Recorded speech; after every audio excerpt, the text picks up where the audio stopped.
Good evening, ladies and gentlemen. Please smash that like button, subscribe, and hit the notification bell. Bond Court is now in session. Please. Yes, Your Honor. My name is Adrian Middleton. For the record, I am in the Cisco room as well. It says I'm the only participant, but I could have received the wrong link. But I am there if that's easier.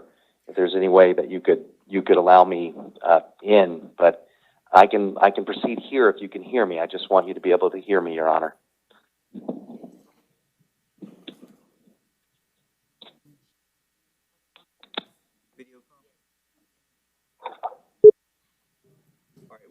Welcome to an Econo meeting. You are entering the meeting now. You are the only participant. Huh. Okay. Well, we've got you on the Teams line, and we've got Mr. Green present. Okay. As long as you can hear me, Your Honor. Yes, we can. I put the microphone next to so I think it's piping through now. And could you identify yourself, Thank Director you, Counsel? Yes, Your Honor. My name is Adrian Middleton on behalf of Mr. Jeremiah Miller, Your Honor. Okay. All right. Good morning, sir. State your name, please. Yes, sir. My name is Jeremiah Devon Green. All right, Mr. Green, you're here for initial appearance. You've been arrested pursuant to a warrant on the charge of attempted homicide. Okay. You've got counsel, Mr. Middleton, present, and state you have a position on bond. Yes, Your Honor. Mr. Green is charged with an F2, so he is entitled to bond on this offense. State would just bring your attention that he is currently on probation for another violent offense. I believe a domestic battery by strangulation out of Okaloosa, a tampering with a witness, ag stalking also out of Okaloosa, and an ag battery on a pregnant victim out of Bay. So state would just bring all that to your attention as those cases are substantially similar to the underlying facts within the warrant of this attempted homicide. When setting bonds, it would just ask that you take all that into account as Mr. Green is entitled to a bond as this is only an F2.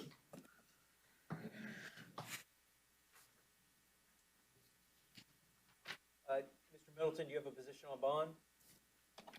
Yeah, Your Honor, I would just ask for a very reasonable bond. I was actually contacted by Mr. Miller on the day of this incident. I'm very familiar with what occurred. I'm very concerned. There was 2 weeks that went by. The alleged victim was attempting to contact my client. I told him don't speak with the alleged victim. I spoke to him the day of this incident. I told him to leave. He did so. I do not believe the allegations. I do have some issues. This is a domestic dispute that now has turned into an allegation against my client of attempted murder when from what I understand, there's no serious bodily injury. There were no witnesses other than the two that are in a relationship. And so I'm exceptionally concerned because, we have a domestic violence allegation, at least. I tell my client to leave, so I'm in communication with him while this is occurring. And I don't see how, and at the time, there was no indication to me that any major issue was happening other than I instructed my client he needed to leave, just get away from the person. They then attempted to call him on numerous occasions, trying to speak with him for 2 weeks. And then now all of a sudden he has a warrant for attempted homicide. He did show his phone to his probation officer. They reviewed all these messages that I'm referring to from the alleged victim. And so that is all documented in his phone, which I will get. But probation did see it, and unfortunately I couldn't get in touch with him. That they even offered to write an email or possibly even appear because they know Mr. Miller. They did see these messages from the alleged victim. It is in his phone, and it is there. And we will get to that at a later date.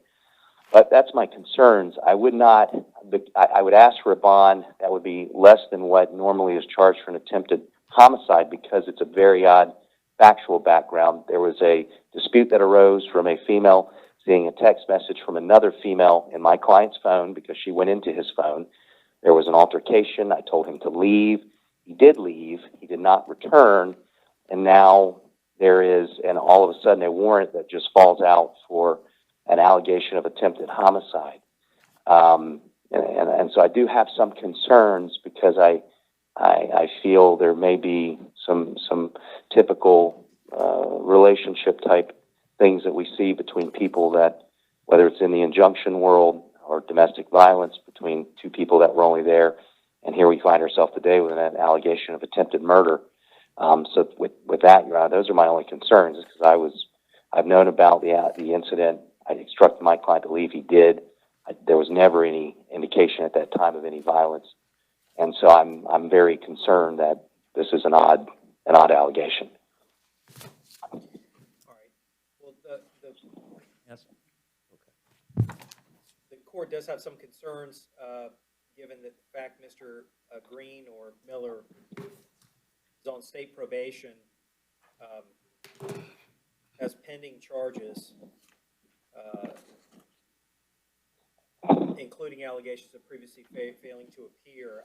I've read the affidavit for the warrant. Obviously the state. I haven't had the ability to do that, Your Honor. So we don't even know what the allegations are. Yeah, I've read the allegations, and it's what I'm going to do is I'm going to set bond at $7,500. I'm going to order that he have absolutely no contact with the. Get out of that. Get back into. I'm trying to get her name.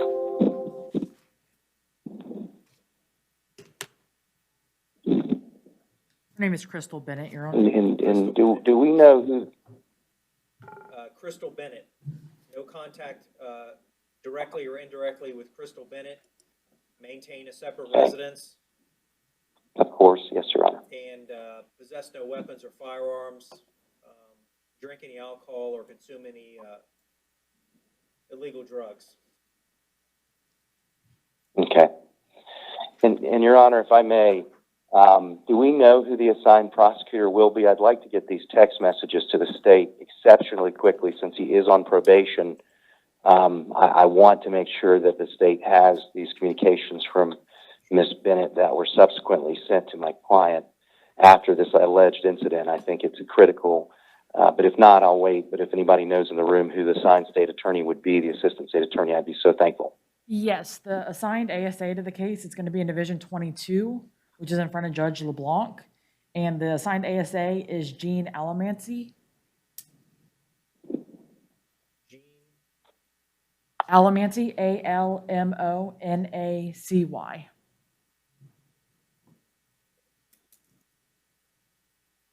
Were you able to hear that, counsel? No, Your Honor, I'm relying upon you. Oh, okay, okay. So it's the prosecutor is Jean Alamancy, Almancy. Almonacy. Yes, Your Honor. Oh, And I will look him up at the Florida. Almoancy.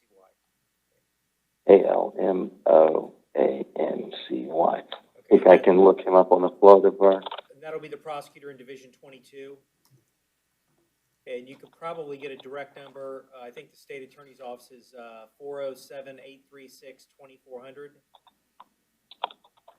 And then just follow the prompts from there. And it's Division 22, and it should be the prosecutor in that division making the charging decision who you want to get whatever you want to do. Okay, I'll do so. Thank you, Your Honor. Okay. All right. Thank you, State. Thank you, Good State, luck, as sir. well. Thank you so much. Thank you, Your Honor.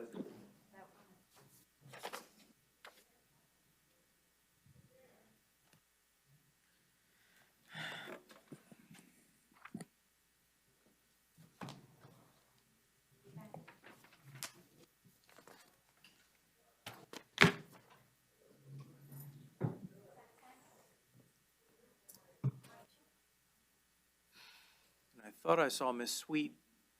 I saw her come in. I'm assuming she's probably in the back with her client. She'll pop her head out whenever we're ready to go.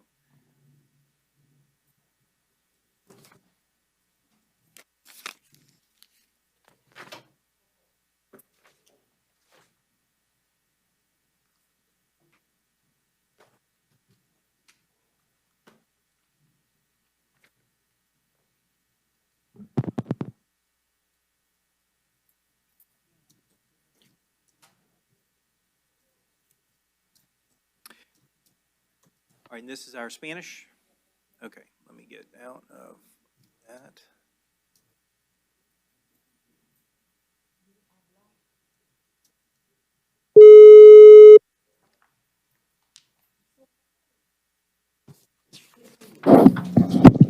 Good morning, Your Honor. This is Laura Arroyo, State Certified Interpreter and previously sworn.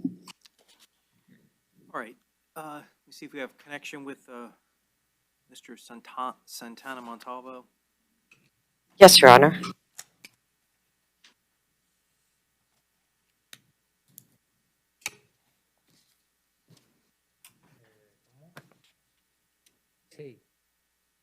You can hear me, Your Honor. All right, good morning, sir. State your name, please. Michael Santana. Michael Santana.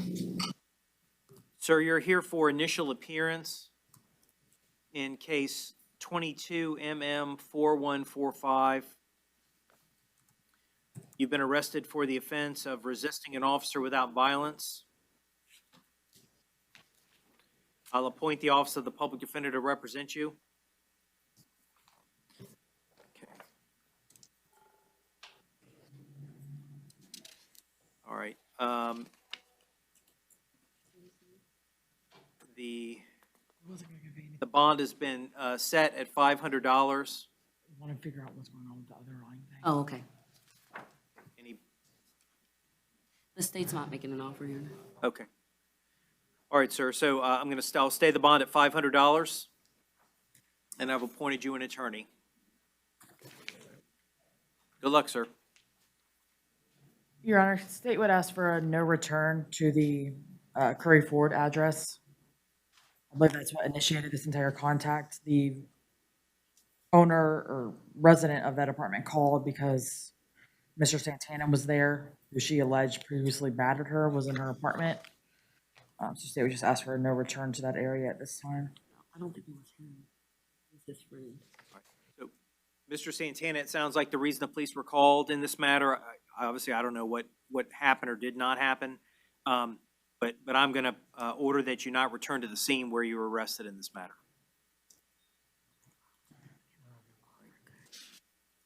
Okay. Good luck. Okay.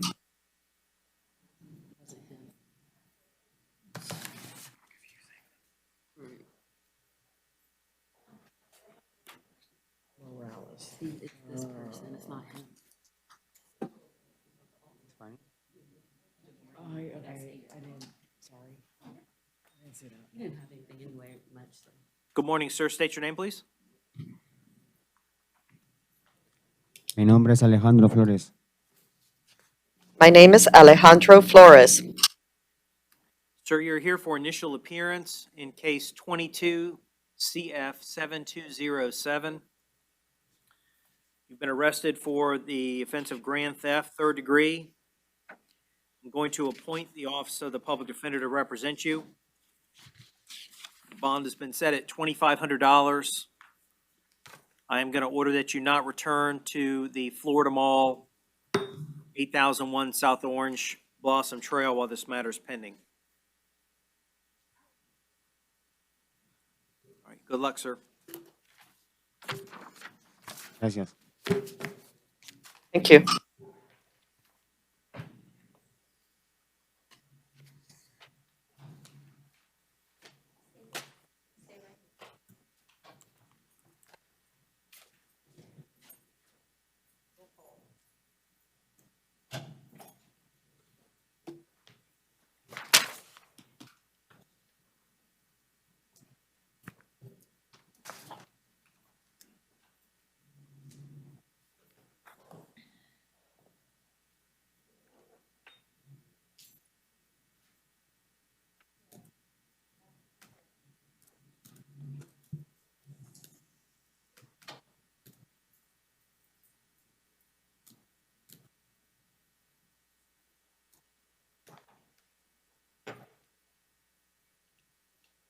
Your Honor, there are some PC challenges.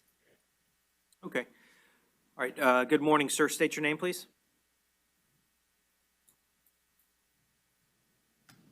Víctor José Ortiz. José Ortiz. Victor Jose Ortiz. sir, you're here for initial appearance in case 22 CF 7206. You were arrested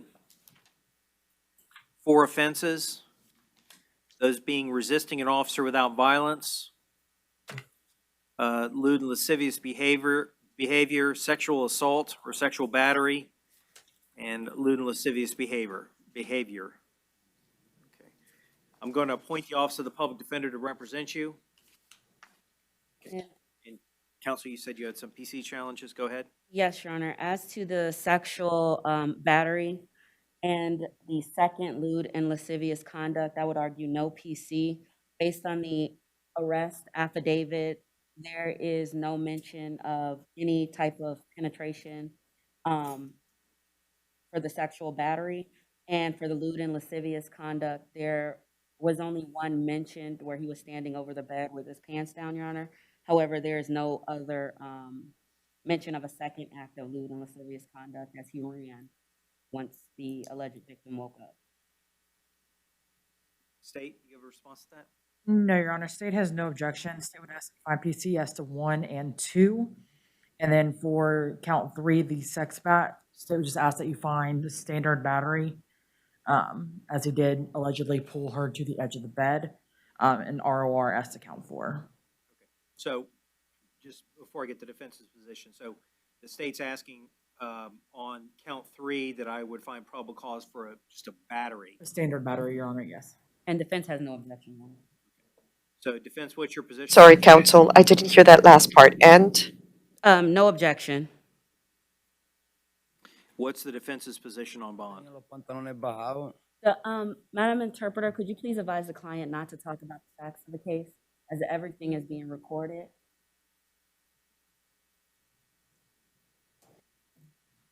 Escuchando. I'm just listening. Your Honor, I would just ask that you consider the fact that he has no convictions, no failures to appear. Looks like he's been in the area for over a year, Your Honor, when setting bond. I'm going to set the bond in count 1 at $500, count 2 at, with, looks like no conviction history that I see. I'll set the bond at $2,500. Count 3, I'll find probable cause for simple battery and set the bond at $500. Count 4, I'll ROR. No PC. For Madam Clerk, for the statute for the battery, it will be 784.03 sub 1 sub A. I am going to order that Mr. Ortiz have no contact with the victim, that he maintain a separate residence, that he consume no alcohol or illegal drugs, possess no weapons or firearms. Your Honor, state's concern is it is alleged that the victim is his tenant.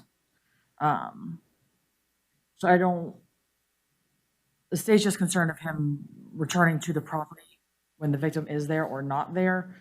Because if he came back to the property when she was not there, arguably he would be in compliance if he was maintaining a separate residence and had no Ella se contact. tiene que ir de esa casa porque la casa. She needs, Tengo un caso con esa casa, me la quiere quitar la oficina. she needs to move out of there because there's a case with the office. The office wants to take it. Okay. Well, at this point, I'm ordering him not to reside at 1035 Interlochen Way. If there's an eviction or something going on, it's got nothing to do with this case. So at this point, I'll allow him to return to the Interlochen Way address one time with law enforcement escorting him to get personal belongings. Otherwise, he's not to return to that address while this matter is pending until there's a subsequent order from a different judge. He needs to have no contact with her whatsoever.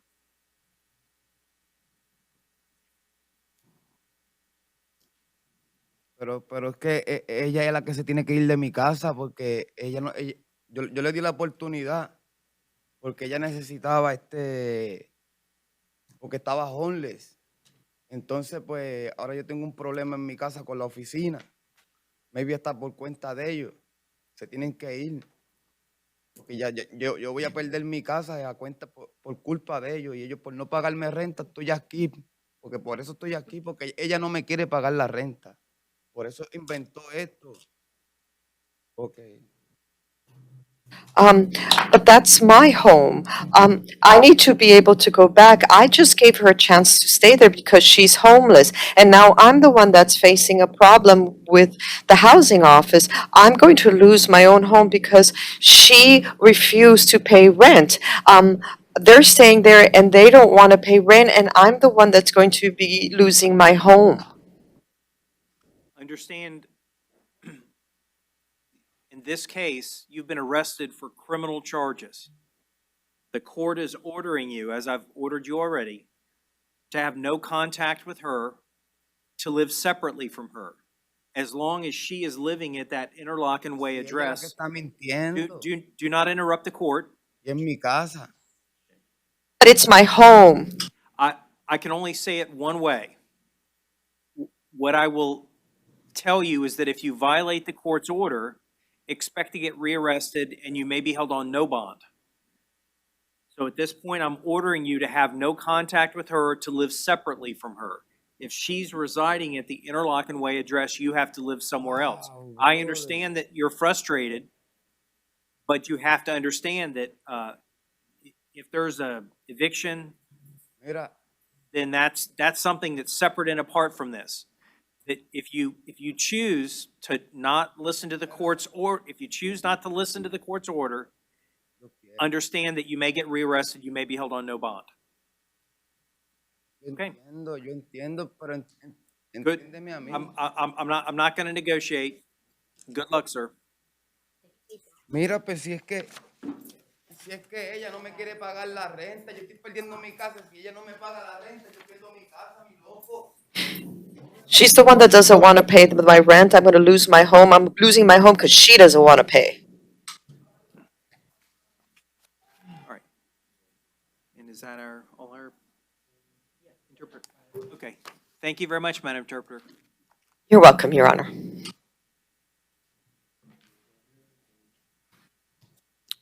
Good morning. Good morning, sir. Your name, please? Sean Acosta, Social Security on 130561657, date of birth November 1972. Sir, I just heard Sean Acosta. I don't know what the rest of it was. what my Social Security number? No, I don't need any of that. All right, Mr. Acosta, you're here for initial appearance. You've been arrested for an aggravated assault. I'm going to appoint the public defender to represent you. The bond has been set at $1,500. I am going to order that you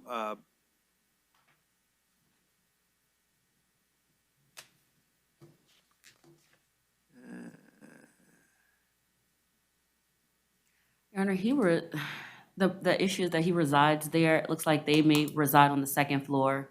He resides on the first floor. Yeah. He's on Social Security income. I'm not sure he's gonna be able to find anywhere else to stay, Your Honor. Well,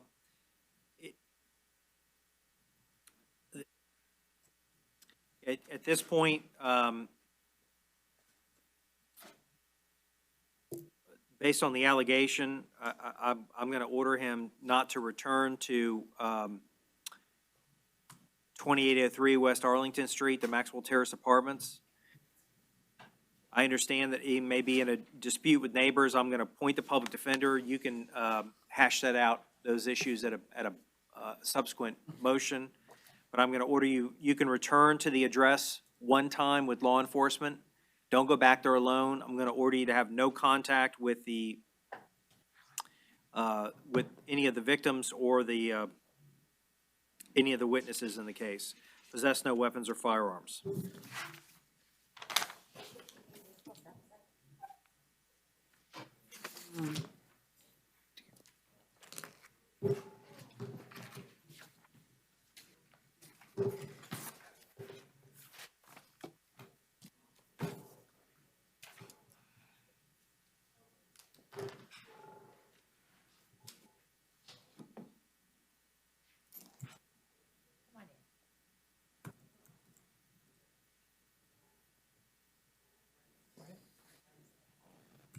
Good morning, ma'am. Your name, please?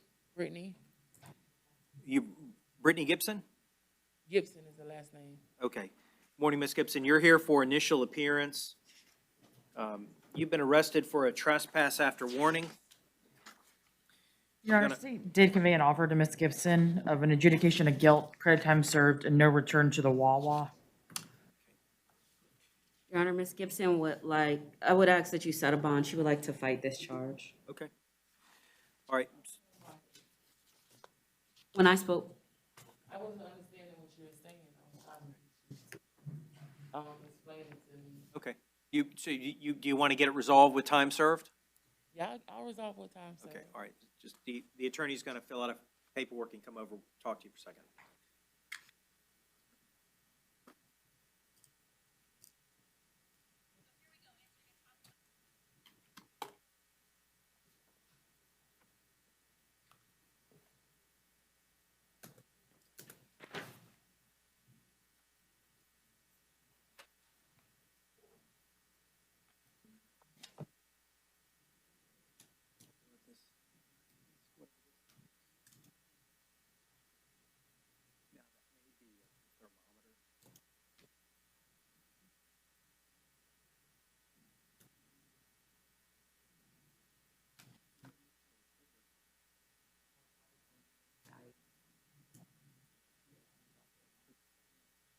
Sophisticated.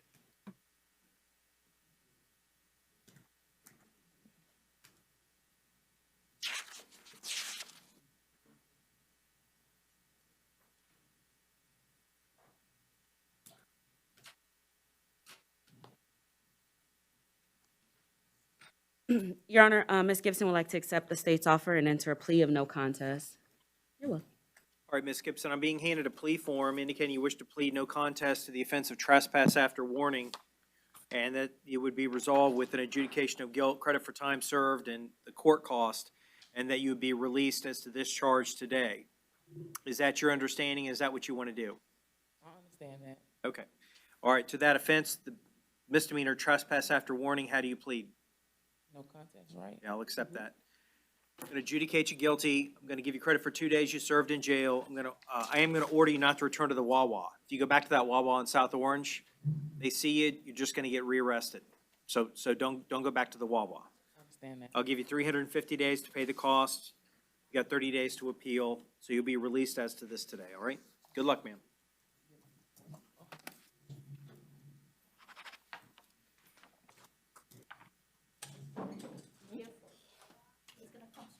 Martin?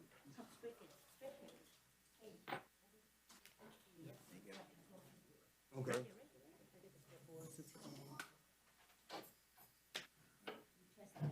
Yes. All right, good morning, sir. Your name, please? Chester Martin. Mr. Martin, you're here for initial appearance. You've been arrested for a trespass after warning. Yes, sir. Your Honor, state did convey an offer to Mr. Martin of an adjudication of guilt, credit time served, and no return to First United Methodist Church. And Mr. Martin would like to accept and enter a plea of no contest, Your Honor. All right, Mr. Martin, I'm being handed a plea form indicating you wish to enter a plea of no contest to the misdemeanor trespass on property after warning, that you be adjudicated guilty, given credit for the 2 days you served in jail, be ordered not to return to the Methodist Church downtown. Okay. Okay. Is that your understanding? Yes. Okay. How do you plead to that charge, trespass after warning? No contest. I ain't know I was trespassing. Okay. No contest. All right. I'll accept your plea. I'll adjudicate you guilty, give you credit for 2 days, order you not to return to the First United Methodist Church downtown. Okay. But now you know. Okay. Okay. So understand that if you go back there and they see you, expect just to get rearrested. So you don't want that.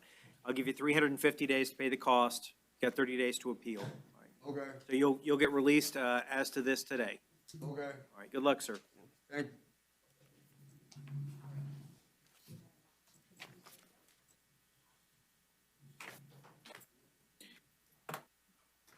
Good morning, sir. Your name, please?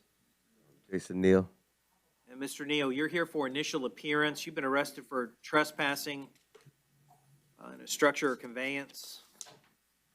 Oh, sorry, go ahead. State did convey an offer to Mr. Neal of an adjudication of guilt, credit time served, and no return to Advent Health Orlando, absent medical emergency. And Mr. Neal would like to accept and enter a plea of no contest, Your Honor. All right, Mr. Neal, being handed a plea form indicating you wish to plead no contest to the offense of trespass in a structure or conveyance. Be adjudicated guilty, be given credit for the 2 days you've served in jail, be ordered not to return to Advent Health on East Rollins Street unless you've got a medical emergency. Is that your understanding? Yes. Okay. All right, to that charge of trespass in a structure or conveyance, how do you plead? No contest. I'll accept that. I'll adjudicate you guilty, give you credit for 2 days, order you not to return to Advent Health, 601 East Rollins, unless you've got a medical emergency, and I'll give you 350 days to pay the cost. You've got 30 days to appeal, so you'll be released as to this today, okay? Okay. Good luck. All right.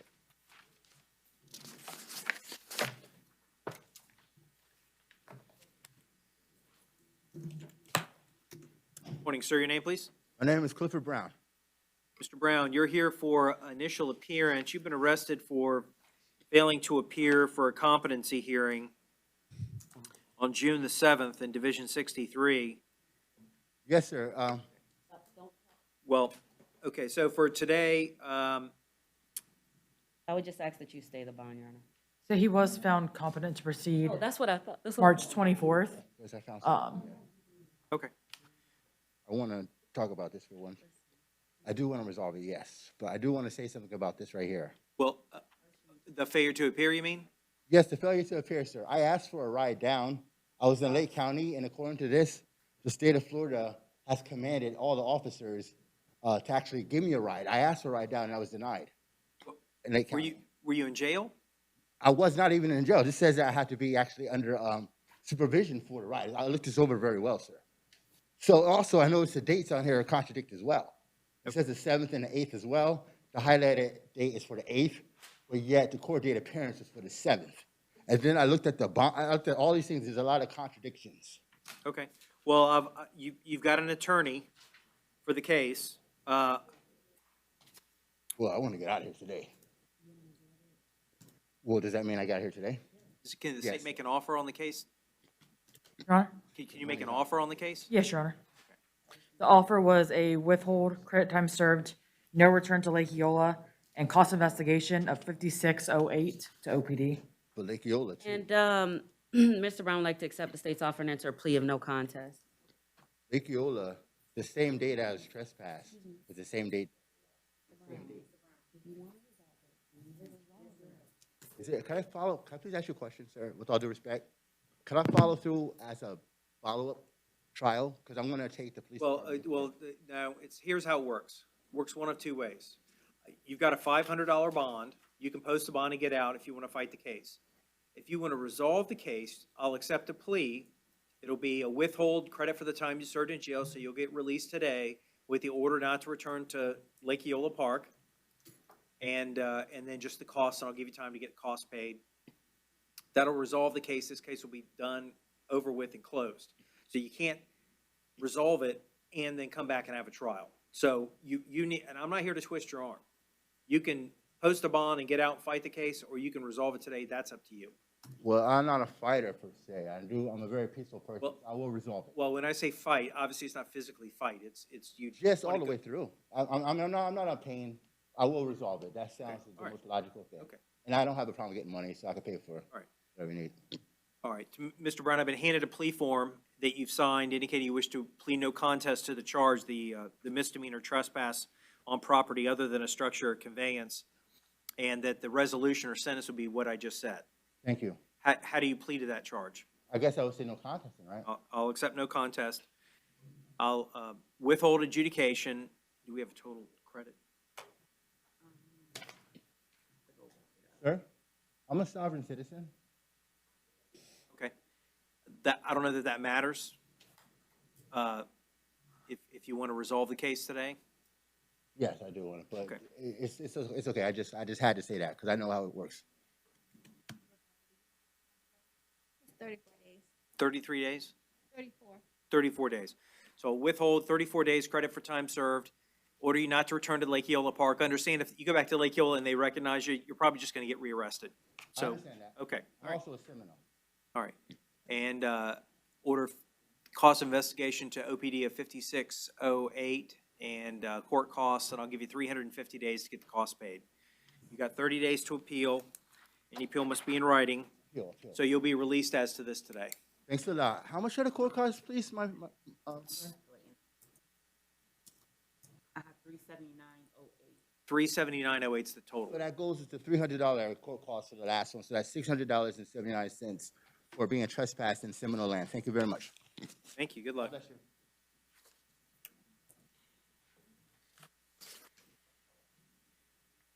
Good morning, sir. Your name, please? Deshaun Graves.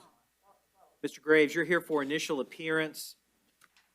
You've been arrested pursuant to a warrant for possession of MDMA and possession of drug paraphernalia.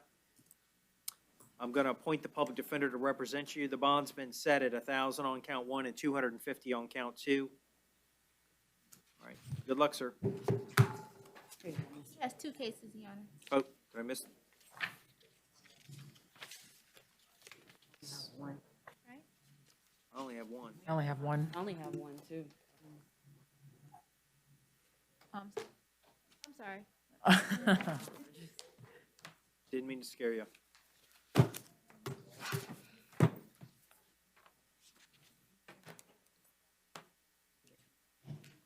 Okay, let's do Ms. Sweet's case before we start the our in jails. Okay.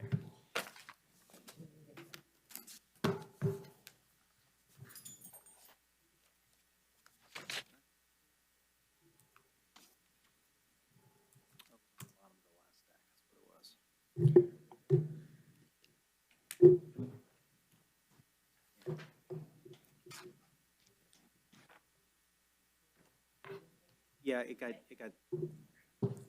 I lost it. What was it for? Good morning, sirs. Good morning. State your name, please. LeVar McNair. All right, and counsel, could you identify yourself for the record? Thank you. Leslie Sweet on behalf of Mr. McNair. All right, Mr. McNair, you're here for initial appearance. We've got 2 cases. You were arrested for, well, let's do the second case first. 2021 CF 12475. You're arrested for failing to appear for trial on June 13th on charges of possession of a firearm by a person found to have committed a delinquent act and possession of cannabis with intent to sell or deliver. On the failure to appear, the bond was set at none. On the new case, 2022 CF 74741, you were arrested pursuant to a warrant. Charges are battery, domestic violence, domestic battery by strangulation, aggravated assault with a firearm, false imprisonment, and attempted murder. Okay. And does the state have a position on bond on the new case? Yes, Your Honor.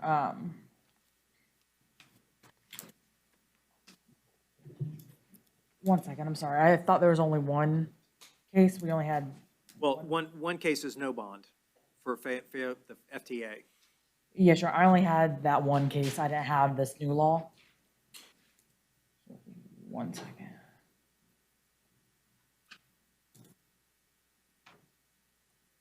I could give the court a minute if the court needs a moment. I could stand down.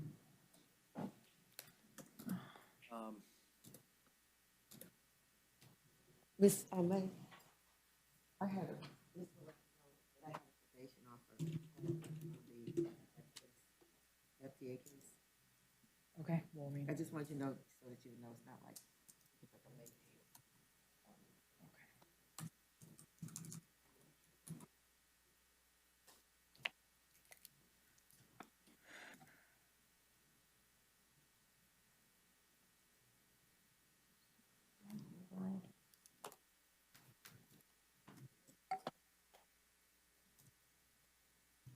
Your Honor, given that I believe count 5, the attempted first-degree murder is an F1, state believes it's a life offense. State's asking you to hold a no bond pending an other hearing is at reasonable bonds as to 1 through 4.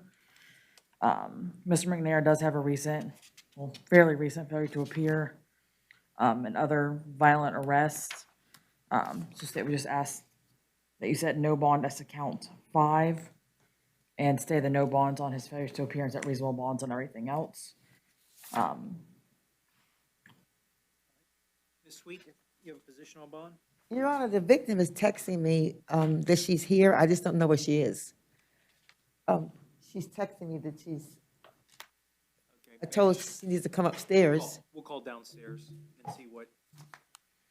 And then, as far as the other case I showed Ms. May, that was supposed to be a plea to probation. Mr. McNair is not a convicted felon.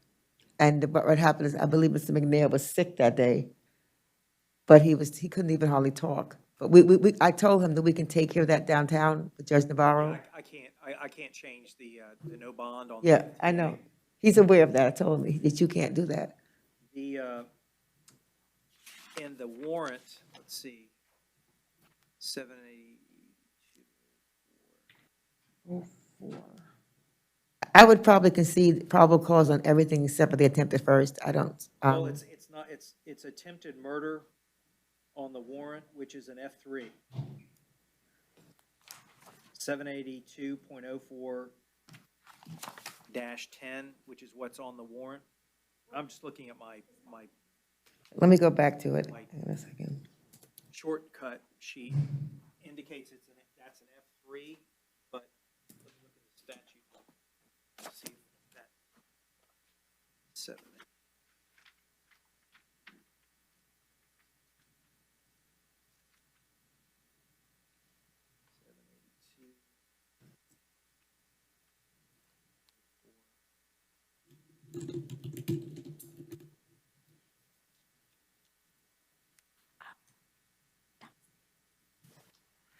Yeah, they have it down, and you're right, it's a third-degree felony. 10. It's all third-degree felonies. It's not even. No, they might have taken her phone from her. I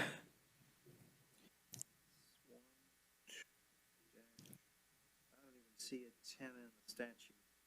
784.02, 1. Okay, maybe if I look, no, 782.04. Oh, okay, so that would drop it if it's attempted. So I believe it drops from an F, the attempt makes it a, yeah, I believe that's correct, it's an F3.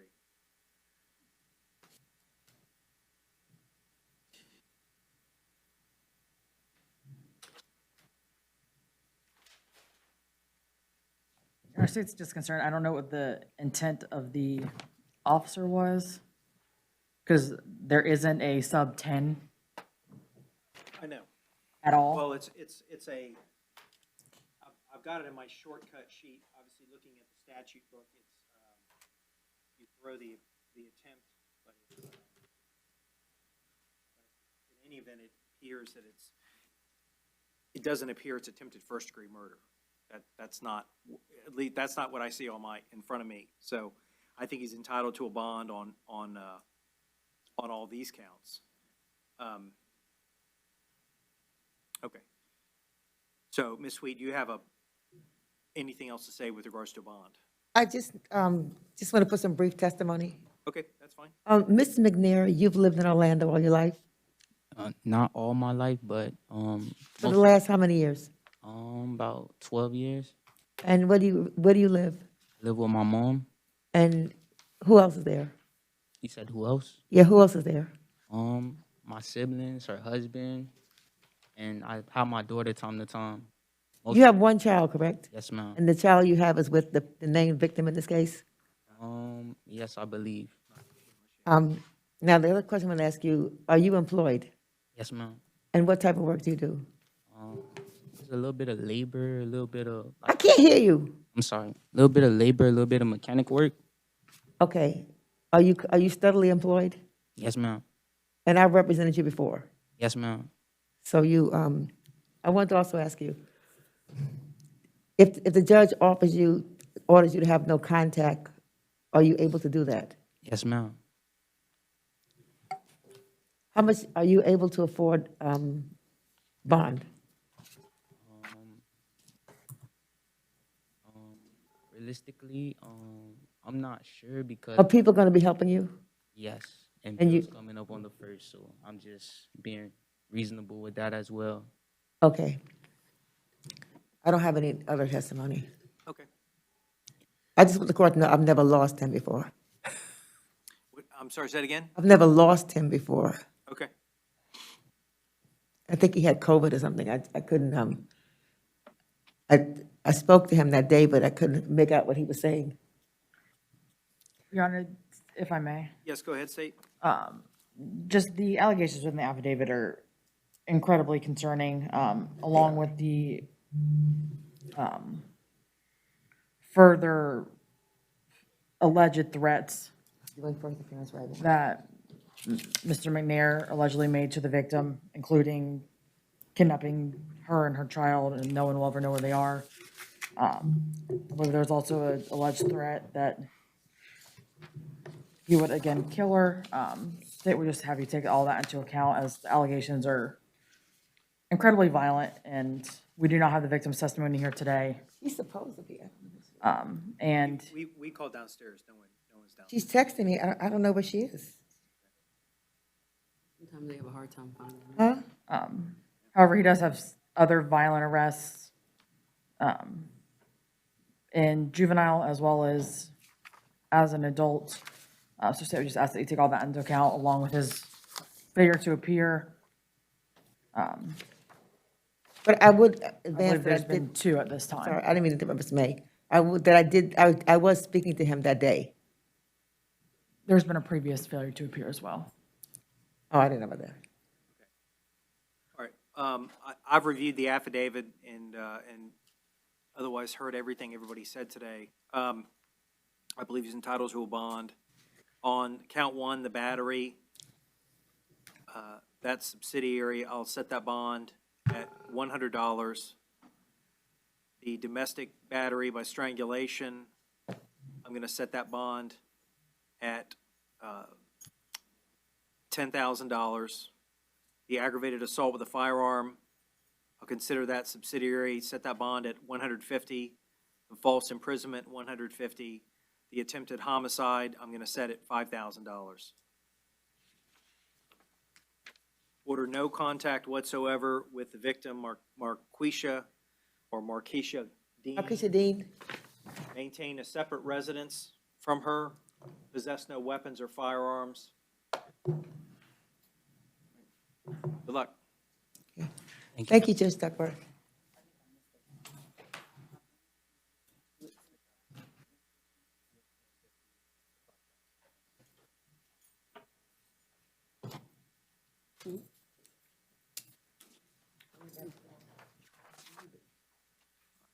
So we've got got our in jails.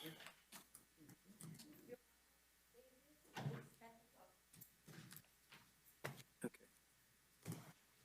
So Drake Davis, Office of the Public Defender previously appointed, will enter a denial on the VOP and set for the pretrial status. Yes. Division 85, VOP status, July 19th at 9 o'clock. And that was on Davis? Yeah. That's Drake Aaron Davis. Okay, thank you. All right. Coming up, Mr. Wells.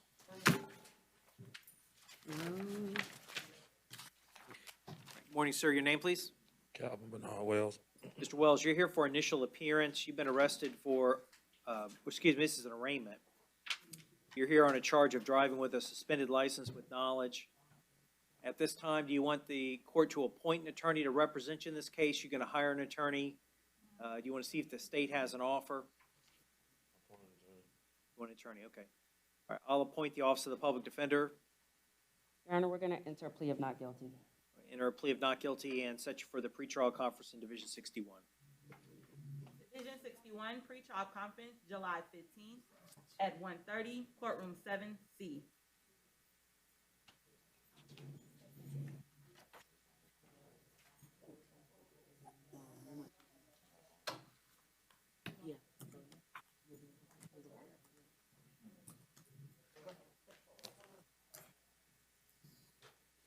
All right.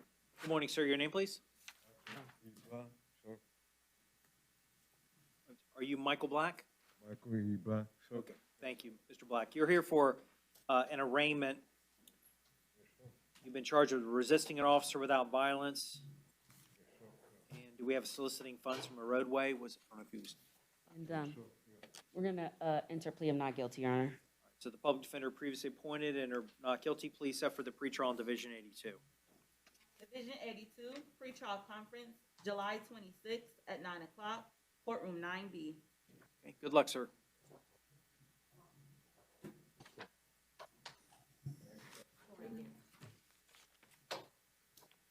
Good morning, sir. Your name, please? Hello, my name is Malik Eisen.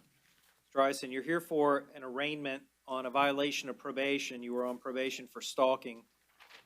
The public defender is previously appointed. We're gonna enter denial. Enter a denial. We'll set for a violation of probation status hearing in Division 80. Division 80, VOP status, July 29th at 9:30, courtroom 9C.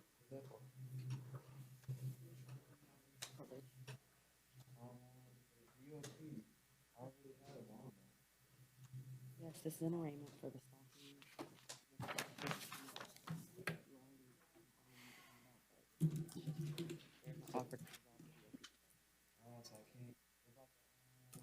You're only here for the VOP.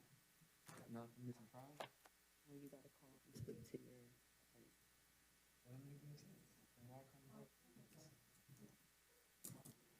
He still has the ball.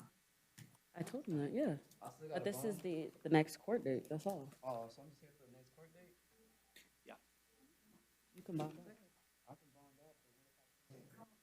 Yes, sir. Okay, so then call the attorney. You're only here for arraignment. So then what's the point of being in jail if I can't even have time to get out? Yes, I am. So I can't have time to get out? They're not making an offer today. Oh. Yeah.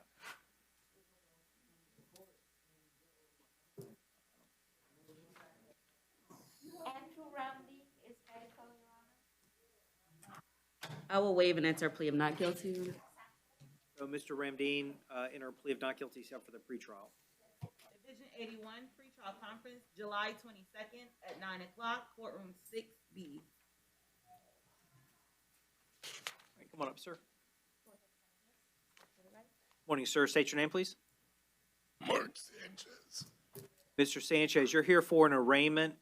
The Office of the Public Defender was previously appointed. You've been charged with petty theft and trespass on property other than a structure or conveyance.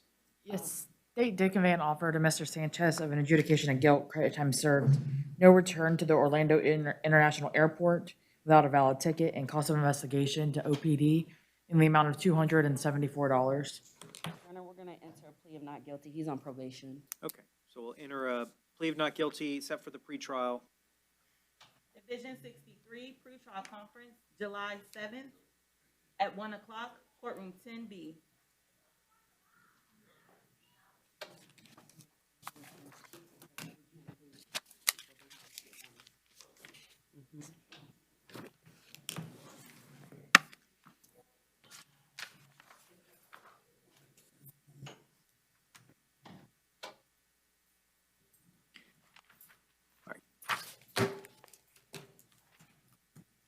Good morning, sir. Your name, please?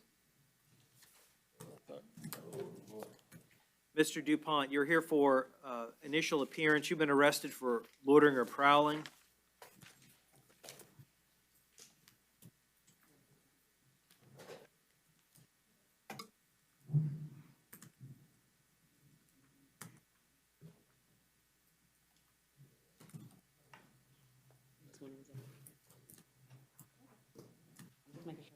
Your Honor, the offer from the state was a withhold of adjudication, credit time served, and no return.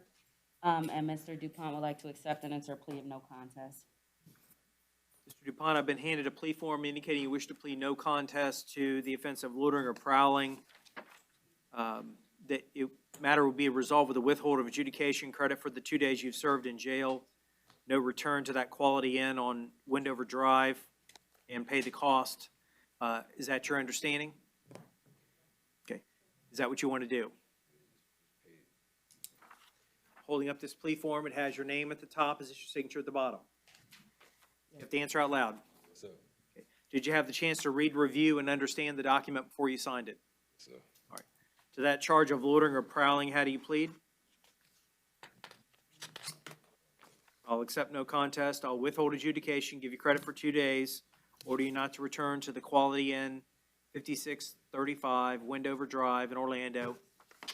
I'll give you 350 days to pay the cost. You have 30 days to appeal, so you'll be released as to this today. Okay, good luck. Your Honor, Gilbert bonded. Thank you. Gilbert Bond.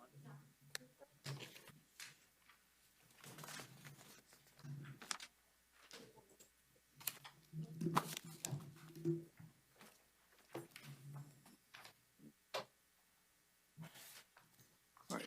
Good morning. Your name, please? Ms. Johnson, you're here for initial appearance. You've been arrested for a battery.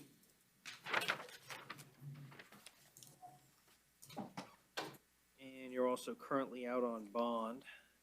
See, I'll appoint the public defender to represent you. On the battery, the bond has been set at $500.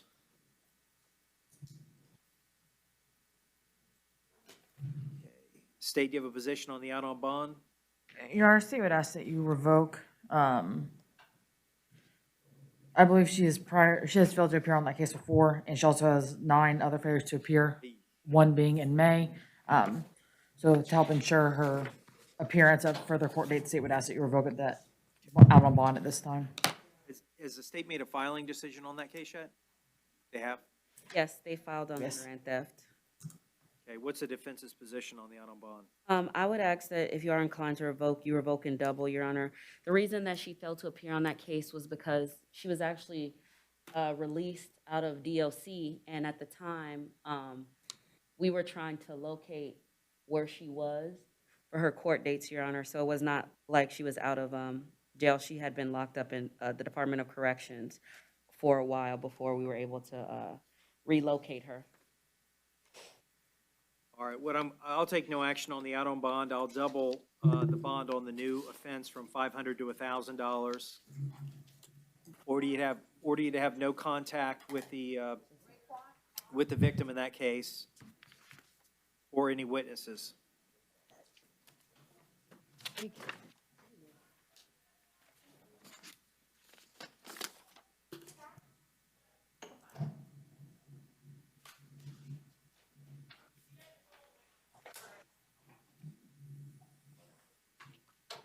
Hold on.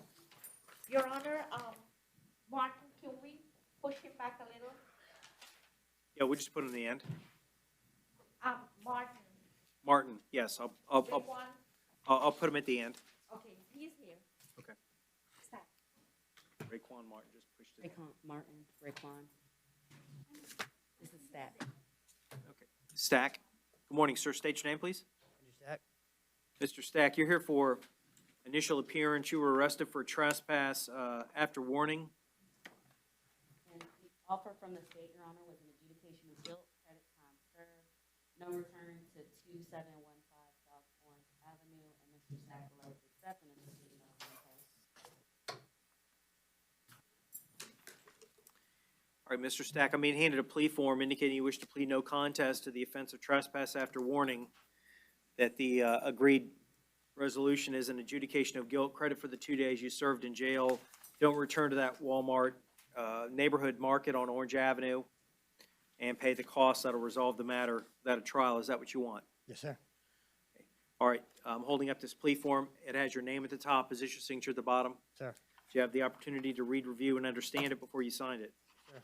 All right, to that charge of trespass after warning, how do you plead? Contest. I'll accept that. I'll adjudicate you guilty, give you credit for 2 days, order you not to return to the Walmart neighborhood market. Understand if they see you back there, you're just going to get rearrested. Okay. 350 days to pay the cost, 30 days to appeal. Good luck. You'll be released today. Your Honor, Cabrera is mental health. And I will waive the appearance, Your Honor. Mr. Cabrera, public defender, believe previously appointed. The bond will be stayed at none for the competency hearing. Just, I guess the attorney will just reset a date with the division. Your Honor, also on the warrant, doesn't it state about mental health PTR? I'm sorry. It's no bond. Okay, so the bond is none or mental health pretrial release if he qualifies. Thank you.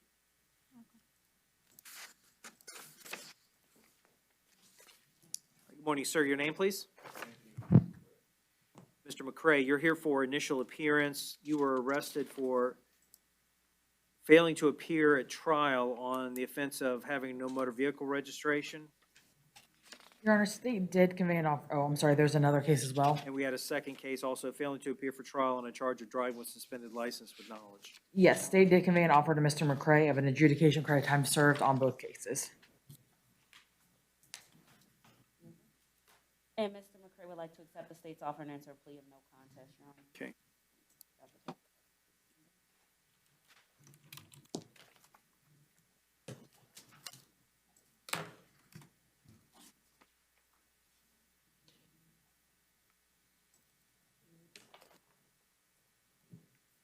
And I believe we are appointed on both, Your Honor. All right, Mr. McCray, I've been handed a plea form indicating you wish to enter a plea of no contest to both cases. 22 CT 868 and 869 AO for either both charges driving with suspended license with knowledge and having no motor vehicle registration.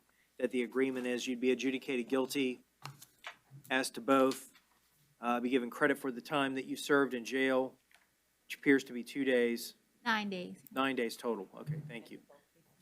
Both cases, nine days. And that would resolve, and you pay the court costs, that would resolve, just looking for, that would resolve these cases without a trial. Is that your understanding, and is that what you want to do?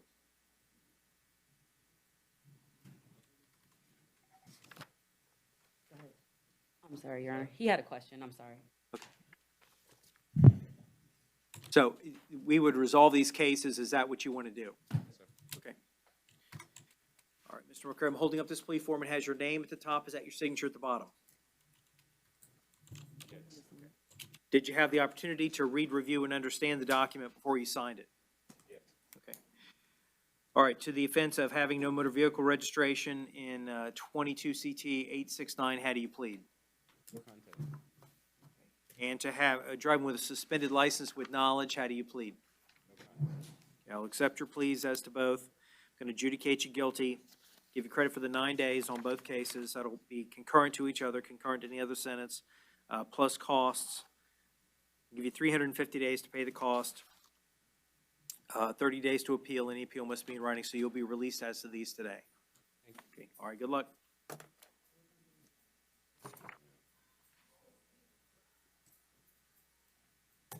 Go ahead, Mr. President.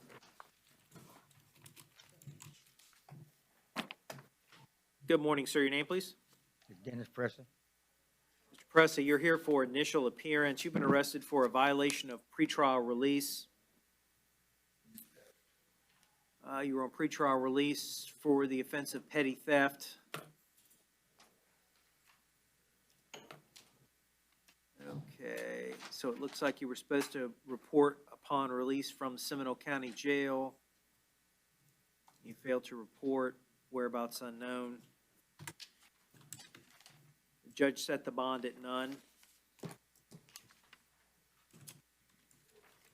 Okay, I'll appoint the public defender to represent you. All right. Good luck.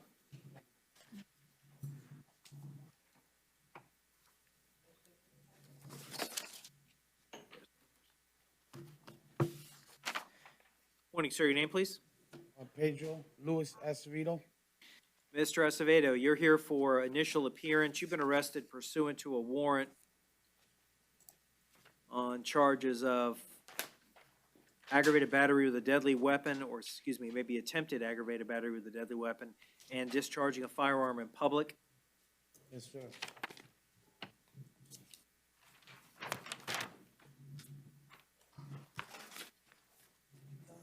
Your Honor, I'm unsure why this came in as an attempted agbat with a deadly weapon, as the victim was shot in the leg twice. And while it was only charged as an agbat with a deadly weapon, arguably it could be charged with much more. Allegedly, there were approximately 2 fights between the defendant and the victim. The defendant pulled a firearm and fired, I believe, at approximately 7 shots. He was shot, though. She wasn't shot. Or he wasn't. Sandy. My client was shot.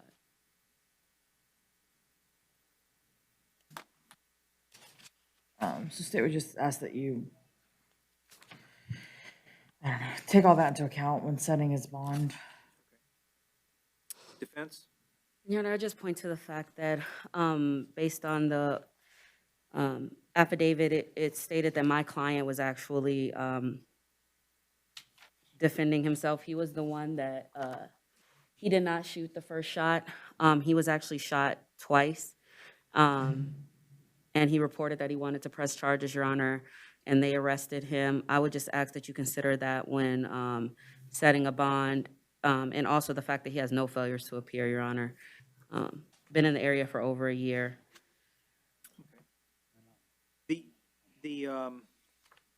Okay. I don't believe that this is actually, the warrant, I don't believe it's actually an attempt. I think it's an aggravated battery with a deadly weapon. It's confusing, to say the least, how it was written up. So I didn't believe that she was actually, or the other party, the victim, alleged victim, was shot. That's why. It was, my client was shot, Your Honor. They shot the first shot. He was shot twice. And the reason that they charged him with discharging the firearm, they stated that he was attempting to defend himself by shooting at the other party in self-defense. So I believe the attempted aggravated battery came from the shooting, because my reading, I thought the victim was not actually hit by the bullet.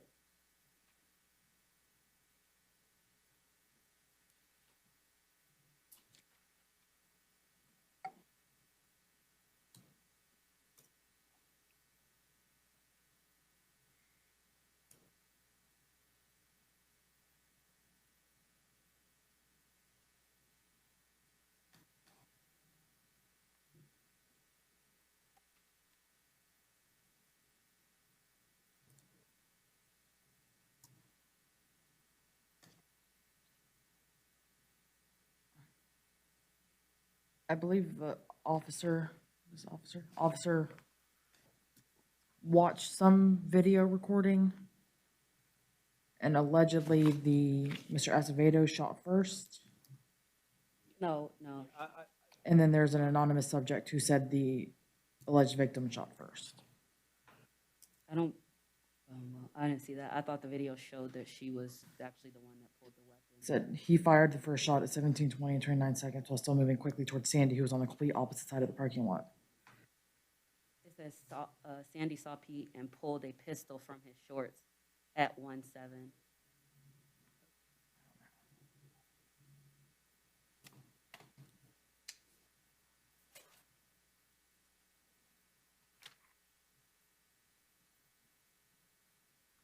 And it says that Pete was yelling and he walked towards Sandy.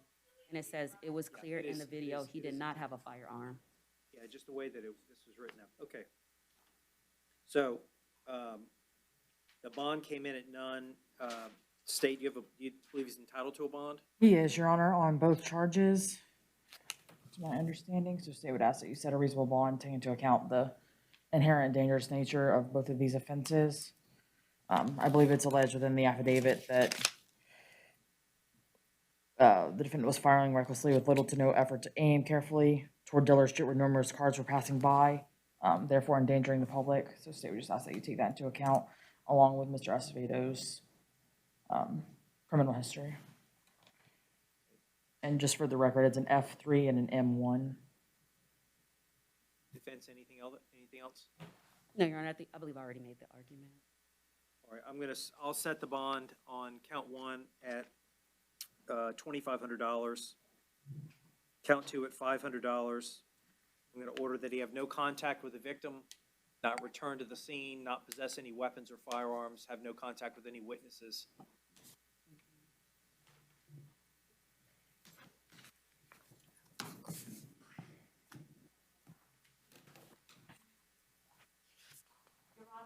Yes, ma'am. Burns is medical. Okay. I will waive the appearance, Your Honor. Okay. All right, so I'll appoint the public defender. It's an FTA for a plea hearing. I'll stay the bonds at none.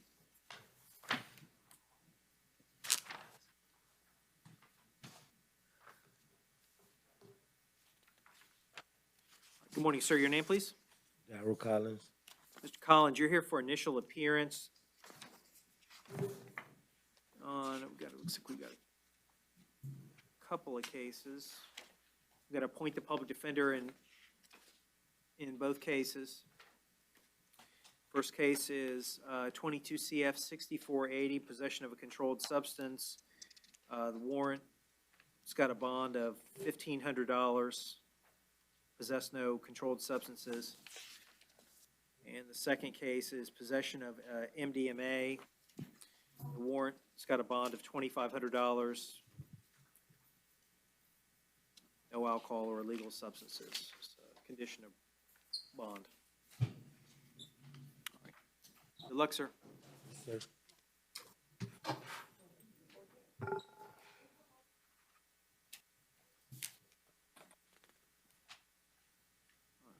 Morning, sir. Your name, please?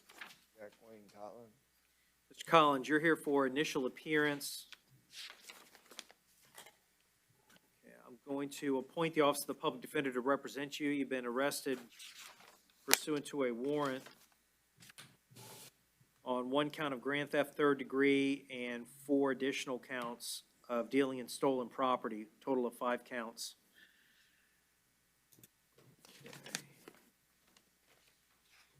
The bonds have been set at $2,500 on count one. And is this, let's see, on count two, the bond is set at $5,000. The other 3 counts appear to be, I'll consider subsidiary. So counts 3, 4, and 5 will be reduced to $150 each. I'm going to order you to have no contact with the victim or any witness and not return to the scene.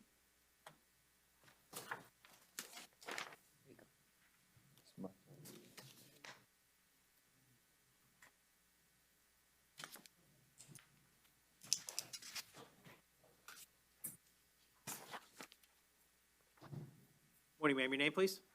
Wanda Ellison. Ms. Ellison, you're here for initial appearance. I'm going to appoint the Office of the Public Defender to represent you. You've been arrested pursuant to a warrant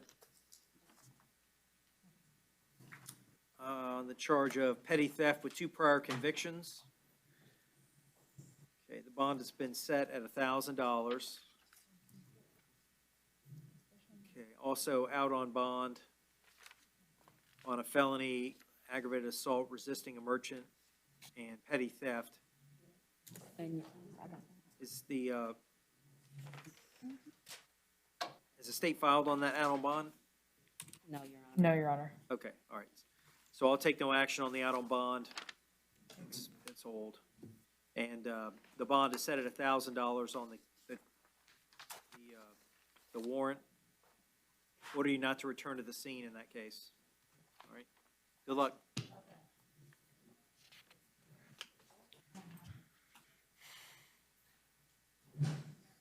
Good morning, sir. Your name, please? Ahmed Luciano Diaz. Sir, you're here for initial appearance. Going to appoint the public defender to represent you. You've been arrested for a grand theft motor vehicle. Bond set at $1,000. Our state would ask for no contact with the victim. I'll order no contact with the victim.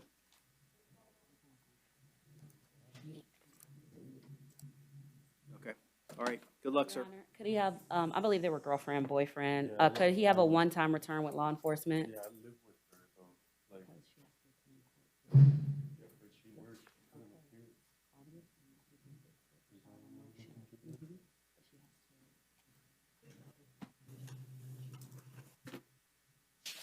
Okay, so if she's living at that Fair Oaks Avenue and Kissimmee address, you can go back there one time with law enforcement to get your personal belongings. At this point, I'm gonna order you to have no contact with her. But you can go back to the residence one time. You're not to go alone. You're not to have contact with her.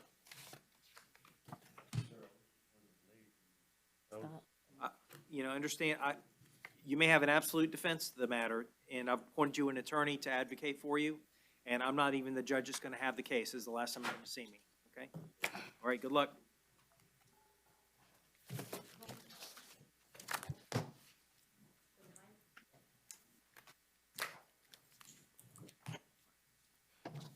Morning, sir. Your name, please? Christian Morales Hernandez. All right, sir, you're here for initial appearance. We've got several cases. Okay. I'm going to appoint the Office of the Public Defender in all these cases to represent you.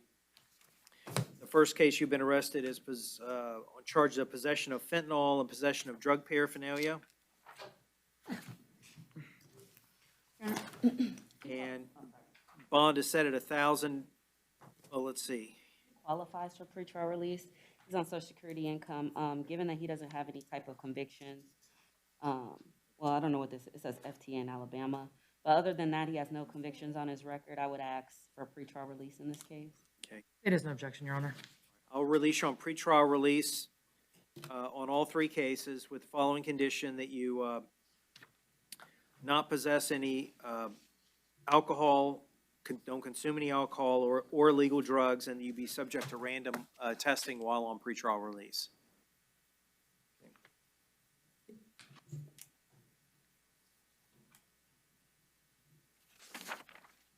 Okay. Good luck, sir.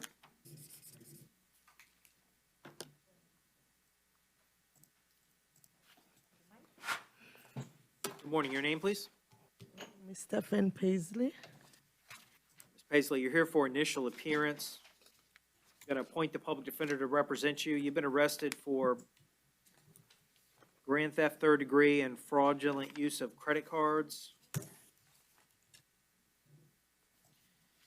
the bond has been set at $2,500 on count one, $100 on count two.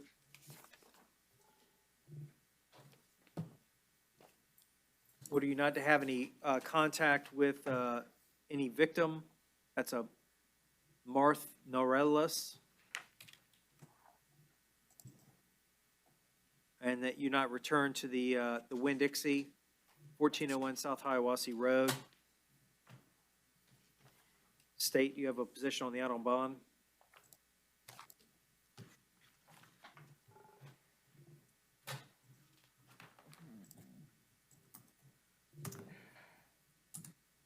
Your Honor, given, I believe that case is currently in comp proceedings. However, I don't see an order adjudicating her incompetent. Oh, okay. All right, so I'll take no action on that. Okay, good luck.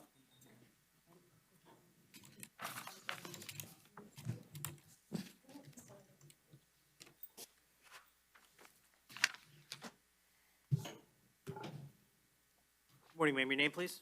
Listen, Sawyer. So you're here for initial appearance. You've been arrested pursuant to a capias for possession of Utilone. I'll appoint the public defender to represent you. The bond is set at $1,000.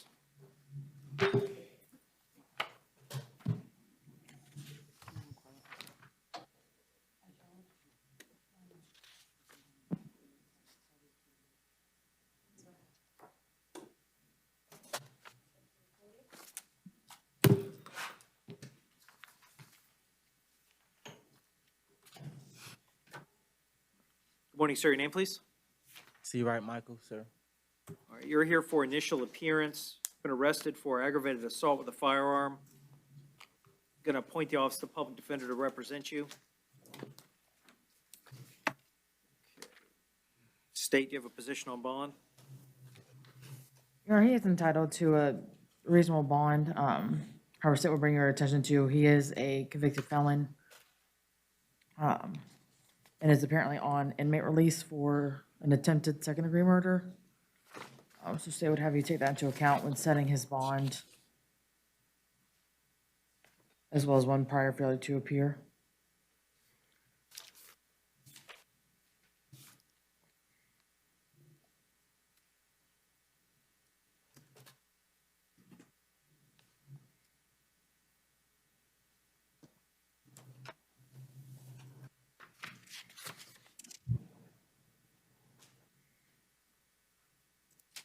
Vince? I just ask that you set a reasonable bond, Your Honor. He has community ties, been here for well over a year, currently employed, so I just ask that you consider that.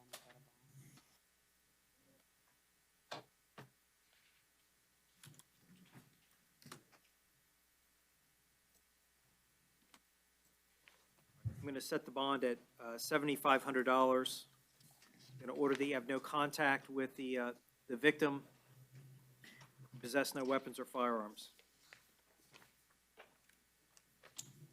Your Honor, state would also ask for no return to that Mack Avenue address.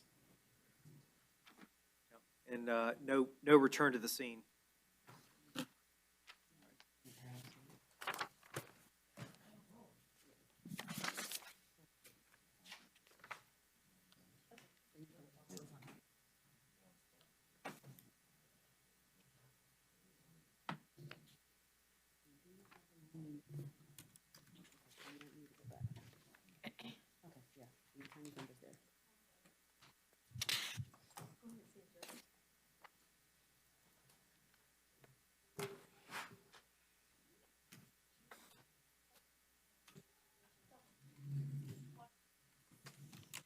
Good morning, sir. Your name, please? Trevor St. Just. Good morning. Mr. St. Just, you're here for initial appearance.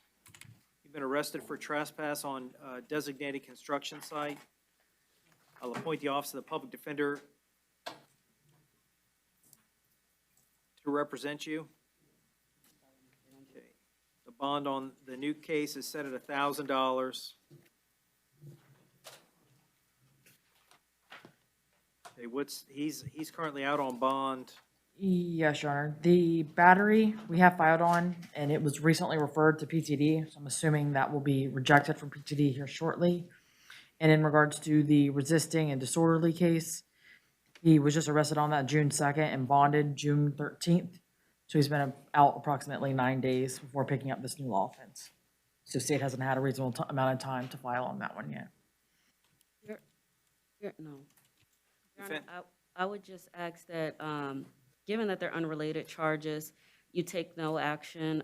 He was picked up on a trespass, not a violent offense, Your Honor. So I just ask that you consider that factor and the fact that he has no failures to appear listed. The only thing I see on his history is just a driving while license suspended, Your Honor. He is a military veteran, so I just ask that you consider all those factors and take no action on the out on bond. I'll stay the bond at $1,000. I'm going to revoke the bonds that he's currently out on, or revoke the bond in 22 mm 3697, and whatever the release status on the misdemeanor battery case 22 mm 536 AO. I'll release that revoked status. I'll set him at none. It's too much stuff going on. I'm revoking both, and I'll set the bonds at none. And you go see the judge in the appropriate division. Good luck, sir.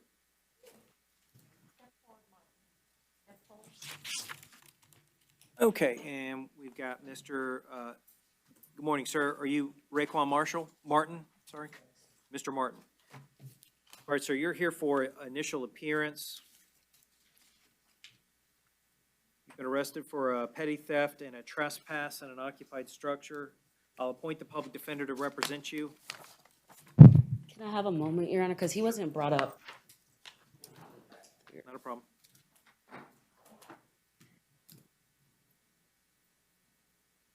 And Your Honor, just for the record for Mr. Martin, there was an offer of a withhold, credit time served, and no return. Also informed defense that Mr. Martin would likely qualify for PTD downtown.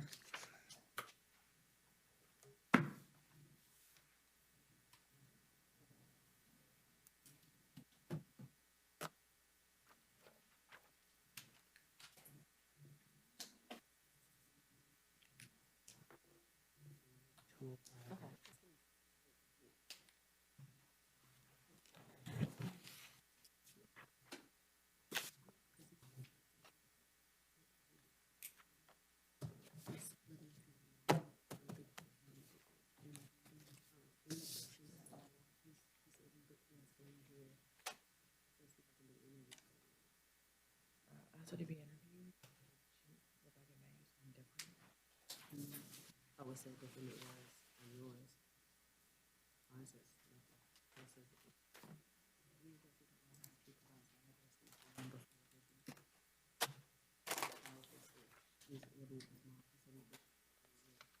No.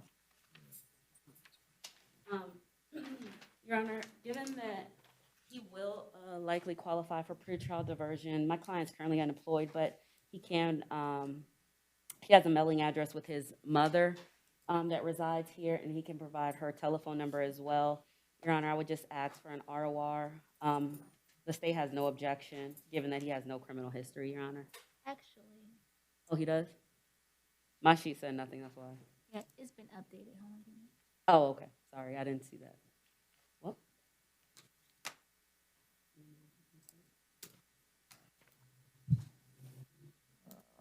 He does have history that wasn't included on the, Yeah. Yeah, because they ran it before his fingerprints came back. It was a preliminary history. So one moment. Okay.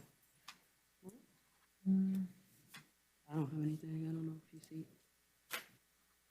Is that out of state history? I have nothing on CCIS either. Out of state history. All right. Your Honor, state would just ask for a reasonable bond then. You can just set a bond, Your Honor. so the bond on count one has been set at $100. The trespass, I'll reduce that to $250. Order no return to the Walmart neighborhood store, 4520 South Cimarron. Understand, sir, if you go back and they recognize you, you're just going to get arrested. So don't return to the scene.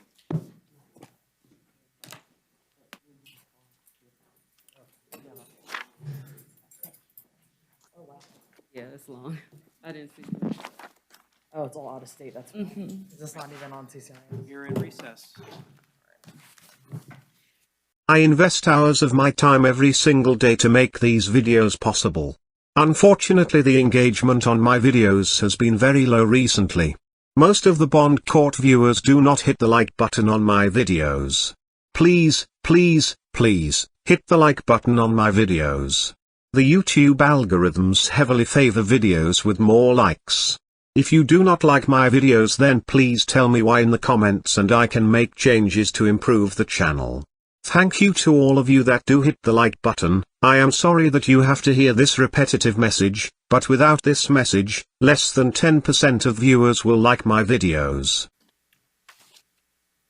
Denise, I think I put the Thomas on top. Okay, all right. Thomas is, so let's call Thomas first. We can call him first.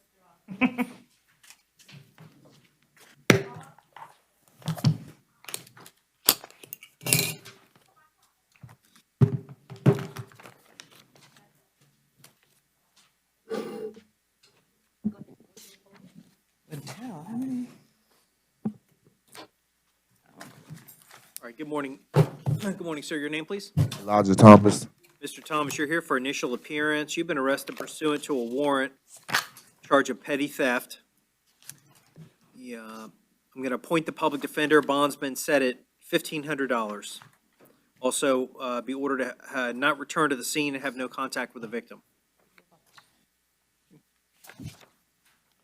Good luck, sir.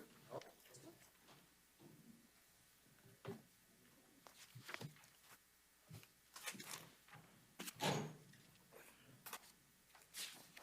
right, we can do our Spanish. Let's go. Yes, Your Honor, the first one though is behavior. Okay. Is that Sandy Ortiz? No, that's Andres.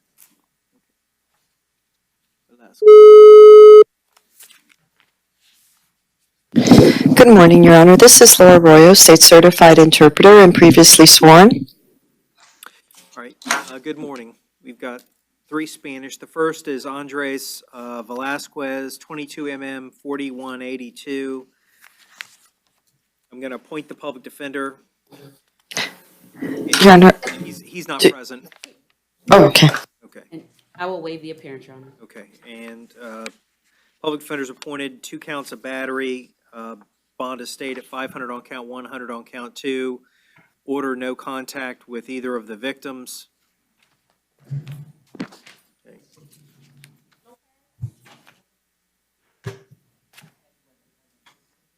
Behavior, I think she said behavior.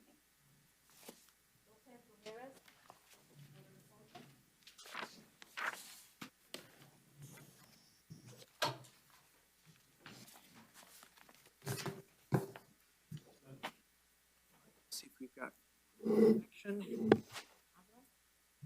Sí. Connection is established, Your Honor. Good morning, sir. Your name, please? Buenos días, Leonel López Ramírez. Leonel López Ramírez. Good day, Leonel Lopez Ramirez. Good morning, sir. You're here for initial appearance. Got a couple of cases. First case is 22 CT 1073 AW. You've been arrested for operating a motor vehicle without a valid driver's license. I'm going to appoint the public defender in all cases. The first charge, the bond is set at $500. Second case, you were arrested on a Polk County warrant for failing to appear. Looks like for 2 cases. Polk County for a DUI and for a no valid driver's license. The bond has been set at $2,000 on one count, $500 on the next count, for a total of $2,500. And let me make sure that's 51. Yeah. Okay. Okay, that's all 3 cases. Una pregunta. I have a question. Well, before I may be able to answer your question, hold on. So at this point, you're being held on an Orange County bond of $500. Regarding the Polk County warrants, if you're able, you can post the bonds on the Polk County warrants and you'll be released from Orange County on those. If you don't post the Polk County bonds, and if you post the Orange County bond, they'll call Polk County to come pick you up. Otherwise, you'll stay here in Orange County until you post the bond on Orange County. Okay. Do you have any questions? Yo pagué un abogado que él me dijo que él me iba a llamar para ir a mi corte allá, pero yo llamé ayer y me dijo que todo está bien, Leo. Yo voy a llamarte para ir en tu corte, me dijo. I hired an attorney to take care of the court over there. I called him yesterday. He said everything was fine, that he was taking care of it over there. Maybe you need to call him again, because it appears that it's not taken care of. Y mañana tengo que irme en probatoria, prueba de alcohol, y todos los viernes llamo a la policía. La policía. Todos los viernes estoy llamando a la policía. Tomorrow I have, to report to probation. They do a drug and alcohol control. I have to report to the police every Friday. Y mañana voy a ir en chequeo de alcohol mañana. Well, if you're able to post Oye, all the chequeo de bonds alcohol. total $3,000. If you're able to post the bond, you can be released today from Orange County.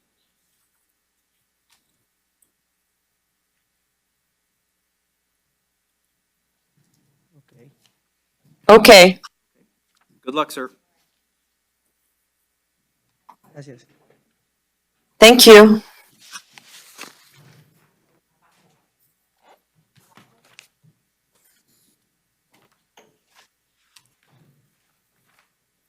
Good morning, sir. Your name, please?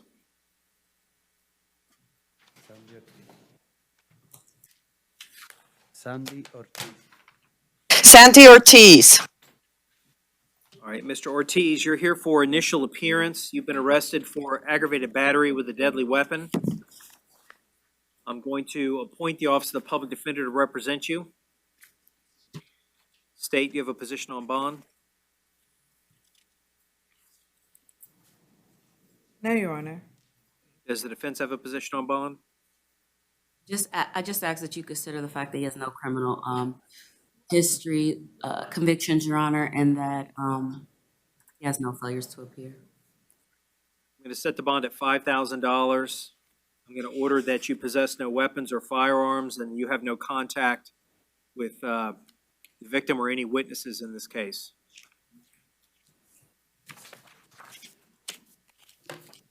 Your Honor, may the interpreter have the case number, please? Yes, ma'am. It's 22 CF 7154.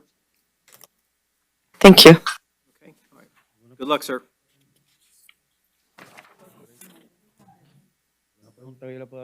They did this morning. Can I ask a question? Yes. Porque ahora mismo sucede eso. Fue en mi trabajo. Let me stop him before he asks a question. He has the right to remain silent, and I've appointed an attorney to represent him. If he has a question, the attorney would probably recommend that he not say anything at all. But if he does have a question, I'll answer it if I can, but he probably should pose it to the attorney first.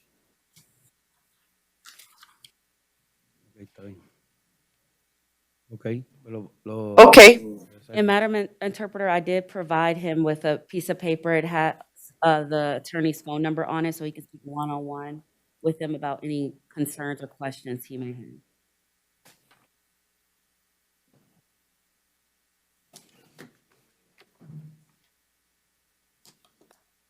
Okay.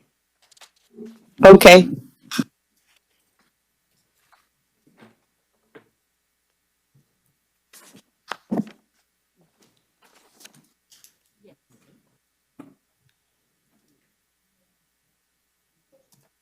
All right. Thank you, Madam Interpreter. I think that's all we have today. That's why she's here. Thank you, Your Honor. The interpreter will disconnect. All right. So we're going to do our arraignments. Arraignments, yes, Your Honor. Okay. We have Cruz as medical. Cruz Gordillas. And I will waive an enter plea of not guilty, Your Honor. Except for the pretrial in Division 84. Pretrial conference, July 7th at 8:45, courtroom 4B. We have Cummings also as medical. I will waive and enter a plea of not guilty.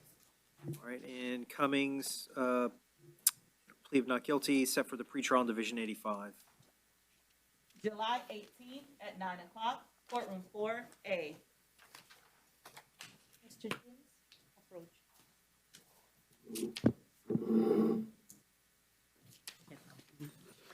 All right. Good morning, sir. Your name, please? Delroy James. And, Your Honor, we're going to enter a plea of not guilty. I'm sorry. This is Michael Akers. No, James. James. Delroy James. All right. I don't have. Yeah, I have case number. Maybe Devin Delroy James, 22 Oh. CT 818. Yeah, maybe it's.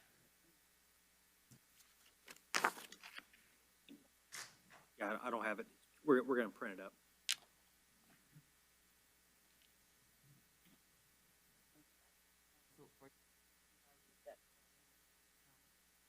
Okay.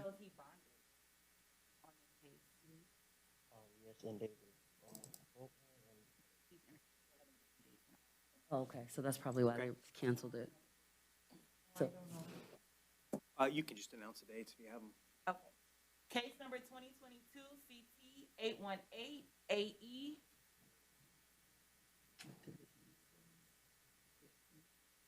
Division 82 pretrial conference, July 26th at 9 o'clock, courtroom 9B.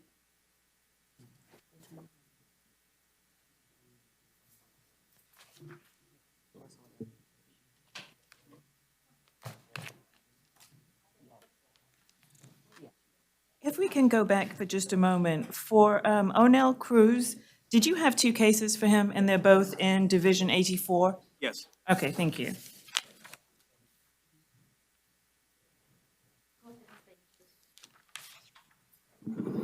Good morning, sir. Your name, please? Michael Allen Akers, sir.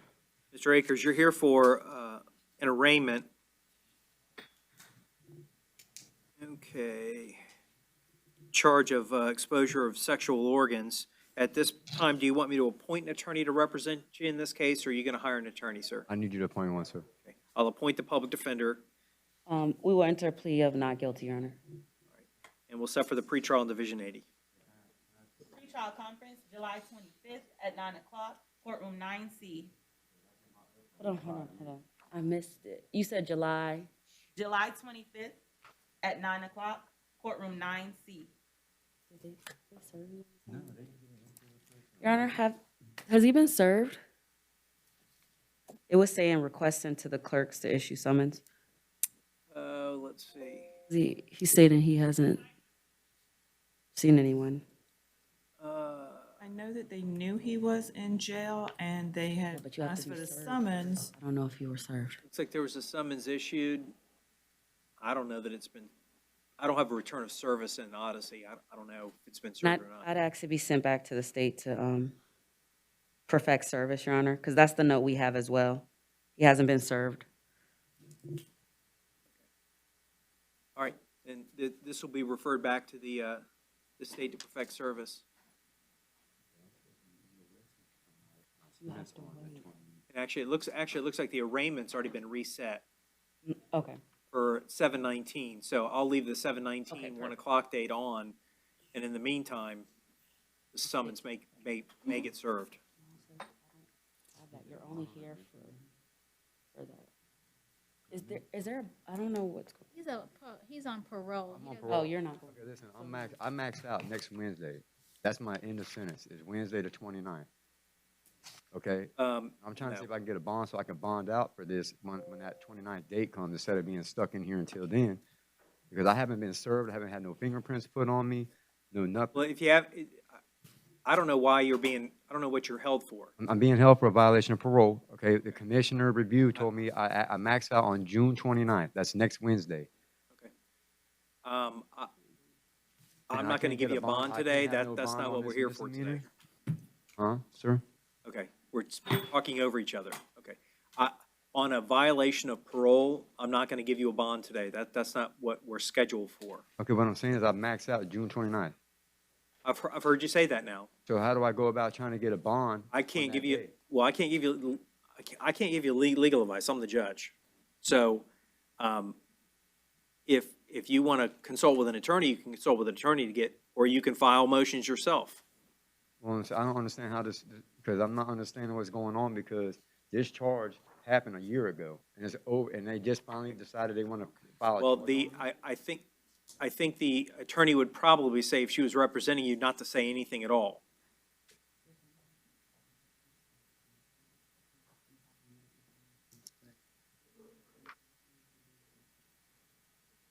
I understand. What's the parole violation? I'm worried about this charge, but I can't get a bond on it.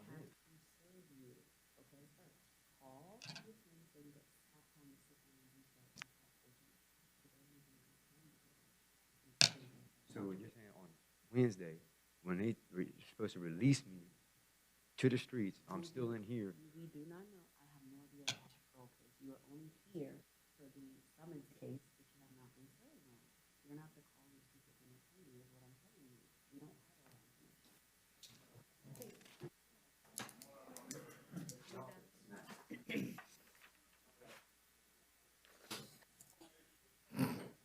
Your Honor, Alfonso is medical.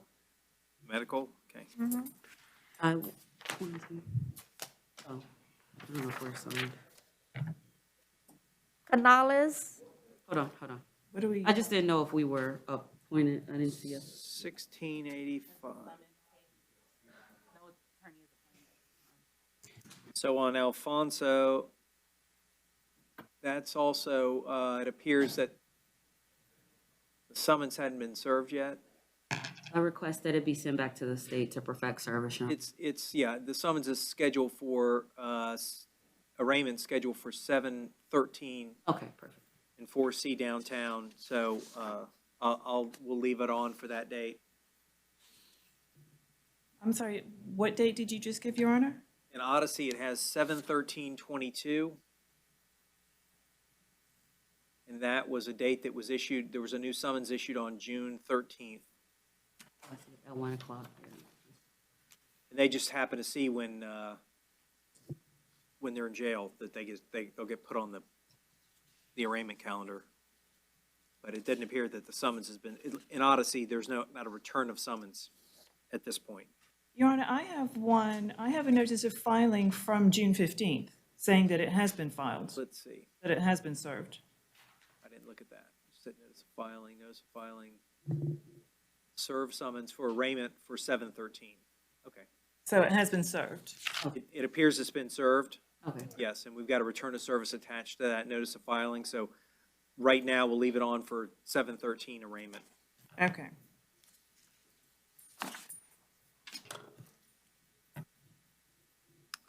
And this is Mr., no, we have Canales next. yes, He's downtown court, Your Honor. okay. So it's a city case, and the public defender was previously appointed. I will waive an enter plea of not guilty, Your Honor. Okay, we'll set for pretrial in Division 63. Division 63 pretrial conference, July 7th at 1 o'clock, courtroom 10B.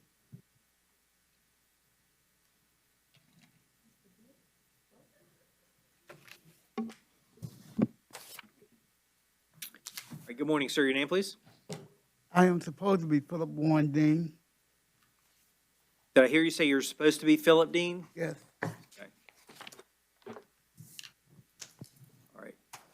Well, a person named Philip Dean is set for arraignment in a city ordinance violation and represented by the public defender, charged with being in the park after hours. Your Honor, the offer from the state to resolve the being in parks after hours is a withhold of adjudication, credit for the time Mr. Dean has been in, and no return to Delaney Park. And Mr. Dean would like to accept an enter plea of no contest.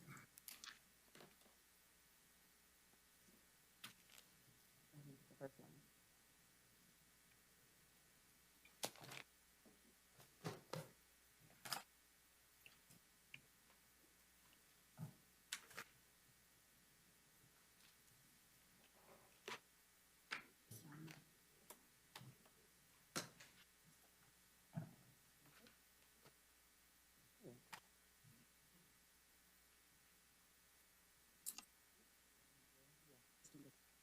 All right, Mr. Dean, I've been handed a plea form indicating you wish to plead no contest to being in the park after hours, and that matter will be resolved with time served, and in order not to return, you'll be released today. Is that what you want to do? Yeah, I leave today, yeah. Okay. Holding up the plea form. Is that your name at the top? Did you sign this at the bottom? The form you just signed, right here. Don't look at him, just look right here. Is that the form that you signed? I can't see it. Okay. Did you just sign a form to resolve the case? Yeah, I did sign the form, but I can't see that. Okay, I got you. So this has your name and it has a signature. I see it says Philip Dean on it.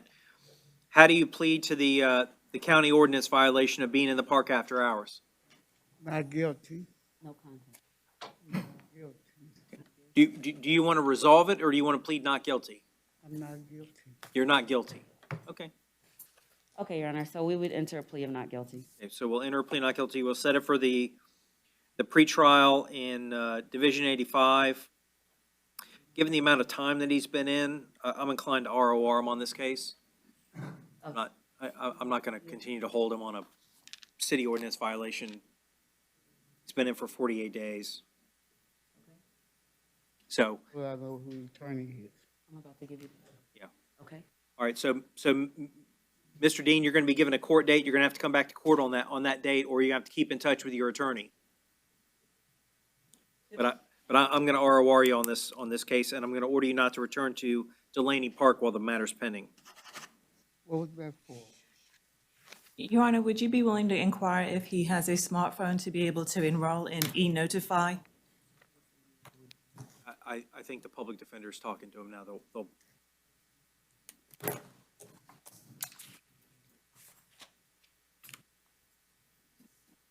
No, I don't.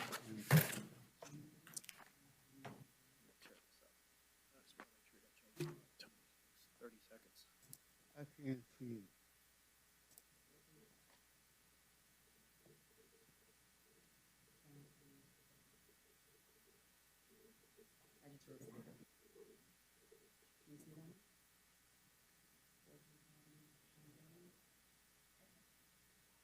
I'm going through all this just because I'm sitting in a park.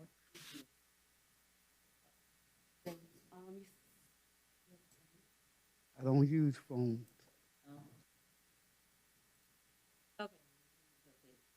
All right, sir. Good luck.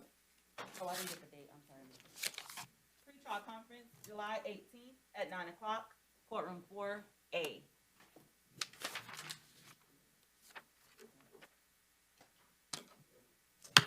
He'll be back.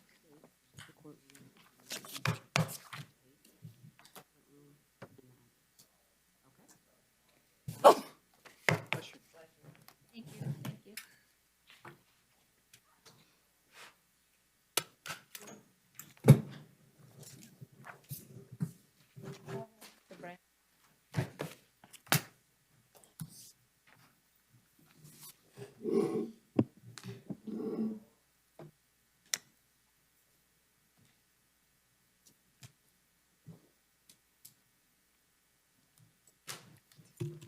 Good morning, sir. Your name, please? Stanley Brandt. Brandt, you're here for initial appearance. You've been arrested for a trespass after warning. In your honor, the offer from the state was an adjudication of guilt, credit time served, no return to 2396 West Oak Ridge Road. And Mr. Brandt would like to accept and enter a plea of no contest. Right here. Okay. Oh, I'm sorry.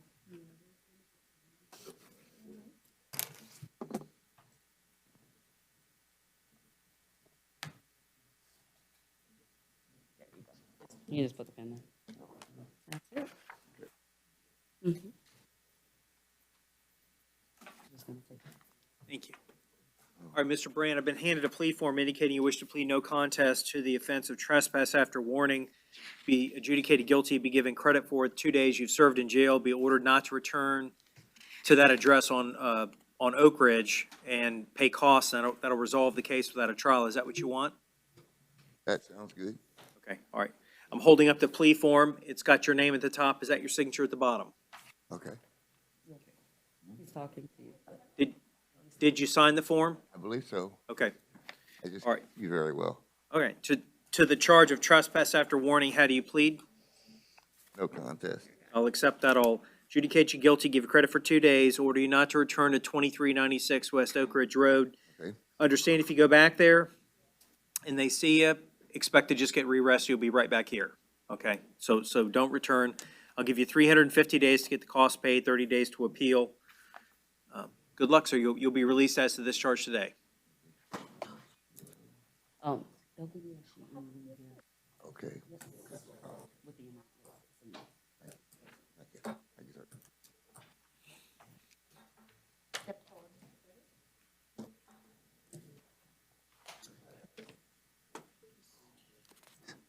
All right, good morning, sir. Your name, please? Jalen Curtis. Mr. Curtis, you're here for initial appearance. been arrested for exposure of sexual organs and resisting an officer without violence. I'm going to appoint the public defender to represent you. Can I just plead guilty right now and go home? Why would you send me 33 days No, for that? I can't. That is not even a misdemeanor. That's a bug charge.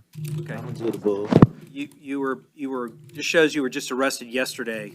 Why I can't? I don't want to do 33 days. I want to go home. I don't want to stay in jail. I plead guilty right now. Take Your Honor, probation or whatever. I want to There's go no home. offer from the state. The state's not making, R&R? the state's not making an offer to resolve your case today. So if you want to go home, you got to post a bond. $100. I could post it. That's between you and the bondsman. So, Thank you. all right, good luck, sir.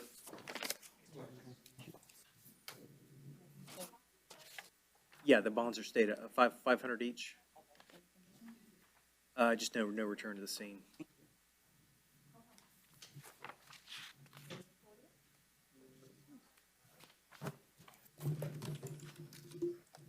Good morning, ma'am. Your name, please? Brittany Washington. Ms. Washington, you're here for initial appearance. You've been arrested for petty theft. I'm going to appoint the public defender to represent you. You got a bond of $500, and I'm going to order that you not return to that Walmart 4520 South Summeron Boulevard. In all likelihood, you were trespassed. If they see you back while the matter's pending or afterwards, then expect to get rearrested. Okay? All right, good luck, ma'am. Yes, sir.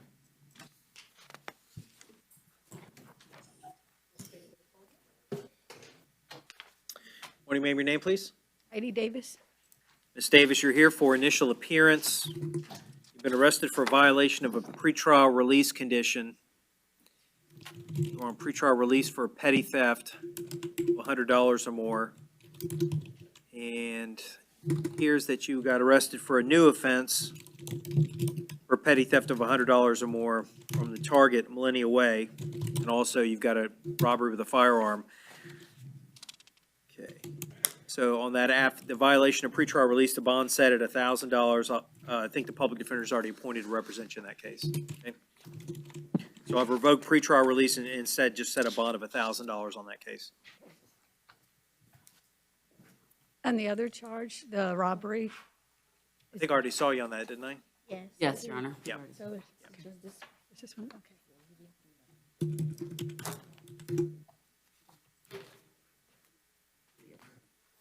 Okay. Your Honor, we have Lockhart refusal. Refusal, okay. I will waive the appearance, Your Honor. All right, so the public defender was previously appointed. This is a violation of pretrial release condition. Bond has been, pretrial is revoked, and bond is set at $500 on each of the 3 counts. Dayhart is behavior. Your Honor, could we reset for tomorrow? He hasn't offered to resolve his case. Okay. On Nahart, we'll reset for IA for tomorrow. Reyes is also behavior. And I would ask the same thing for Reyes, Your Honor. All right, so we'll reset Sebastian Reyes for an IA tomorrow. That was behavior or refusal? Behavior. Behavior, thank you.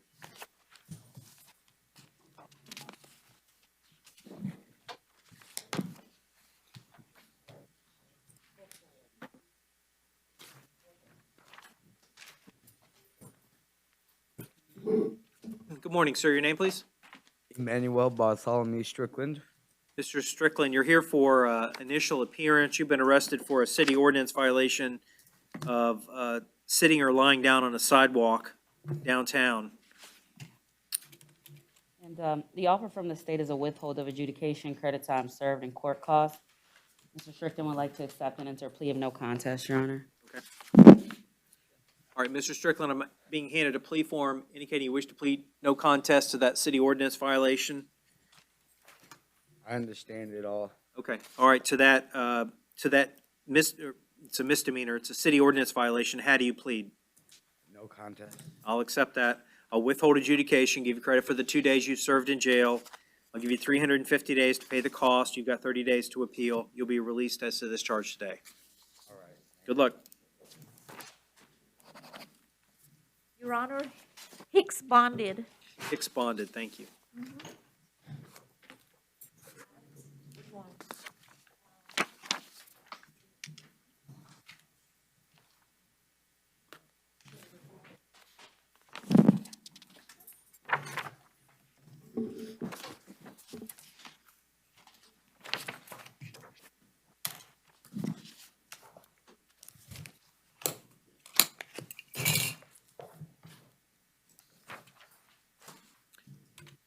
Good morning. Your name, please? Casey Adams. Ma'am, you're here for initial appearance. You've been arrested for trafficking in methamphetamine, 14 grams or more, with a firearm, and also possession of cannabis with intent to sell or deliver. Okay. State, the initial face sheet on the charging affidavit has got set, well, see, before I do that, I am going to appoint the public defender to represent you. Looks like they added the firearm charge and set bond at none. Do you believe the defendant is entitled to a bond? If it's trafficking with a firearm, Your Honor, it then becomes a first degree, and I believe it is punishable by life. But based on her absolute lack of history, I would have no objection to the court setting a bond, Your Honor. State or defense, do you have a position on bond? Your Honor, I would just ask that you look at the fact that she has no criminal history. She's been in the area for over a year when setting the bond in this case. Okay. All right, I'm going to set the bond as originally stated. It'll be $50,000 on count one, $150,000 on count two. I'm going to order you to have no contact with any co-defendants or witnesses, not to possess any weapons, firearms, or illegal drugs while this matter is pending. I missed count two, Your Honor. Count two is 150. possession with intent. Yeah, 150. Yeah. Your Honor, given she has no history, my client can't afford $50,000. I would just ask if you would consider it reducing it at least to $30,000. I'm going to stay at the 50, and I've appointed you an attorney, ma'am. The attorney can file the appropriate bond motion with the judge in Division 20.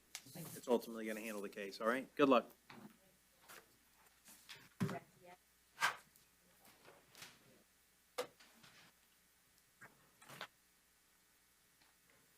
Good morning. Your name, sir? Randy Adams. Mr. Adams, you're here for initial appearance. You've been arrested for possession of looks like a weapon or ammunition by a convicted felon. Like trafficking and methamphetamine, 14 grams or more. Possession of cannabis with intent to sell or deliver, and grand theft of a firearm. I'm going to appoint the public defender to represent you in this case. Okay.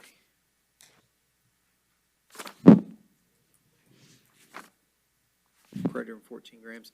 I'm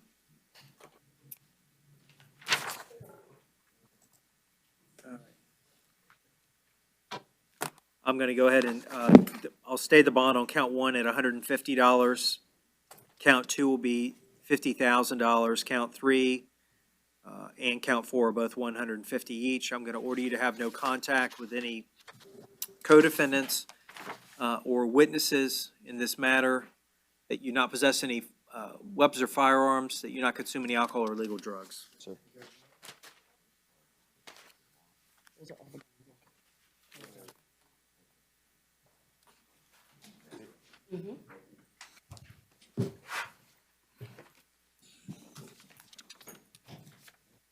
Morning, sir. Your name, please? Mr. Barber, you're here for initial appearance. You've been arrested for burglary of a dwelling, grand theft, criminal mischief, and loitering or prowling. I'm going to appoint the public defender to represent you.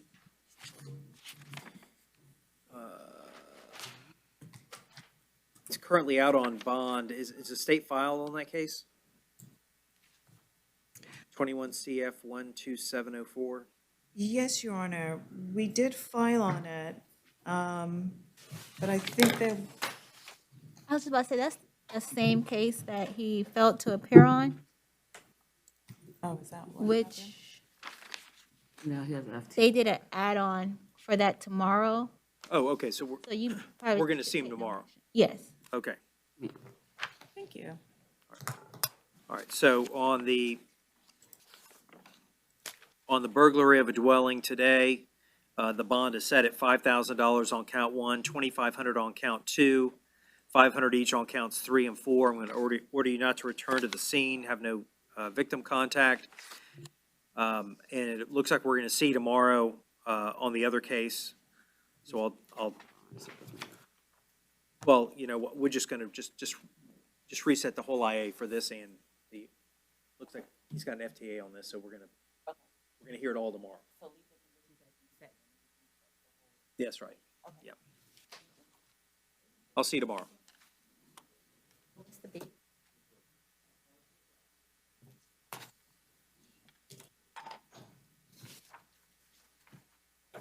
Morning, sir. Your name, please? Joseph Bates. Mr. Bates, you're here for initial appearance. Been arrested for possession of fentanyl and possession of drug paraphernalia. Going to appoint the public defender. Bonds have been set at $1,000 on count 1 and $500 on count 2. Good luck.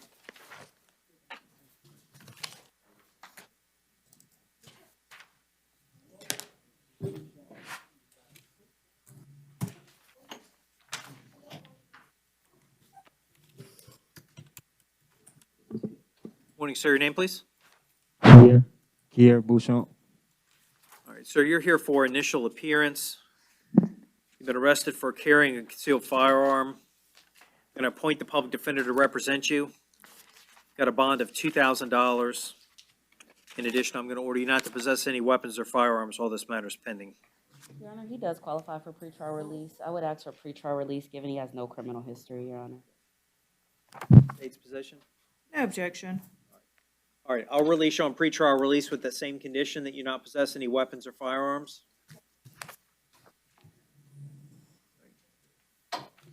Good luck, sir.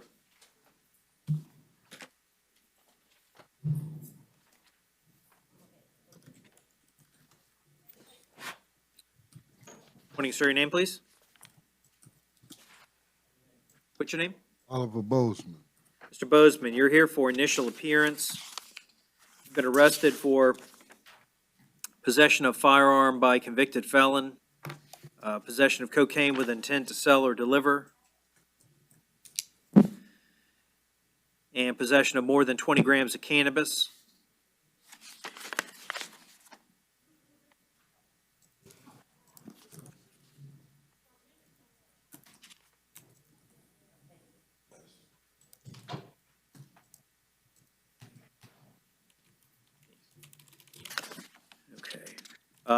The bond on count 1 is set at $5,000.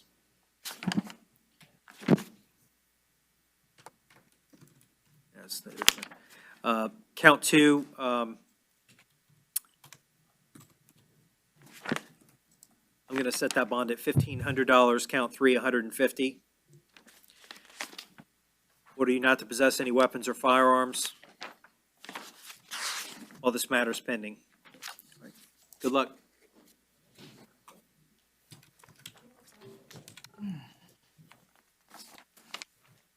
Good morning, sir. Your name, please? Travis Bryan.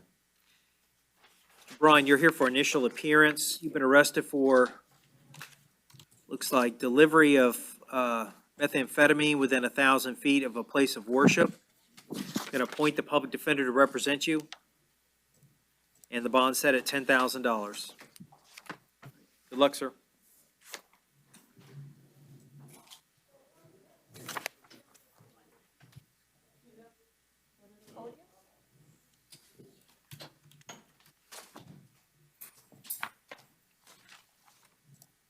Morning, sir. Your name, please? Xavier Bryant. Mr. Bryant, you're here for initial appearance. You've been arrested pursuant to a warrant for the offense of carrying a concealed firearm. I'm going to appoint the public defender to represent you. Bond set at $1,000.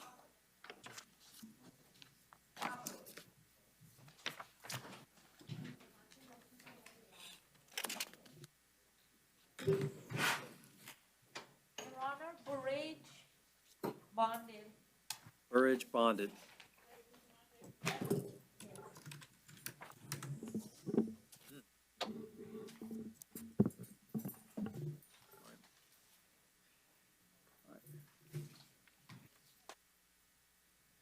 right, good morning, sir. Your name, please? John Walter Cobble. Mr. Cobble, you're here for initial appearance. You've been arrested pursuant to a warrant for failing to register upon release as a sexual offender. Okay. And state, you have a position on, I am going to appoint the public defender. And he's also currently, he's been ROR'd on the same charge. Looks like he was ROR'd less than a week before this new offense, but it's for the same thing. Your Honor, I have no objection to a bond. It appears that he was arrested in March. He was released ROR. What they are supposed to do is, upon release, report. He did not. He's back here again. Yeah. So I have no objection to a bond, Your Honor. And on the, Your Honor, as to the out on bond, I'd ask that you take no action. He was arrested back in March, but the state has not filed on that. He was released on a 33-day motion. And I will remind him that upon release, he has to go and register. All right, I'll set the bond at $2,500, and I'll take no action on the out on bond or out on ROR. That Mr. Cobble just needs to understand that he's got the obligation. He's got to go. You have to register. I just explained. Expect that if it happens again before these matters are resolved, you're probably going to be sitting in jail on no bond. Yeah. Okay.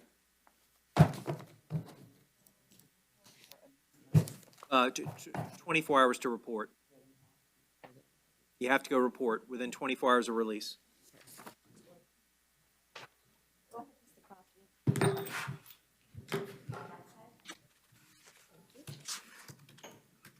Morning, sir. Your name, please? Brett Crosby. Mr. Crosby, here for initial appearance. I'm going to appoint the public defender to represent you. You've been arrested for one count of lewd lascivious behavior in exhibition and 4 counts of indecent exposure, exposure of sexual organs. Okay. State, do you have a position on bond? No, Your Honor.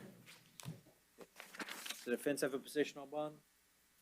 Your Honor, I just ask that you consider, and I'm not sure if it's updated, but my sheet doesn't show any type of criminal history. So I ask that you consider those factors when setting the bond. My client is transient, Your Honor.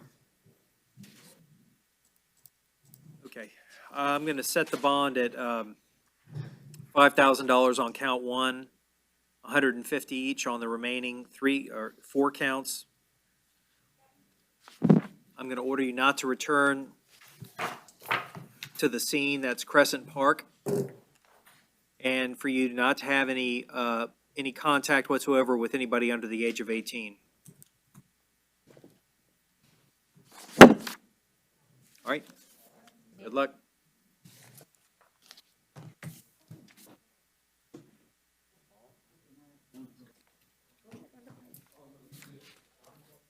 Good morning. Good morning, sir. Your name, please? Anai Wallace. Sir, you're here for initial appearance. Okay, you've been arrested pursuant to a warrant for home invasion robbery with a firearm. According to the application for the appointment of the public defender, the amount that you wrote down, you make too much money to qualify for the public defender. I mean, that's the thing. I own a business. I have an owner trucking business, and I have to operate it, you know? So that's gonna be a problem. And my girls start work on the 27th. Well, say you take home $100,000 a year, and you make too much to qualify for the public defender. I just started my business like a couple months.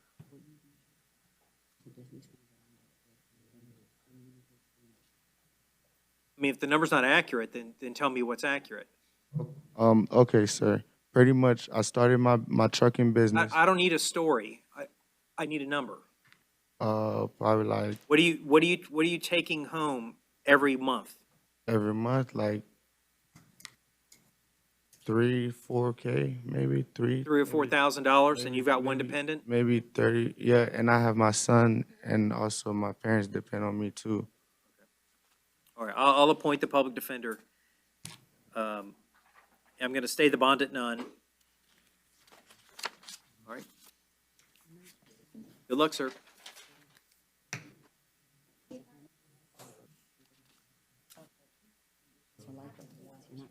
Also, conditions of no contact with the victim or any co-defendants, no return to the scene, no weapons, firearms.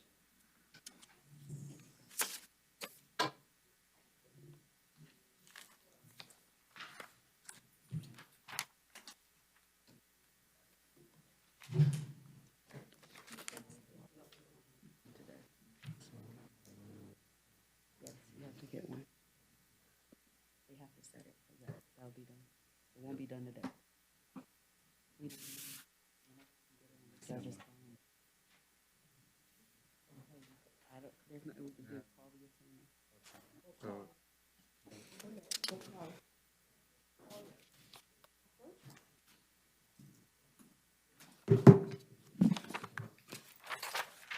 Good morning, sir. Your name, please? Akasenge. Sir, you're here for initial appearance. You've been arrested pursuant to a warrant for burglary of a conveyance, grand theft motor vehicle, aggravated assault with a firearm, and possession of a firearm by a convicted felon. Okay. I'm going to appoint the public defender. Okay. On count one, I'm going to set the bond at $2,500. Count two, bond will be set at $1,000. Count three, bond will be set at $2,500. Count four, bond will be set at $1,000. Or do you not have any contact with any witnesses or the victim? Or do you not to possess any weapons or firearms?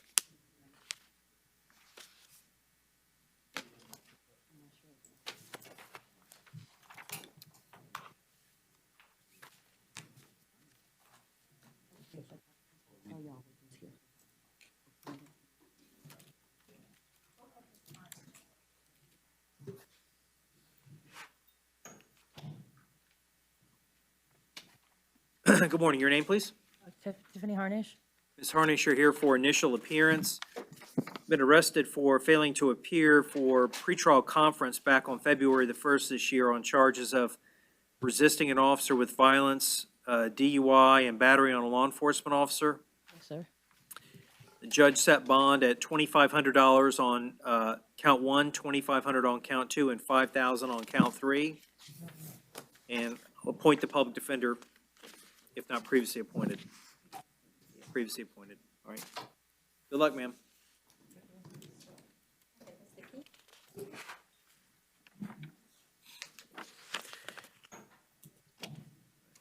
Good morning, sir. Your name, please? Dwayne Key, sir. You said Dwayne Key? Yes, sir. Okay. Mr. Key, you're here for initial appearance. You've been arrested for petty theft with 2 prior convictions. I'm going to appoint the public defender to represent you. And you're currently out on bond. Actually, it looks like you've got court coming up. Yeah, July 6th, sir. Okay. Case What- is what's- 3 years old. What's the state's position on the out on bond?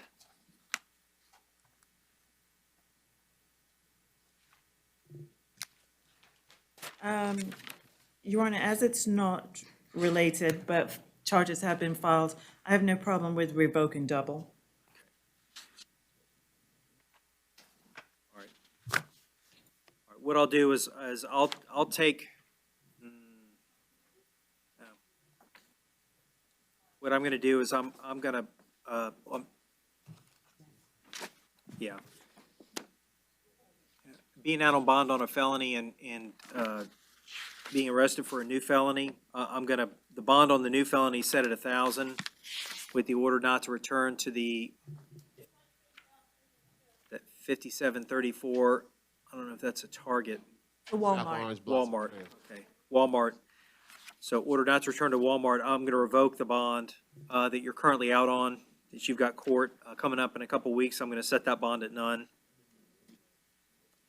And you can go back to the judge in Division 14 and seek to get a bond back. Your Honor. Good luck, sir. I have a question, sir. Yes, sir. I understand I have $1,000 bond on this Walmart case, sir. And my other bond, you say you're revoking it? I revoked it. I revoked it because while you're out on bond on a felony, you got arrested for a new felony. I thought I had a misdemeanor. And I mean, sir, if you read the facts of the case, you know something's not right about that case. And it's not. Okay. You know. I don't. The thing about it is when they went to talk. You understand? You got I you got the right to remain silent. You I know, I understand today is understand not the trial because when I read the affidavit, I don't see anything wrong with the affidavit. No, I understand that. What I'm saying is, and then I don't understand when things go. And then when the police got, I had the money to pay, and they trying. And I'm saying, but I don't know, sir. It's this whole thing is just messed up. And then when the cops came there and they told them what happened, the police officer Ramos, said, ain't no crime been committed. Then the lady changed the story, and that's how I come to jail. And then he didn't even want to bring me to jail. Yeah. But the lady was screaming, oh, he's gonna go to jail. He's gonna go to jail. Okay. Well, it's like I can't win for losing. Well, I've appointed you an attorney, and that sounds like you may have a defense, and you just need to communicate that to your attorney, sir. All right. Good luck.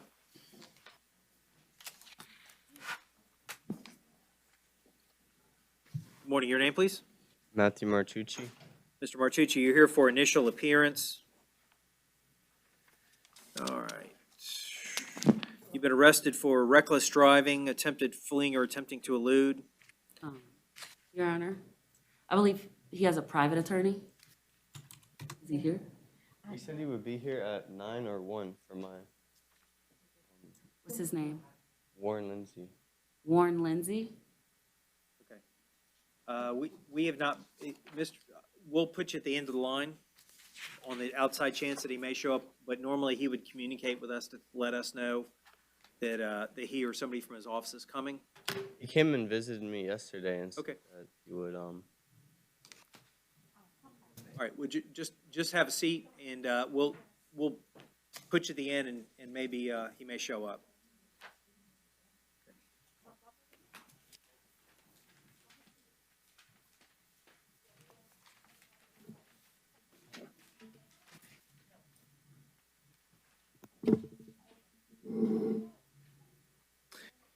Good morning, sir. Your name, please? Tyree Montgomery. Mr. Montgomery, you're here for initial appearance. Okay. You've been arrested for, looks like trafficking in methamphetamine and possession of cannabis with intent to sell or deliver. All right. On count one, I'm going to set the bond at $50,000. Count two, the bond set at $150,000. I'm going to order you not to have any contact with any co-defendants or any witnesses in the case, possess no weapons or firearms, or alcohol or illegal drugs. I'll appoint the public defender. Good luck, sir. Thank you.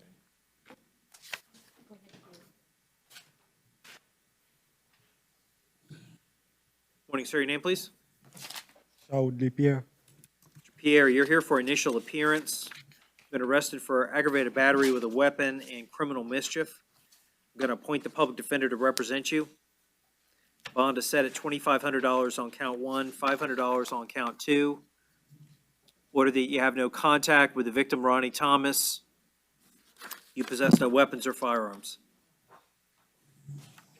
All right, good luck. Probably a no return as well, Your Honor. Order no return to the scene.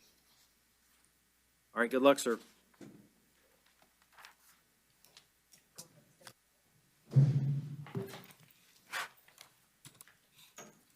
Morning, ma'am. Your name, please?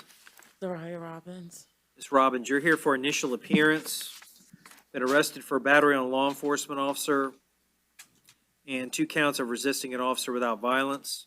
I'm going to appoint the public defender. Bond on count 1 is set at $2,500. Count 2 at $100. Count 3 ROR. Your Honor, she does qualify for pretrial release. I would ask for pretrial release given she has no history. State's position? No objection. Okay. All right, without objection, I'll release you on pretrial release.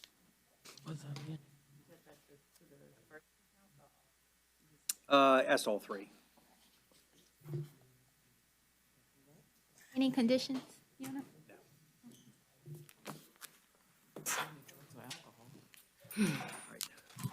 Morning, sir. Your name, please? Robert Simmons. Mr. Simmons, you're here for initial appearance. You've been arrested for trafficking methamphetamine and possession of cannabis with intent to sell or deliver. Going to appoint the public defender. Bond on count 1 is set at $50,000. Count 2 bond is set at $150,000. In addition, I'm going to order you to have no contact with any co-defendants or witnesses, possess no weapons or firearms, no alcohol or illegal drugs. All right, good luck. Thank you.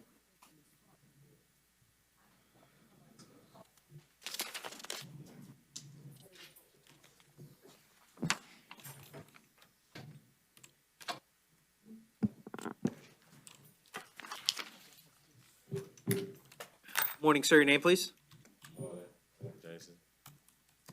Jason Strother? Jason Strother. Okay. All right, sir, you're here for initial appearance. You've been arrested for robbery with a deadly weapon and a mask, carrying concealed firearm, aggravated assault with a firearm. Okay. Is he entitled to a bond on count 1? No, Your Honor. I'm going to appoint the public defender. I'm going to stay the bond at none on count 1. Count 2 bond is set at $2,500. Bond on count 3 is set at $2,500. Order you to have no victim contact, no return to the scene, possess no weapons or firearms. All right. Good luck, sir.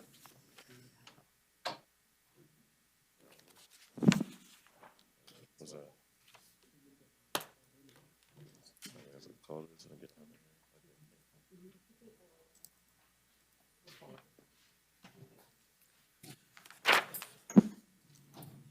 Good morning. Your name, ma'am?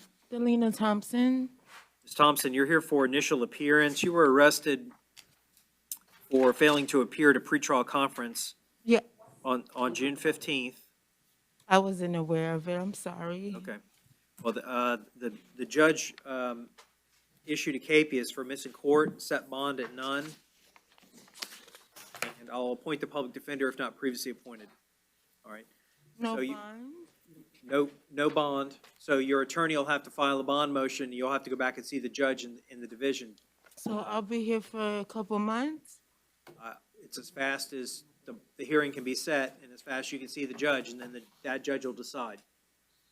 That's not good.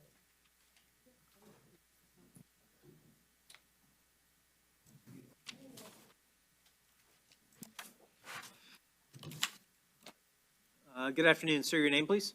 Courtney White. Mr. White, you're here for initial appearance. Been arrested for possession of cocaine with intent to sell or deliver within 1,000 feet of a child care facility. Then possession of fentanyl, possession of cannabis, and driving with a suspended license with knowledge. Yes, sir, but Hold on. I'm going to appoint the public defender to represent you. Your Honor, I was just double checking, but I would argue no PC as to the intent to sell. I don't see any, all that we have is the amount, 4.2 grams of cannabis. Looks like 0.4 grams of the white substance. I don't see any large amounts of cash. I don't see any scales. Trying to make sure there was no individual baggies. Did you? I would argue no PCS to the, with the intent to sell. The state's response. Just one moment, Your Honor. Sure.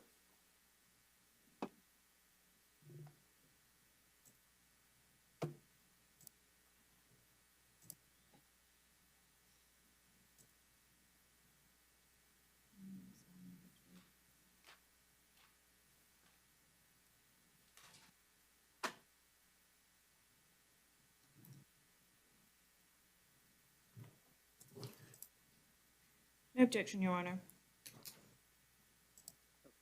All right, so it's possession of cocaine within 1,000 feet of a child care facility? Is that an appropriate aggravator for that charge? Your Honor, I was reviewing the statute, and it does say a person may not sell, manufacture, or deliver or possess with intent to sell. Okay, all right, so both those, the aggravators come together? Yes. Okay, so it'll be possession of cocaine, possession of fentanyl, possession of less than 20 grams of cannabis and the suspended license. So that would drop the bond on count one. So I'll find no PC regarding intent to sell or within a child care facility. Bond on count one is set at $1,000. Count two at 150, counts 3 and 4 at 100 each.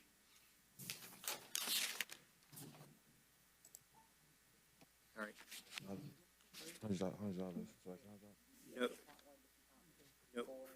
No. Court found probable cause for possession of cocaine only. It'll be that same 893.13, just regular possession of cocaine. You saw that? He's like, go back to work. I'll find it here pretty quick. 893.13.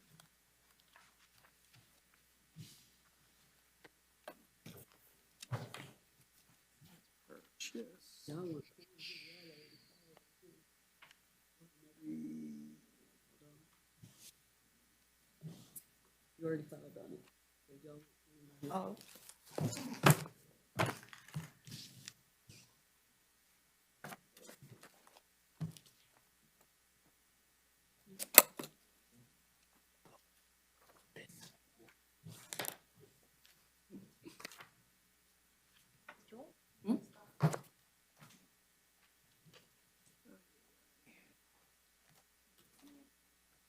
Yeah, we'll find it.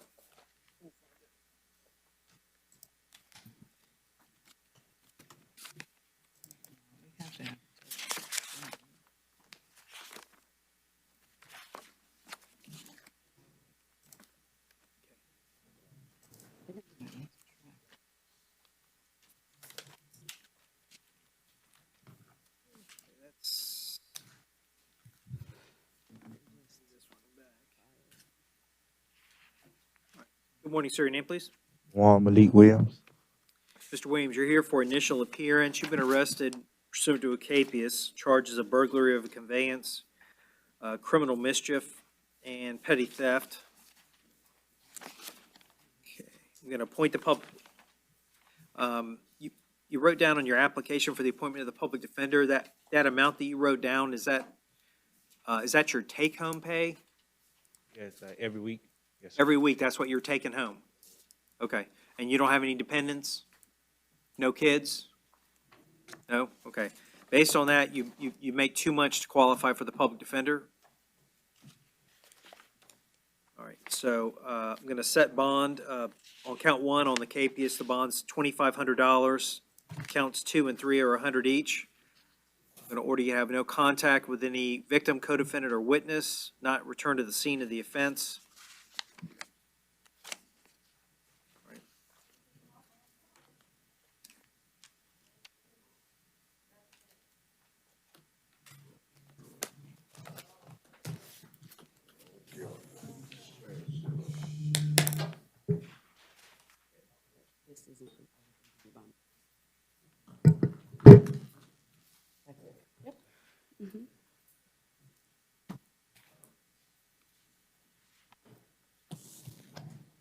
Morning, sir. Your name, please? Rodney Ziegler. Mr. Ziegler, you're here for initial appearance. Been arrested for petty theft. 2 or more prior petty theft convictions or theft convictions. Okay. I'm going to appoint the public defender to represent you. All right. Bond is set.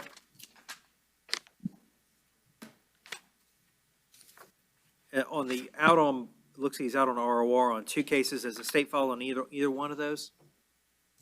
Yes, Your Honor. With regard to the trespass, 22 MM 359, pretrial was back in March and then nothing happened. Failure to appear? But with regard to the felony 22 CF 4431, defendant was arrested March 20th and the state has not filed any formal charges. Okay. All right, so I'll take no action on the out on bonds on the new petty theft, or it'll be maybe a felony. Comes in as a felony. That bond's set at $1,000. I'm going to order you not to return to the Wawa 901 North Orlando Avenue. Looks like a Winter Park. All right. Good luck, sir.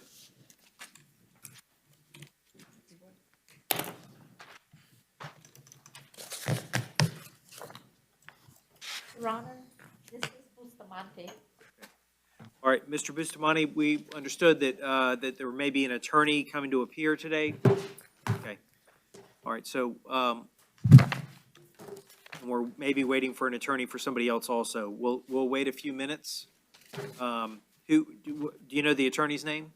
I think it's Anton Nance. Okay.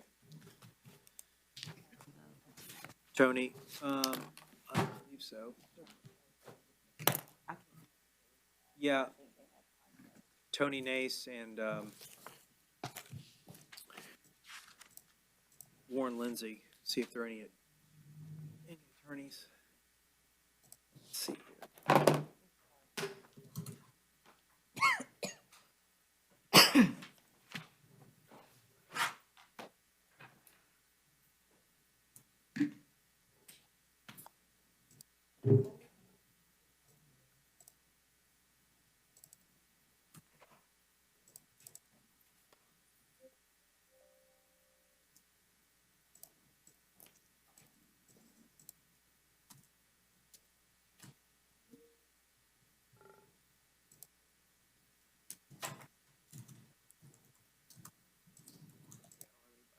Anybody on Teams?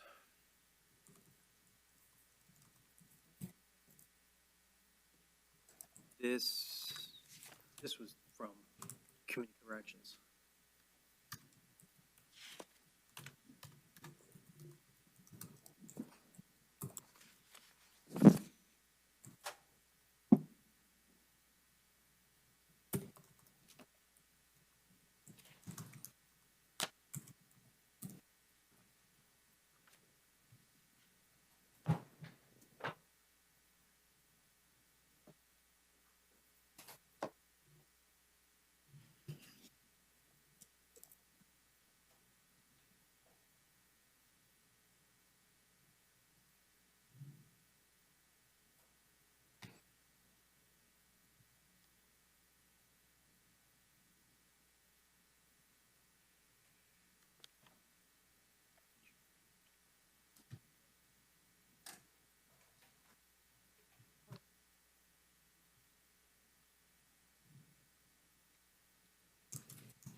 looking for his number?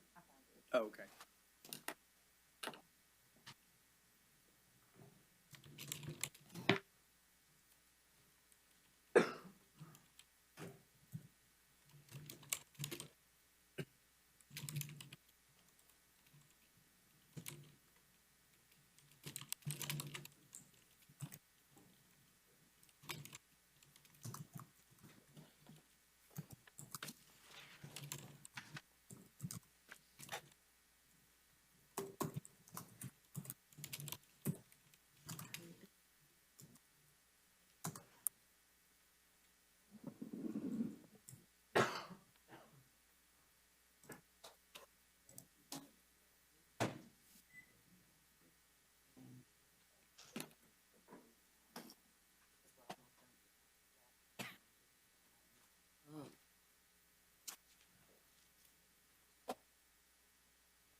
Yeah, that's fine.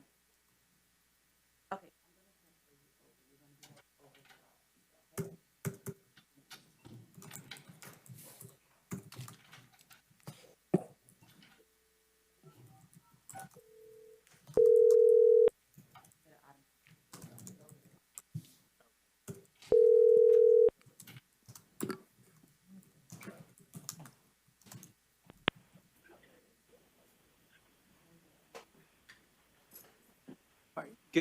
Good afternoon. This is Judge Duckworth. Who do I have on the line? You have Adam Reese, Judge Duckworth. How are you today, sir? Good. How are you? I'm fine, thank you. And who is this? Yeah, this is Adam Reese, and I represent Jeremy Bustamante. Okay, Mr. Reese. So we've got Mr. Bustamante here for initial appearance. That's my understanding, yes, sir. And this is on an arrest based on a warrant, a charge of sexual battery, being physically helpless. Okay. And state, you have a position on bond? Yes, Your Honor. It is a first-degree felony that is punishable by life. As such, the state asks defendant be held no bond. Mr. Reese? Your Honor, Mr. Bustamante is a longtime resident of Central Florida. Obviously, I haven't had an opportunity to look at the affidavit in support of the arrest warrant. I've spoken briefly with my client, and he categorically denies the allegations. And as the court knows, he is presumed innocent of those allegations. I don't know if there's even sufficient probable cause. However, that being said, I think under the circumstances, bond is allowable, and I would ask the court to set a $15,000 bond with no contact. I think that would be fair and appropriate under the circumstances. And he's also currently out on bond on a felony case. It looks like it's coming back up out of Osceola County. Correct, and I spoke to the prosecutor about that case, earlier today, and although nothing's etched in stone, it looks as though it's reasonably foreseeable that we're going to be able to get a probation sentence.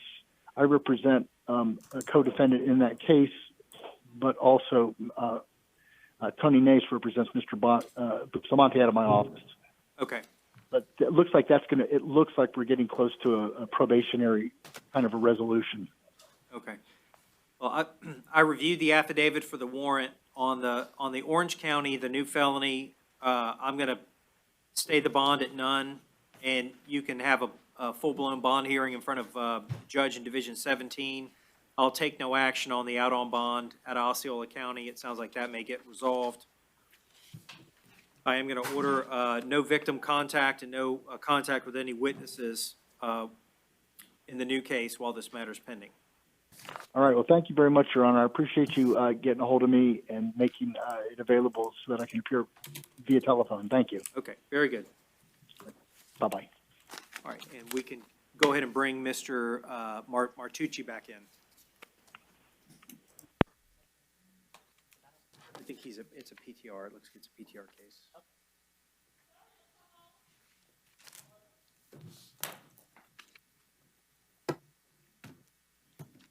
Adam?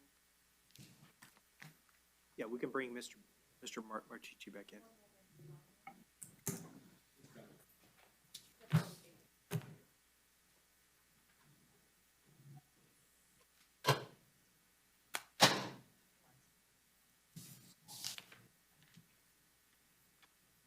All right, Mr. Martucci, I don't see at this point where an attorney's filed paperwork on your behalf. Hold on, let me pull this up.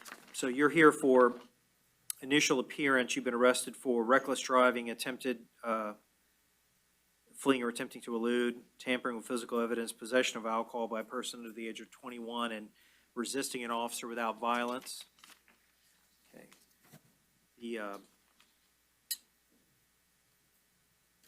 Looks like he qualifies for pretrial release. Does the state object to that? No objection. All right, so what I'm going to do, Mr. Martucci, is I'm going to release you on pretrial release, so you won't have to post a monetary bond with the following conditions. That you not consume any alcohol or illegal drugs, that you be subject to random testing for alcohol and illegal drugs while on pretrial release. All right? I have one question. Yes, sir. I work at the airport, and is this going to affect my custom clearance in any way? I can't answer that. I don't know.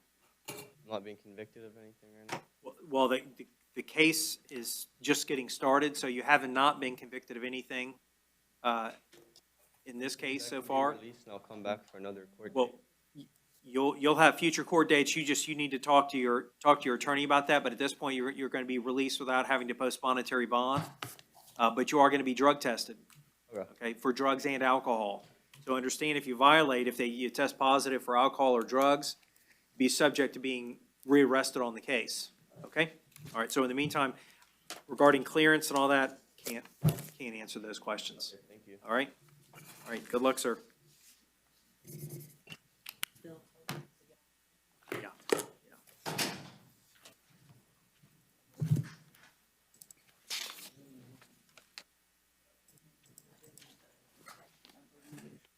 All right, so let's go through it. We'll find somebody in here that had a simple possession. Oh, okay. Let's see if we can find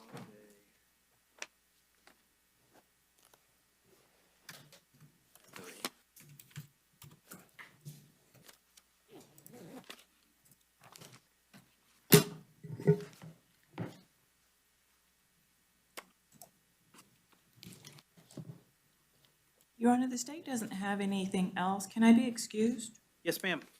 Yeah. Oh, have a good afternoon. See you tomorrow. You too. You have Friday today? I do. What are you saying? You'll see this tomorrow. I was saying have a good day. I was being polite. You know what? I'm sorry.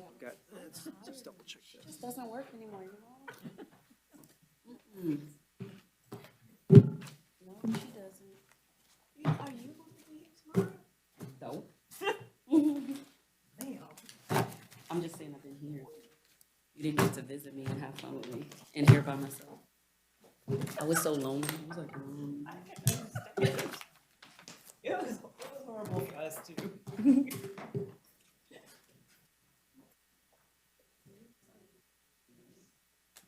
So it's statutes 893.13, subsection 6, subsection A-6.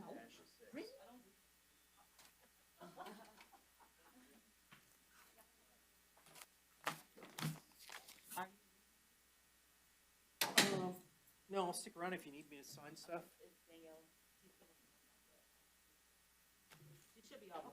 Okay, yeah, that's fine. I invest hours of my time every single day to make these videos possible. Unfortunately, the engagement on my videos has been very low recently. Most of the bond court viewers do not hit the like button on my videos. Please, please, please, hit the like button on my videos. The YouTube algorithms heavily favor videos with more likes. If you do not like my videos, then please tell me why in the comments and I can make changes to improve the channel.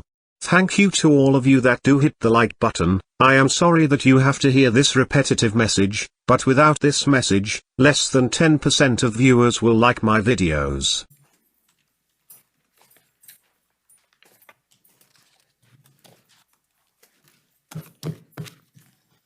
Is Green actually from our second session? yeah, I can't. I'm looking too.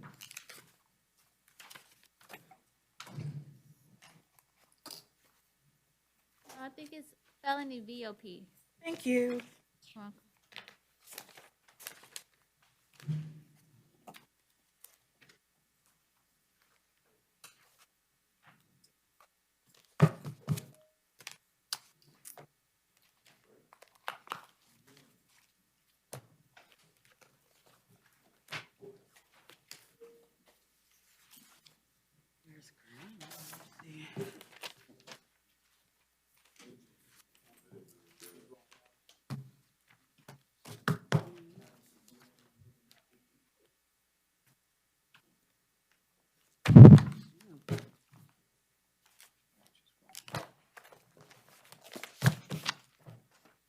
See him.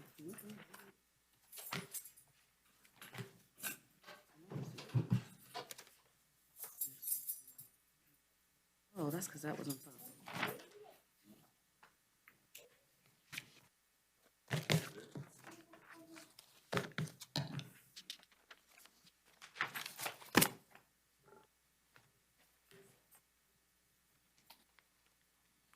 All right, ready to get going? We're gonna go in Spanish first? Yes. And I've got somebody on the Teams line. If you could just, what case are you calling in on?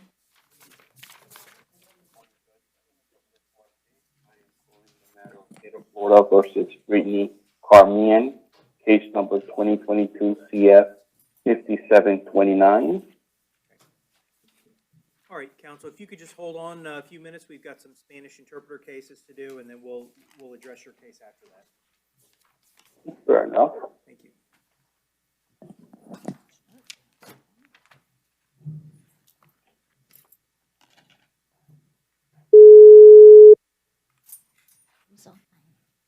I didn't even hear.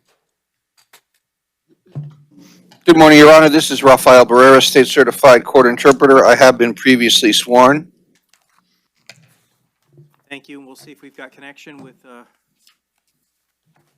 defendant. Certainly, Your Honor.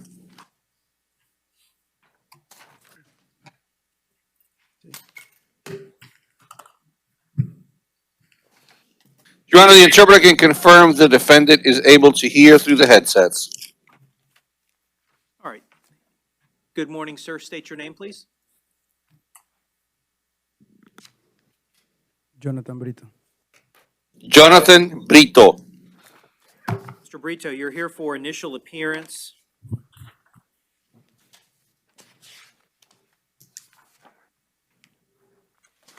Sir, you've been arrested for a violation of pretrial release in a domestic violence case. This is case 22 MM 3660. The bond has been set at none. I'll appoint the Office of the Public Defender to represent you. And the 826. Also currently out on bond for a felony. I want to make sure that that's, is that the same case, State? It is the same victim, Your Honor, yes. It's the same victim, but a separate case? Yes, Your Honor. Okay. All right. And Your Honor, it does state that it may be modified by the first appearance judge. I would just ask that, given he has barely any type of criminal history, that you consider setting a bond. And on the out on bond, if you are inclined to revoke, you revoke double as opposed to holding him at no bond, being that he doesn't have any other criminal. I'm gonna stay the bond on the misdemeanor at none, and I'm gonna revoke the bond, or the pretrial release that he's currently out on, 22 CF 2544, and set it at none. He can go to the, and I'll appoint the public defender of both cases.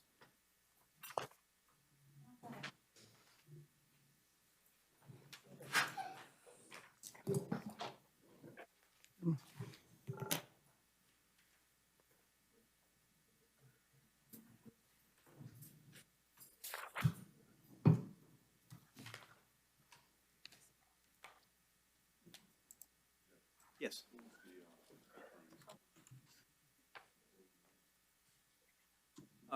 See. Counsel, could you state your client's name again, please?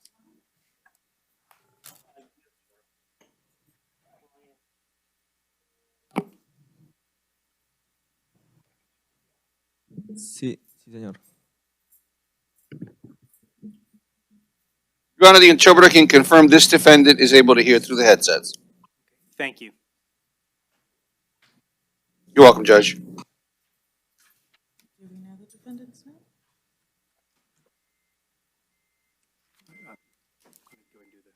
We'll do the interpreter case.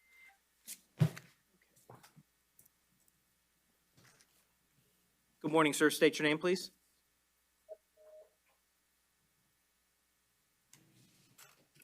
Andrés Camilo Sandoval Hernández.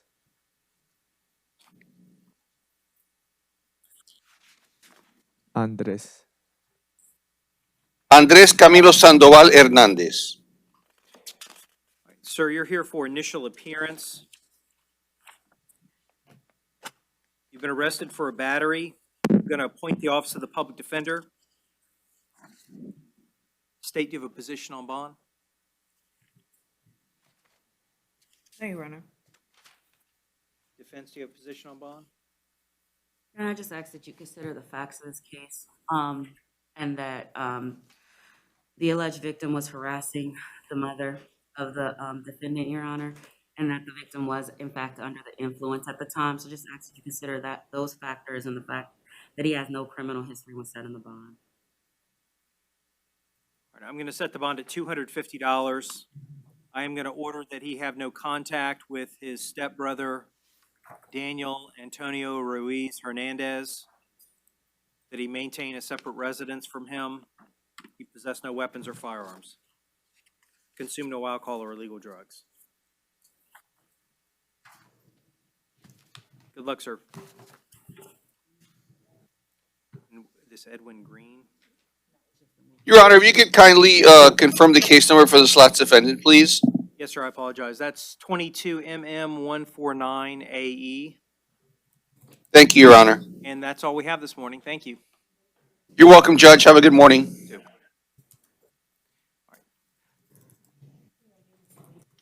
I'm sorry, counsel, could you again state your client's name on the teams?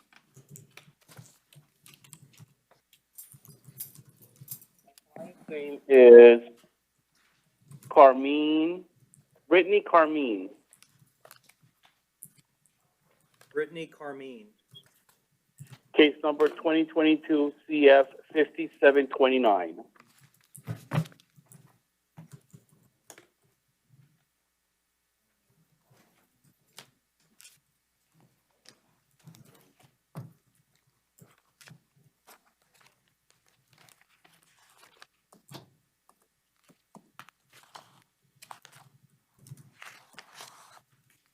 Your Honor, is that a felony from second session?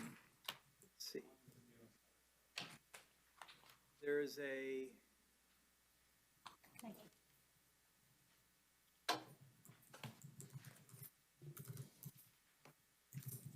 I think this is this just a 33-day motion, counsel? That would be correct, Judge. Okay. Okay.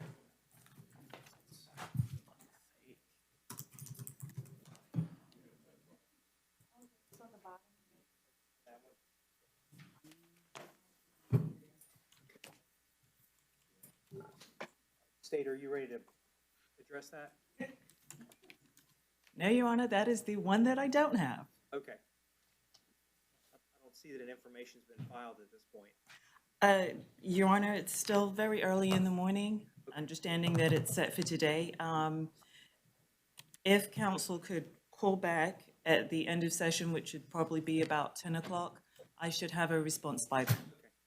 All right, counsel, if you could call back at 10 o'clock, we'll be able to address this. We normally don't address these till the very end of the first session. Yeah, that puts me a little bit on mind, Judge, to be quite frank.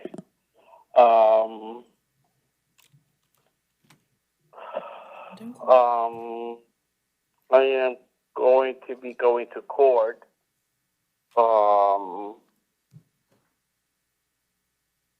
That really puts me on a bind. Well, I mean, the reality is if you were here, you would be waiting until we were done with the first session anyway. So, either the state has filed or the state hasn't. So that's, so if you want to rearrange or step out of the hall at approximately 10 o'clock and call back, we can address it then. Is there any way that I could mute myself and just keep you online? That way I do not have to call back in? Oh, that's fine. That's fine. Okay, if you can mute the phone, I'll leave it open. Thank you, sir. Not a problem.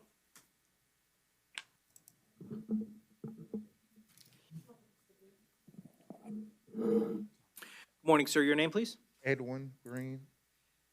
Mr. Green, you're here for initial appearance. You've been arrested pursuant to a warrant, violation of probation, originally placed on probation for lewd and lascivious molestation and lewd and lascivious conduct. Allegations that you violated are that you failed to remain in your residence according to the curfew. We got 1, 2, 3, 4, 5 separate days of curfew violations. I'm going to appoint the public defender. The bond's been set at none on the violation. Good luck.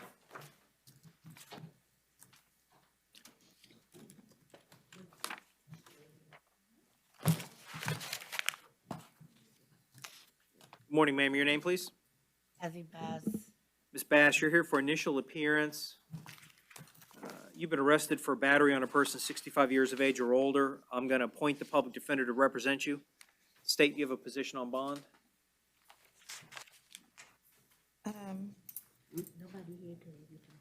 Not with regard to amount, Your Honor, but I would make note that according to the face sheet, there have been multiple prior domestic violence cases against the same victim.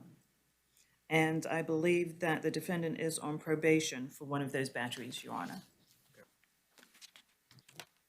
All right, defense? Your Honor, she may have a history, but one thing I ask that you consider is the fact she has no failures to appear. And when set in the bond, please, I would ask that you consider that my client's on Social Security income, Your Honor. Yep. All right, I'm going to set the bond at $5,000. I would expect, it appears that she's currently on probation. So I would expect a violation of probation warrant to be coming in at any time. So you may want to consider that before you spend money posting a bond. You're going to probably get, they're probably going to turn right around and arrest you for a violation of probation. You do what you want. I don't want you to. And how much would that be? Odds are it'll be none. What? It'll probably be none, probably a zero bond. But we're not addressing that at this point. I don't want you to waste money on a bond if you're going to turn around and be rearrested on a no bond. So you can, I've appointed you the public defender. You can talk to them about your best course of action. I just don't want to see you waste money. Can I speak to him?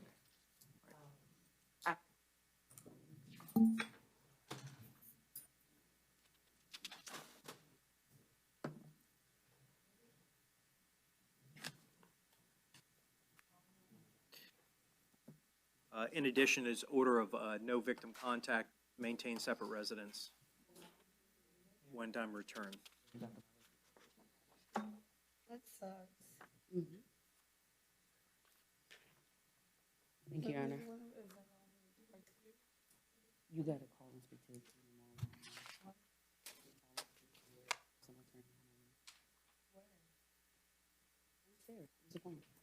Your Honor, can I have the case number, please? For this case? Yes, Your Honor. Yeah. 2022 CF 7261. Thank you.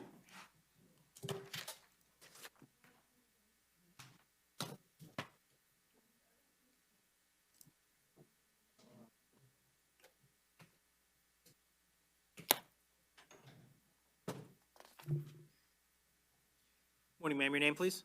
Roach Chadwick. Ms. Chadwick, you're here for initial appearance. You've been arrested for aggravated assault and battery, both domestic related. I'm going to appoint the Office of the Public Defender to represent you. State you have a position on bond. Hey, Your Honor. And Your Honor, I just ask that you consider the fact that on my sheet, she doesn't have any type of criminal history, and that she has community ties. She's been in the area for well over a year when setting the bond. All right.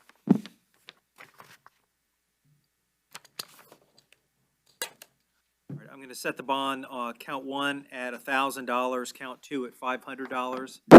I am going to order that you have no contact with the victim, that you maintain a separate residence from him.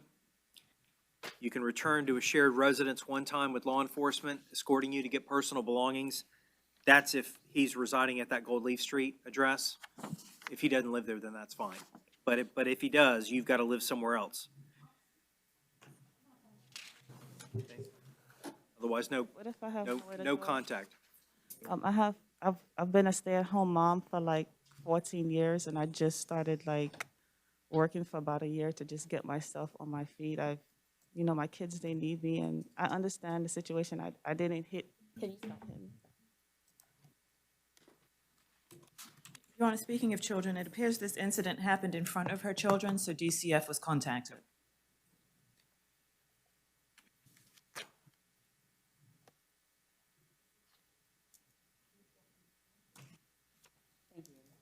Okay.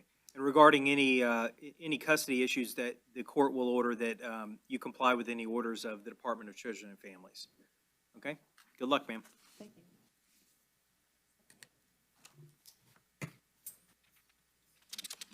Morning, sir. Your name, please? Jamal Thompson.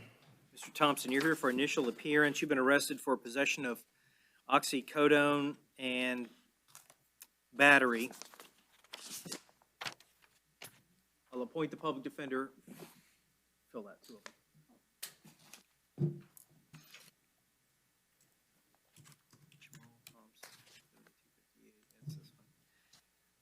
The bond on count one is set at $2,000. State have a position on the bond on count two. Yeah, Your Honor. Defense? Your Honor, on my sheet, it shows that he qualifies for pretrial release. I would ask for pretrial release in this case. All right, I'll release you on pretrial release with the condition that you have no contact with Saquon Blackman. Maintain a separate residence.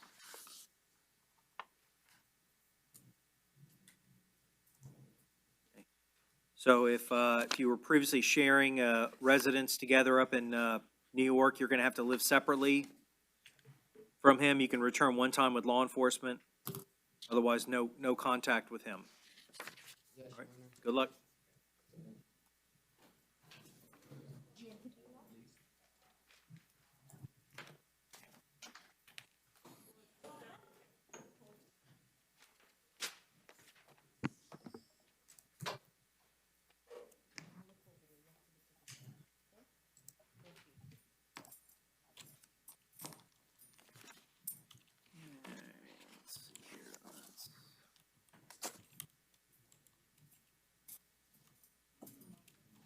Your Honor, I also have a filing decision on that Brittany Carmine, if you'd like to address it earlier. Okay.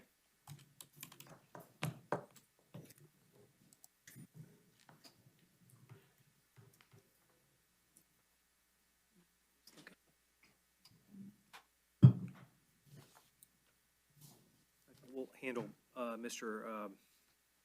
Vientamila. I'm saying that right first. All right, good morning, sir. State your name, please. Henry Benchimela Gonzalez. All right, sir, you're here for initial appearance, 3 cases. I'm going to appoint the public defender to represent you in all 3 cases. First, you were arrested in 2021 MM 5069 for failing to appear. It's a charge of resisting without violence and driving with suspended license. Missed a status hearing. The bond is set at $1,000 on count 1 and $500 on count 2. Second case, 22 CF 6533. You were arrested pursuant to a warrant. Charges of attempted burglary of an occupied dwelling, stalking, resisting an officer without violence. Does the state have a position on bond in that case? No, Your Honor. Does the defense? I just ask for a reasonable bond, Your Honor.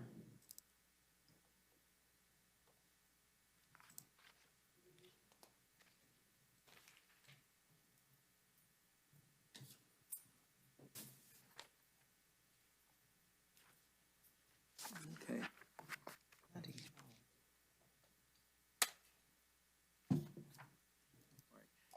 On that case, the attempted burglary of an occupied dwelling, I'm going to set the bond at $5,000.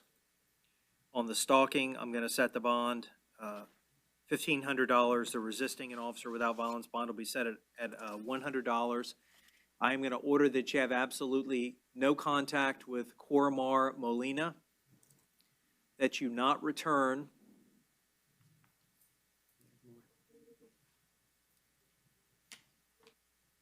to the former residence. Trying to find that address.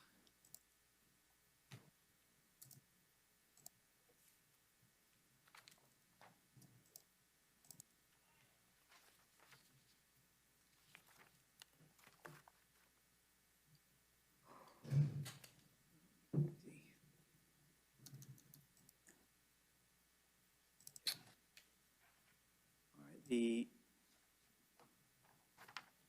affidavit does not have the address. Okay. Well, I can fix that. Okay, there it is. We'll have that at the. That may be it.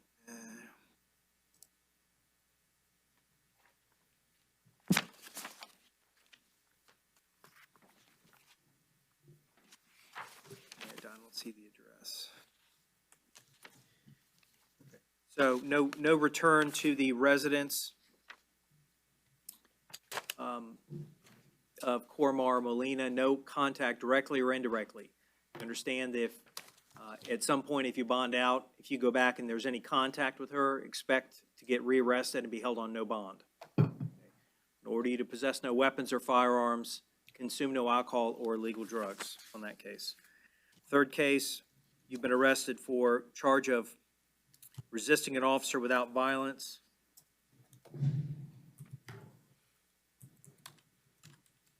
Three counts of possession of a prescription drug without a prescription and possession of drug paraphernalia. The bond's been set at $500 on the first count, $100 each on the remaining 4 counts. All right, good luck, sir.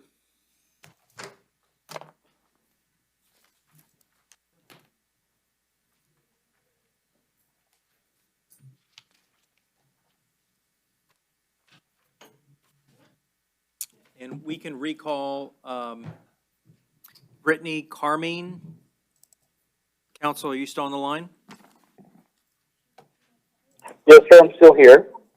All right, the state was able to get their, pull up their information. State, what's your, on the motion for a 33-day release? Should be denied, Your Honor. The information was filed And was it filed today or yesterday? today, Your Honor. Okay. All right, so an information has been filed in the the case, so the motion for a 33-day release will be denied. May I ask when the motion, the information was filed? Today. The information's been filed today. Okay. So in essence, it was filed after the hearing began. I don't know that that's the case. It was filed on the 33rd. Well, because when I checked earlier this morning, it had not been filed. And I checked right before 9 o'clock in the morning, before I called in. The information's been filed before the court ruled on the motion. So I think technically I've got to deny the motion. I think the judge that we're circumventing here the rules of criminal procedure because the motion has been filed and we had a hearing, we had scheduled a hearing, and they filed it after the hearing had commenced. I don't know that that's the case. I can't. I mean, they may have filed the motion at 9 or filed the information at 9 o'clock this morning. We normally don't address these until after the first session's over, until 10. Okay, I understand that, Judge. My question is still somewhat confusing because the rules of criminal procedure do not require that a time be set for a specific time at 10 o'clock or 11 o'clock in the morning be set for a 33-day motion. I understand the court's decision, and I think it's just the way that the state is circumventing the rules of criminal procedure. I can tell you that we deal with, I can't tell you how many. I've got probably a stack of a dozen, and it's not gotcha. The court doesn't see it that way. Well, Judge, I believe that you checked while I was on the phone. I heard you I believe that I heard you say to the state that you checked and they had not filed the information. I was looking at the same thing you were looking at. It's not the Odyssey is not instantaneous. When something is filed, it's not instantly going to show on the computer. So I can't say that the information, as soon as the state called their intake division to see what had happened, that somebody immediately then went and drafted an information and filed the case to avoid a 33-day release. I don't see that, and in my experience, that's not how it works. I would say the vast majority on the 33-day motions, the vast majority people are released. The cases that I deal with. So. I understand that, Judge. Each case is completely different, as you well know. I do feel that here we have a method where the rules of criminal procedure have been circumvented by the state attorney's office on this matter, where I hear what the court is ruling, and I understand what the court ruling is going to be. I just think it is somewhat offensive that we have this process where we're circumventing the rules of criminal procedure on the morning where the hearing has already commenced. That's the way that I see it from my end. I understand the court's decision. I understand the court's ruling, and I think that the court should consider that as far as the motion is concerned. All right. Well, the court's considered argument of counsel, and the court has denied the motion. Okay. All right. Thank you. You can bring in the rest of the folks.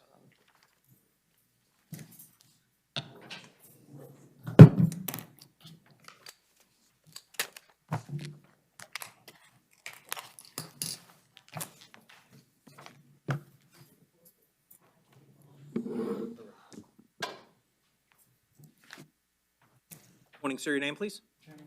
Mr. Woods, you're here for initial appearance. Been arrested for a false imprisonment and battery, domestic related.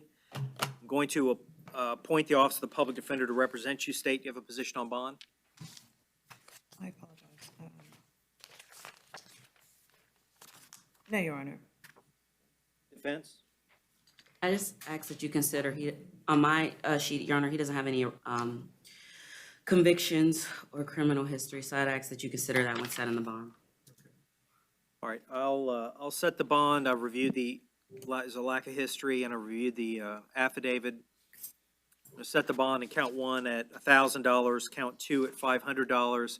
I'm going to order, Mr. Wood, you have absolutely no contact with Lucia Hassoun. I'm saying that correctly, that you maintain a separate residence from her. So if she's living at that Eastgate Drive apartment, you're going to have to live somewhere else. You can return there one time with law enforcement to get your personal belongings. Otherwise, don't have contact with her. Don't go back there alone. I'm going to order you not to consume any alcohol or illegal drugs while this matter's pending. All right, good luck.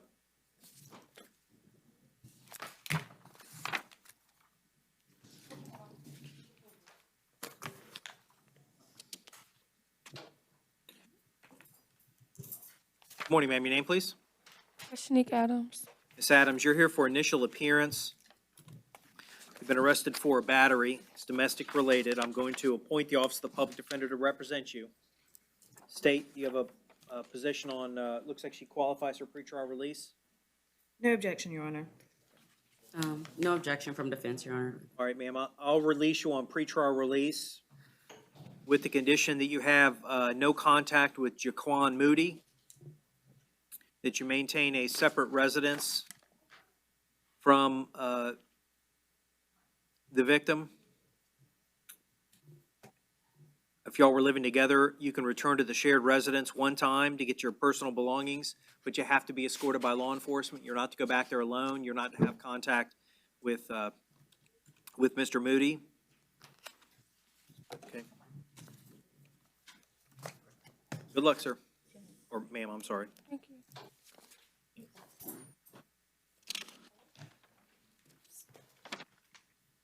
Morning, sir. Your name, please? Eric Cooksey. Mr. Cooksey, you're here for initial appearance. You've been arrested for a battery. That's domestic related. Do you want the court to? Oh, okay. All right. I'll appoint the Office of the Public Defender to represent you.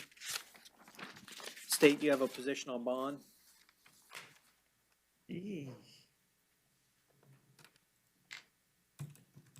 Your Honor, I would just ask that you take into consideration Mr. Cooksey's history, considerable history, including that there are a number of convictions for domestic violence battery. At this time, I do not know if it's the same victim. And Defense? Your Honor, I'd ask that you consider the facts in this particular case. It appears my client slapped the alleged victim's hand to prevent from being pepper sprayed. So I just ask that you consider those factors when setting the bond. All right. I'm going to set the bond at $1,000. I'm going to order that you have no contact with the victim, that you maintain a separate residence from her. You can return to the shared residence one time with law enforcement escorting you to get your personal belongings. You're not to go back there alone. You're not to have any contact with her. Possess no weapons or firearms, and consume no alcohol or illegal drugs. All right. Good luck, sir.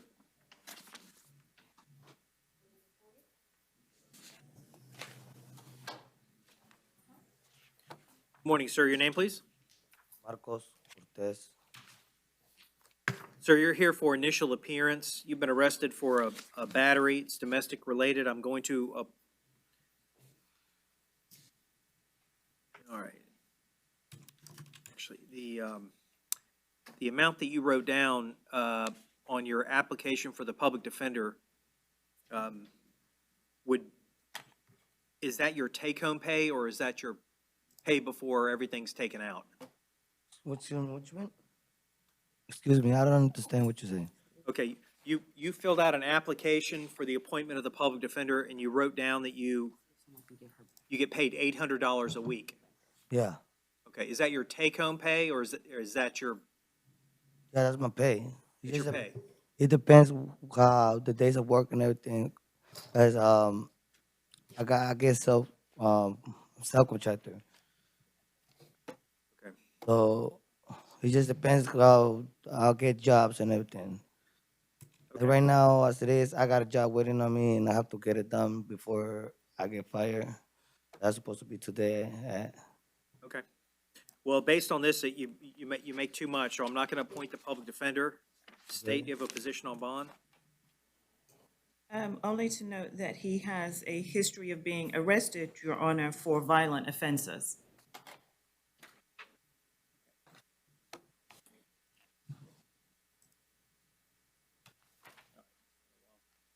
All right, I'm going to set the bond at $500. I am going to order that you have no contact with the victim. Thank you, sir. Maintain separate residence.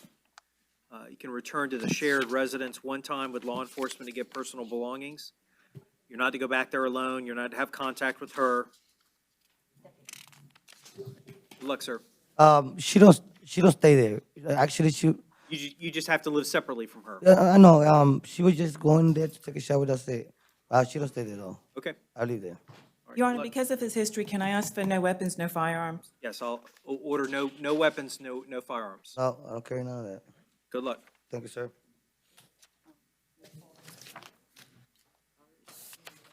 Yeah.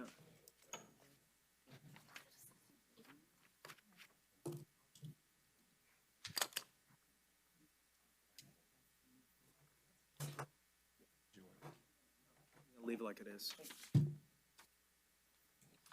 Morning, sir. Your name, please? Israel Diaz. Mr. Diaz, you're here for initial appearance. Okay. All right, I'll appoint the Office of the Public Defender to represent you. You've been arrested for a battery. It's domestic related. State, you have a position on bond? No, Your Honor. Defense? Your Honor, I just asked for a reasonable bond in this case. I'll set the bond at $500. I'm going to order you have no contact with Dominic Diaz. Appears that's your son. Have to maintain a separate residence from the victim. So if that Lucaya address is a shared residence, you're going to have to live somewhere else. Okay? If he doesn't live there, that's fine. But if he lives there, you have to live somewhere else while this matter is pending. All right. You can return there one time with law enforcement to get personal belongings. Otherwise, you're not to go back there alone, not to have contact with him, not to possess weapons or firearms. Also, no alcohol or illegal drugs while this matter is pending. Yes, sir. All right, good luck.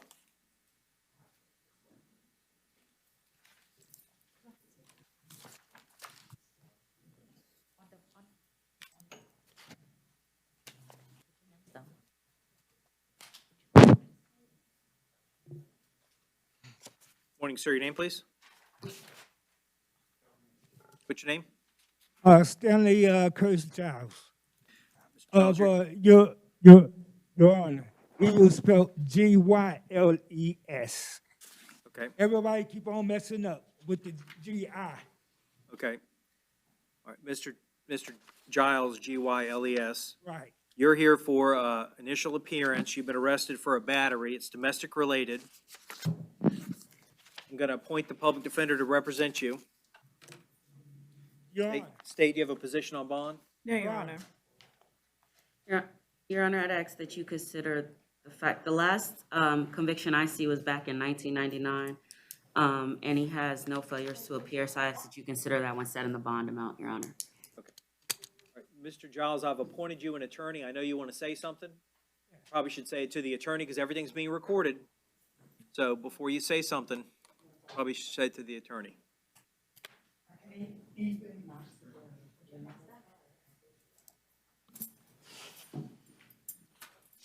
All right.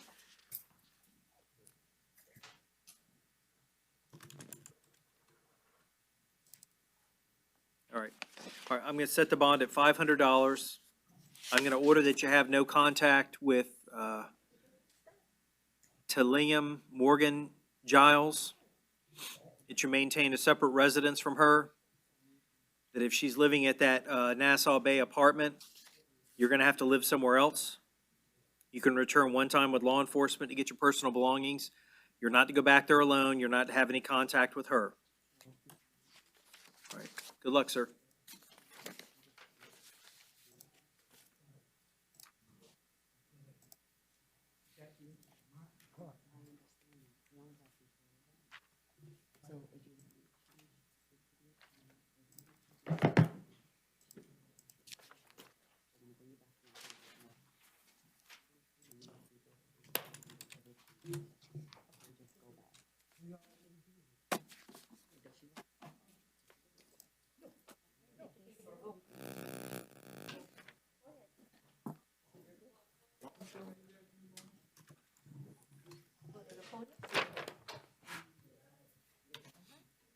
Morning, sir. Your name, please? Ajay Moore. Mr. Moore, you're here for initial appearance. You've been arrested for a battery. It's domestic related. I'm going to appoint the Office of the Public Defender to represent you. Okay. State, do you have a position on bond? Or, excuse me, it looks like he qualifies for pretrial release. No objection, Your Honor.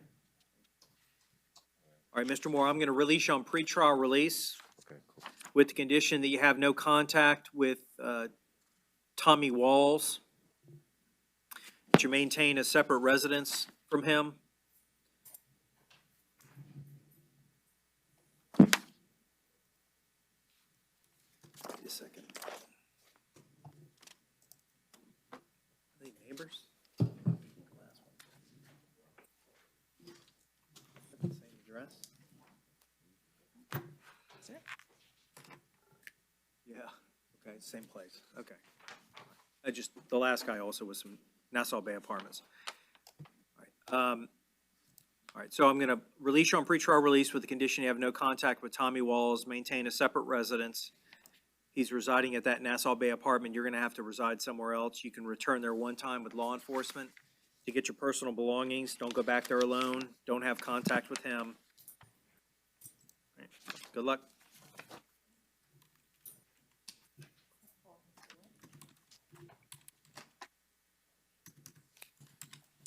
Morning, sir. Your name, please? I take this. Terrence Owens, sir. Mr. Owens, you're here for initial appearance. You've been arrested for a battery. It's domestic related. I'm going to appoint the Office of the Public Defender to represent you. State, you have a position on bond?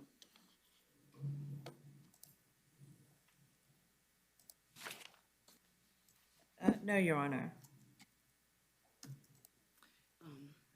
Your Honor, defense will just ask that you set a reasonable bond. Anything else?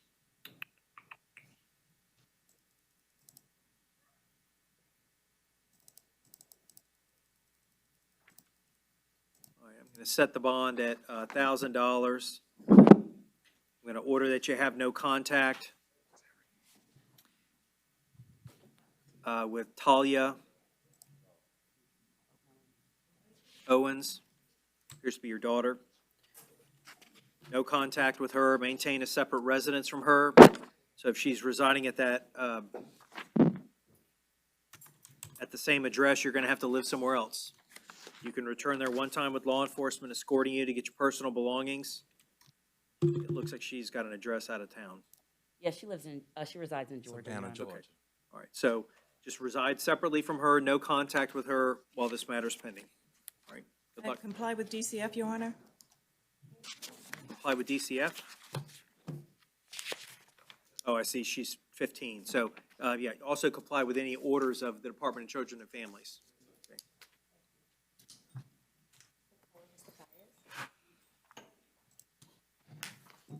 Morning, sir. Your name, please? Gerardo Paez. Mr. Paez, you're here for initial appearance. You've been arrested for a battery. It's domestic related. I'll appoint the public defender to represent you. State, do you have a position on bond? No, Your Honor. Okay, it looks like he qualifies for pretrial release. No objection. I'll release you on pretrial release with the condition that you have no contact with Natasha. Maintain a separate residence. So if she's residing at the Cumberland Park, or if that's the shared residence, I've got a Poinciana Boulevard. This happened in Orange County. So you have to live separately from her. Okay. All right, good luck, sir. Yep. Your Honor, we have Perryman Amanda as behavior, but she has victims.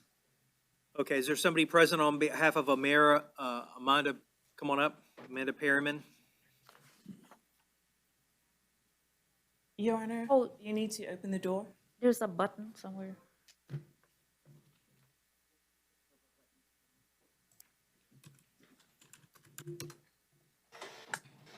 Next to the one I was. Good morning, Your Honor. Good morning. Place her under oath, please. Do you solemnly swear and affirm the testimony you're about to give should be the truth, the whole truth, so help you God?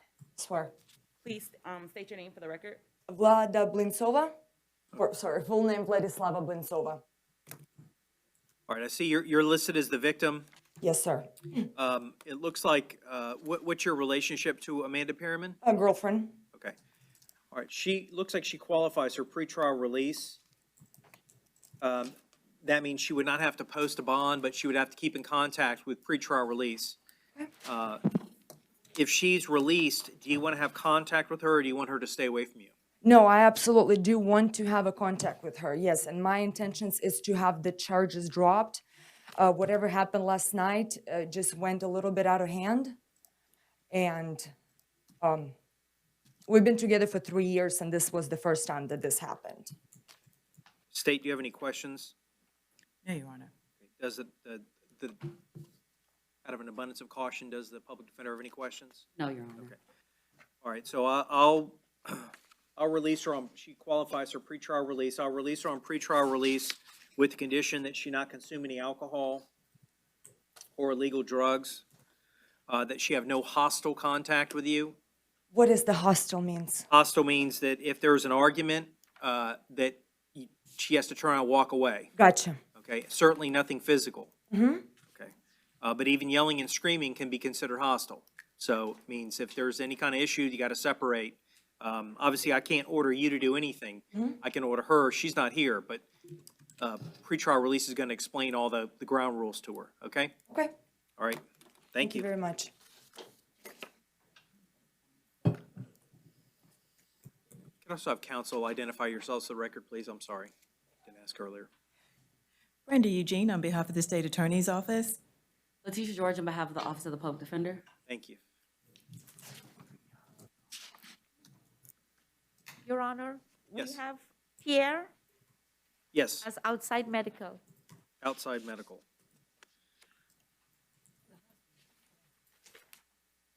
And I will waive the appearance, Your Honor, if you appoint us. Well, I may consider revoking his bond that he's out on, so I think we just reset him. Pierre. Yeah. Oh, I was looking at the wrong one. I was Stevenson still Pierre. looking at He's Perry. currently out on bond, so we'll reset Yes, him Your Honor. tomorrow. I think he's already got the public defender on the out on bond case, so I'll appoint the public defender, but we're going to reset it for IA tomorrow. All right.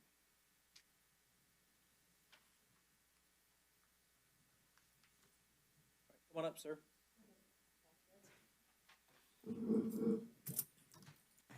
Morning, sir. Your name, please? Henry Vasquez. Mr. Vasquez, you're here for initial appearance. You've been arrested for battery. It's domestic related. I'll appoint the public defender to represent you. He qualifies for pretrial release. State what's your position on that.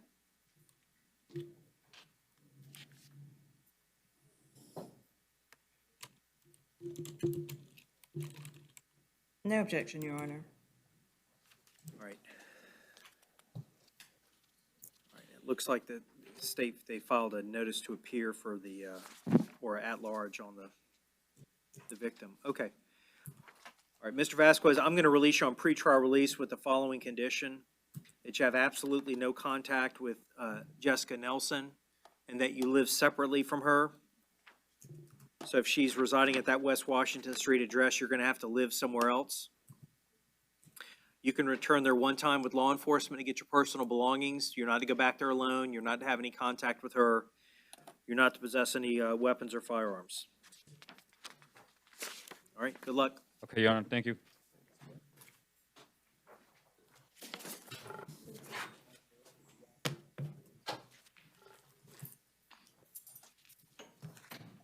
Morning, sir. Your name, please?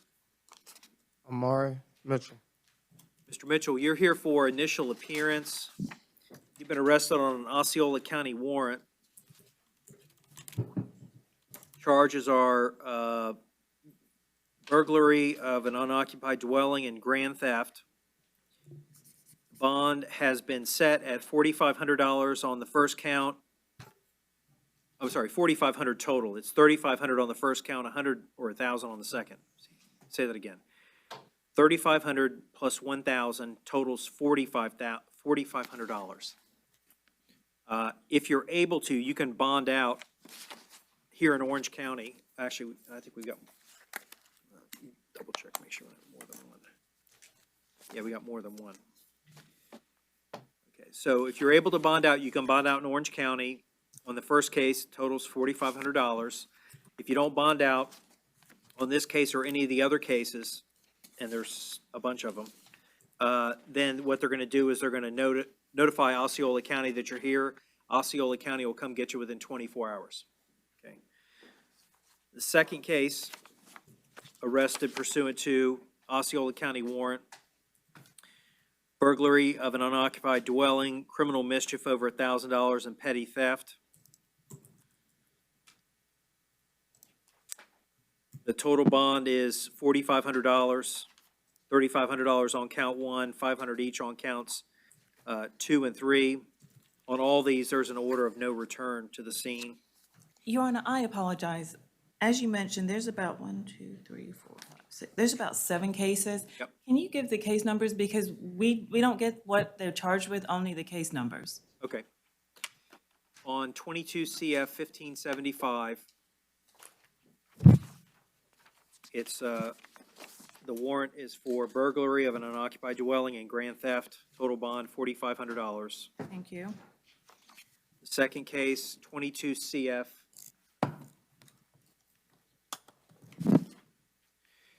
1576, burglary of an occupied dwelling, criminal mischief over $1,000, and petty theft, total bond $4,500. It's $3,500 on count 1, $500 each on counts 2 and 3. Third case is 22 CF 1577, Osceola County warrant, burglary of an unoccupied dwelling and grand theft, total bond $4,500, $3,500 on count 1, $1,000 on count 2. Next case is 22 CF 1578, Osceola County warrant. Charges of burglary of an occupied dwelling, grand theft, criminal mischief over $1,000, total bond $4,500, $3,500 on count 1, $500 each on counts 2 and 3.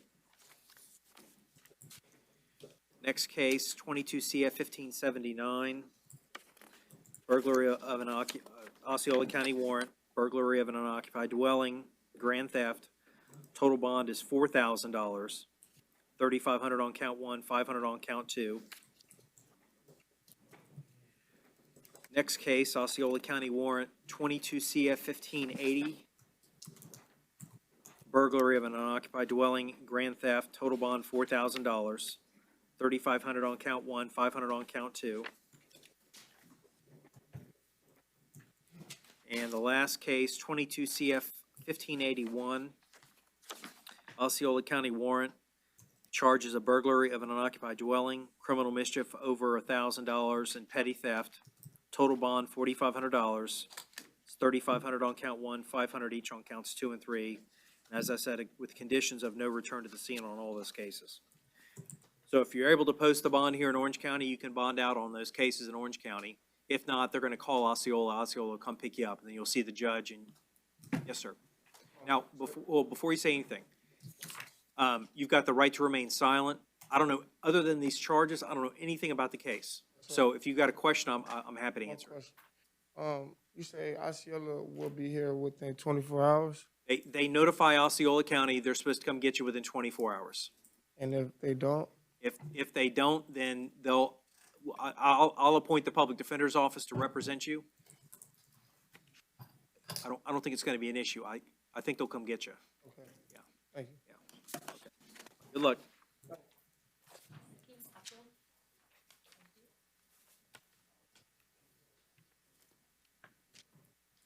Morning, sir. Your name, please? Joseph King. Mr. King, you're here for initial appearance. You've been arrested for pursuant to a warrant for a violation of probation. You were on probation for burglary of an unoccupied dwelling. Allegations that you violated are that you left your county of residence and went to Brevard County, as evidenced by got a traffic ticket. Allegations that you committed the offense of driving without a valid driver's license, also out of Brevard County. I'm going to appoint the public defender to represent you. The bond's been set at none. All right, good luck. Thank you.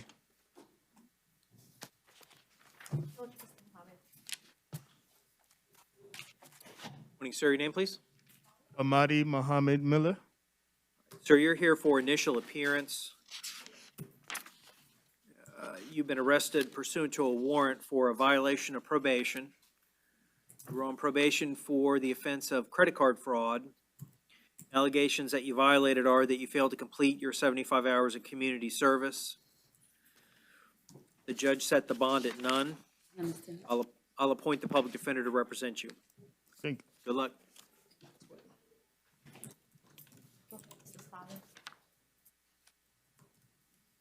Morning, sir. Your name, please?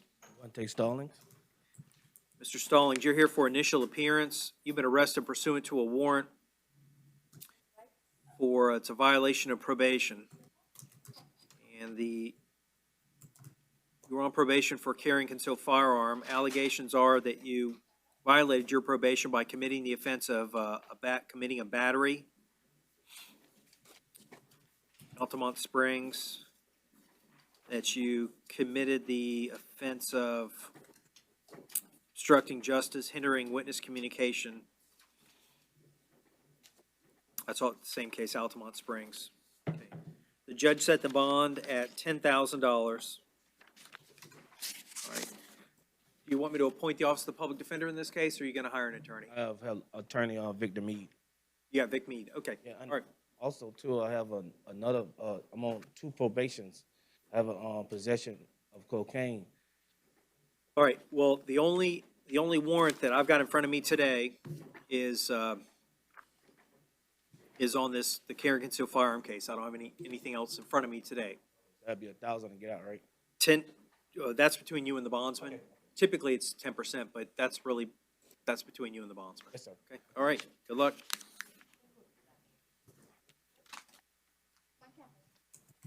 Morning, sir. Your name, please? Mr. Wright, you're here for initial appearance. You've been arrested pursuant to warrants, 2 separate cases of violation of probation. You're on probation in one case for burglary of an unoccupied structure.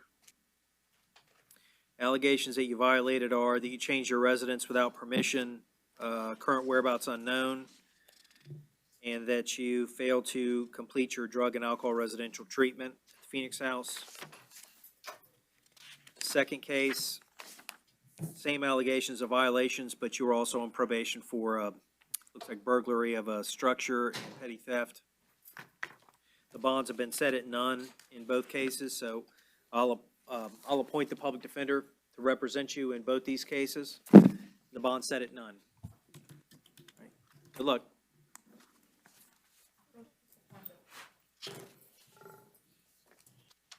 Morning, sir. Your name, please? Charles Campbell. Mr. Campbell, you're here for initial appearance. You've been arrested pursuant to a warrant for a violation of probation. You were on probation for a DUI. I'm going to appoint the public defender to represent you. Allegations that you violated your probation are that you failed to keep appointments and absconded from the jurisdiction, whereabouts unknown. Failed to pay costs of supervision, failed to complete the DUI counterattack school, victims awareness program, and your community service hours. The judge set the bond at none. Good luck.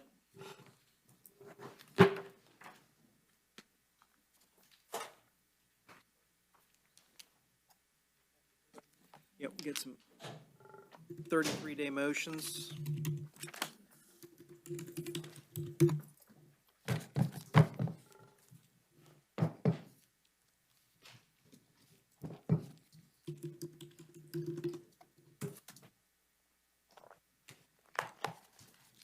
Okay.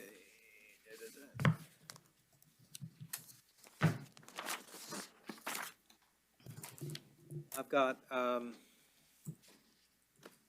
the add-on and the ones that were originally set. You have a preference? No, Your Honor. Okay.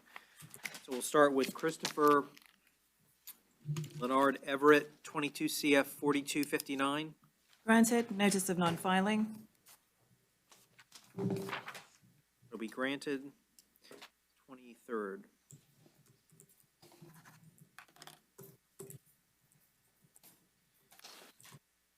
Stuff in order. Next is, that's all one.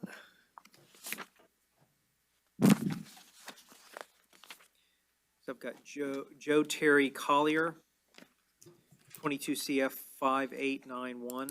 Granted, notice of non-filing.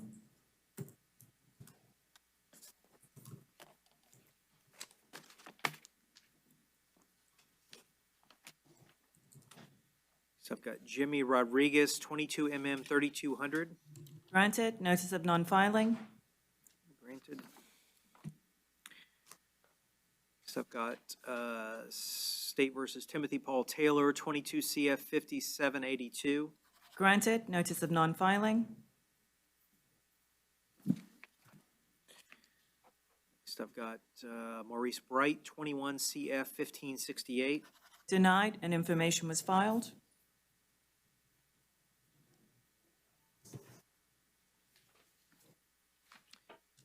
And the last one is 22 CF 5622, Jordan Scott Noble. Granted, notice of non-filing. Okay. 3rd June.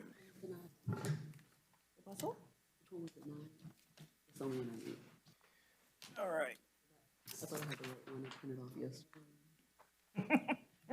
We'll start the second session at 11? Yes. Enough time? Okay. Yes. All right. Recess until 11.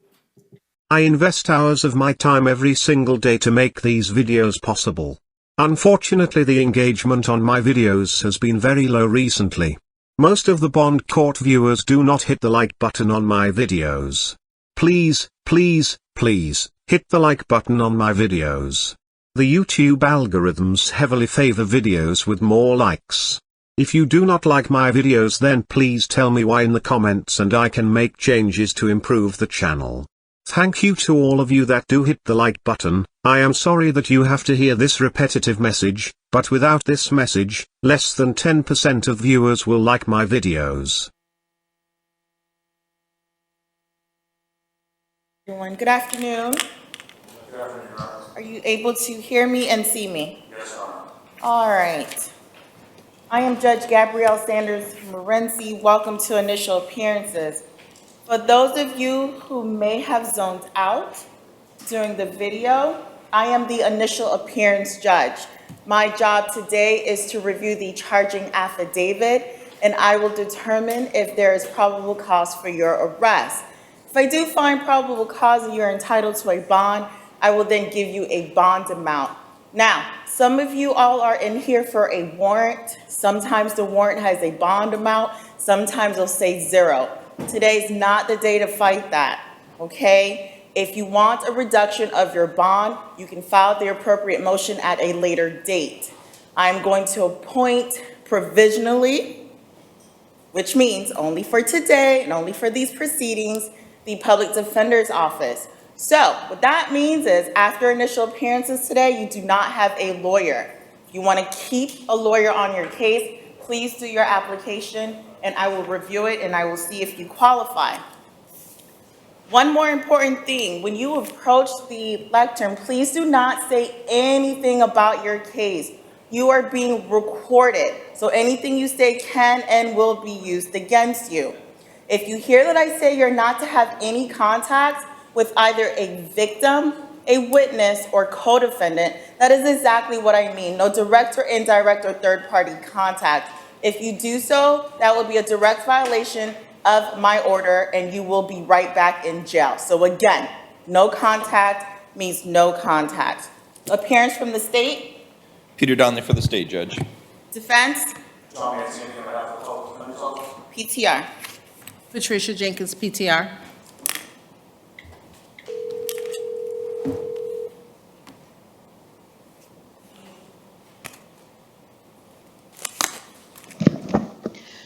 Good afternoon. This is Francisca Perez Coutinho, a Spanish certified court interpreter, previously sworn. All right, good afternoon. I'm conducting initial appearances at the jail. If you are ready, I will go ahead and call the first person. I'm ready. Luis Augusto Hernandez, 22 CF 1823.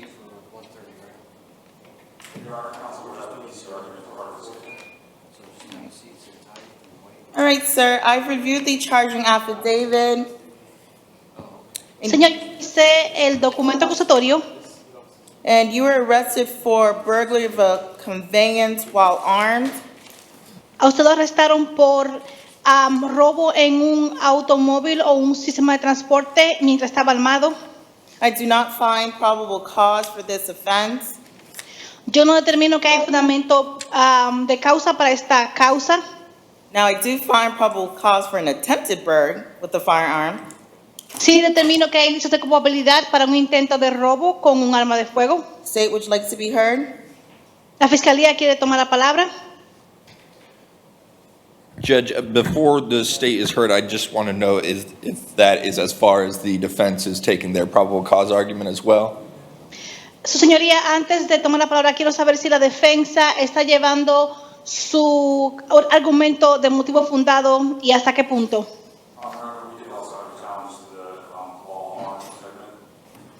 Su señoría, tuvimos un argumento en cuanto a la acusación de la parte que decía mientras estaba armado. All right. State, would you like to be heard? Judge, the state agrees with your honor as to attempted while armed. The probable cause affidavit does include that a witness saw the defendant hand a firearm during one of the attempted burglaries to another person in a different car. While armed means simply possessing a firearm while conducting these attempted burglaries, so we'd ask that there be PC for that as well. Señoría, estamos de acuerdo con la presentación que hizo la jueza de que tenía tenencia de un arma de fuego. Hubo una declaración jurada por escrito que indica que hubo un testigo que vio al acusado que tenía posesión de un arma de fuego y se la entregó a otra persona que estaba en otro auto. Entonces, mientras tenía el arma de fuego, significa que hubo tenencia o portaba un arma de fuego y que hay motivo fundado para eso también. Defense, your response? Yes, Your Honor. As the state has indicated, it was one witness that saw the possible firearm. It was not used against the witness. It was passed between two parties. My client and another person in the car. There are many things that may look like a gun from that distance with that speed. And when he was arrested, I believe no gun was recovered from the vehicle or during his processing into the jail. I simply say this does not rise to the level of PC.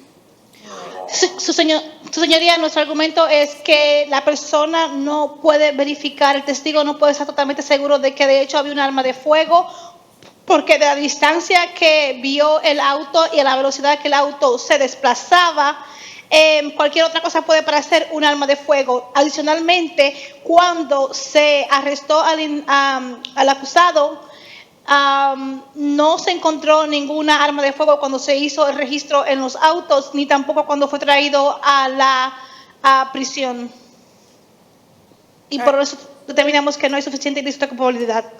All right, defense, you can certainly make that argument at a motion to dismiss, but for these proceedings, I do find probable cause for the attempted burglary of a conveyance with a firearm. He does not qualify for PTR.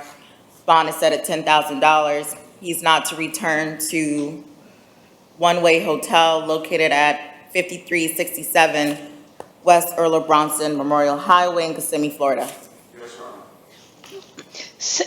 Yo entiendo que si usted quiere presentar un pedimento para que sea desestimado la causa, usted puede hacerlo en otro momento, pero por ahora determino que hay suficientes indicios de culpabilidad para determinar que el cargo es por intento de robo a un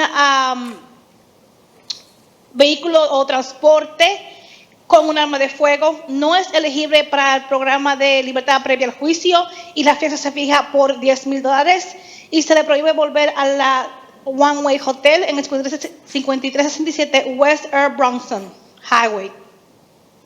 All right, thank you, sir. Ok, gracias, señor. Si señora me permite. Hold on for 1 second. Yes, ma'am. Said no return. Dije que no puede regresar. Yes, defense. After the Spanish interpreter matters, we have a request for corrections that haven't been made first. Okay, no worries. Just remind me. Yes, Your Honor. Omar Gomez Sanchez, 22 MM1391. Your Honor, Yes, ma'am. this interpreter needs to disconnect. Please call back again. Thank you so much. Thank you. I apologize. Okay. Thanks. That was very odd, but okay.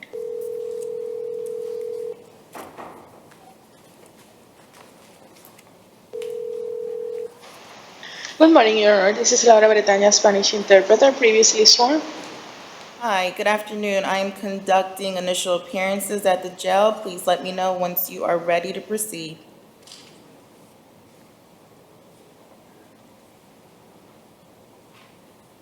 I'm ready, Your Honor. All right, we have Omar Gomez Sanchez, case number 22 MM1391.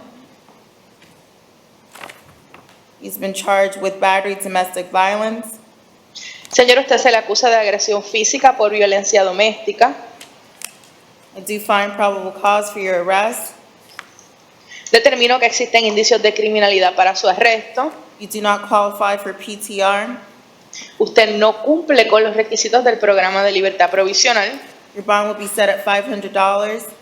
La fianza son $500. You're not to have any contact with the listed victim. Se le prohíbe todo tipo de contacto con la víctima. You're not to return to 2209 Polo Club Drive in Kissimmee, Florida. Se le prohíbe regresar al 2209 del Polo Club Drive en Kissimmee, Florida. You're to maintain a separate residence from the victim. Se le prohíbe la convivencia con la víctima. And you're not to possess any weapons or firearms. Y se le prohíbe la tenencia de todo tipo de armas y armas de fuego. All right, thank you. Gracias. Does anyone else need the services of the Spanish interpreter? All righty, thank you. Thank you, Your Honor. And who is that individual the corrections officer would like me to call first? They requested Mr. Brian Montoya, Your Honor. He was already set up yesterday.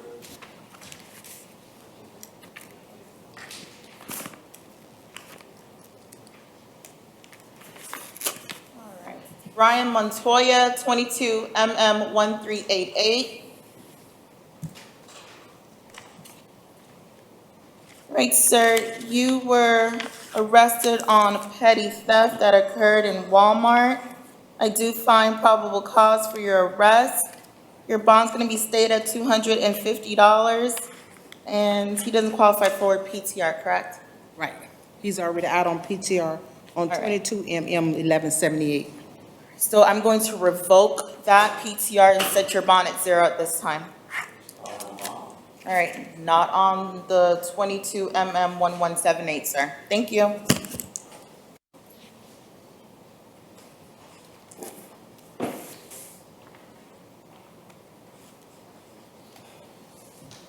Anyone else? That was the only request for corrections, Your Honor. All right, thank you. Michael Woodall, 22 CF 20750. President, approach, Your Honor.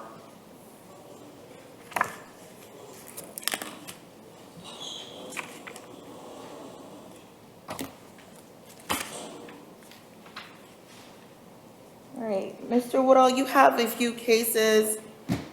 It's Orange County warrants. The first one is 22 CF 20750. You have a bond, and that is set at $2,000. The second warrant case is 22 CF 21730. You have a bond, and that's set at $2,500. Your third case is 22 CF 20760. Your bond is set at $1,000. And then your last case is 22 CF 22180, and that bond is set at $2,500. All right, thank you.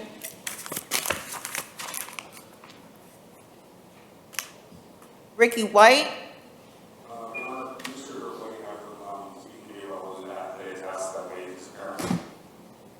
Okay, very well. I will waive his appearance. He has an out-of-county warrant. It's from Polk County. His bond is set at $0.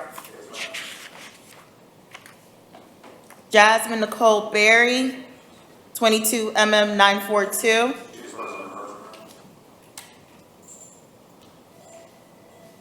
Ms. Berry, I have a bench warrant for your failure to appear at arraignment.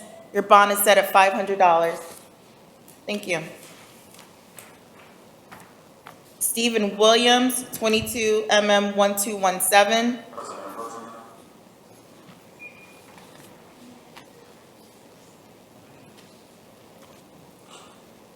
All right, Mr. Williams, you failed to appear for arraignment.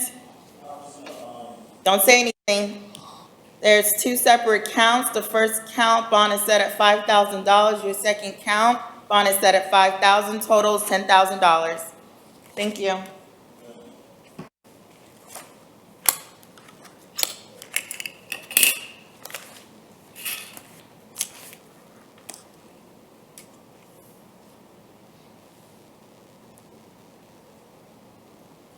John Queen.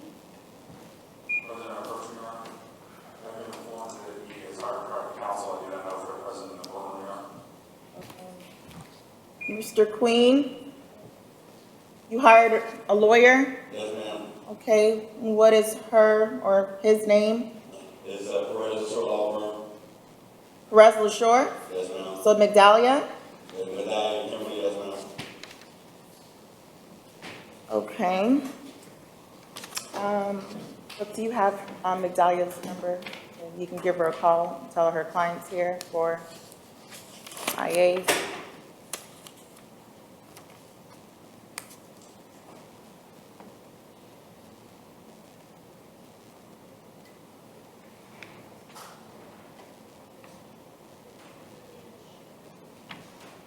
Kim LaSure is on the case? Okay. I do know that.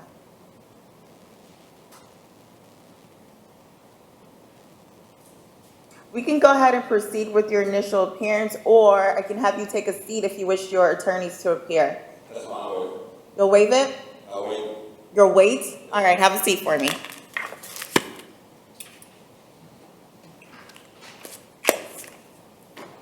Jordan Fisher, 22 MM 1390.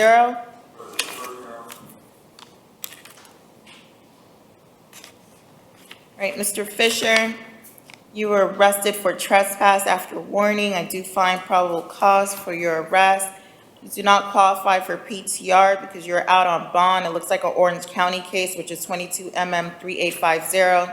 So on our Osceola case, you are entitled to a bond. Your bond's going to be set at $500. Please do not return to Osceola Regional Hospital, which is 700 West Oak.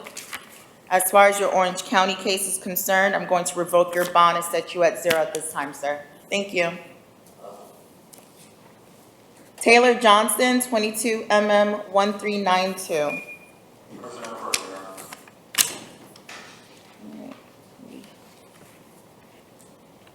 My understanding, we have the victim present. Mr. Is it Utley? Come on up.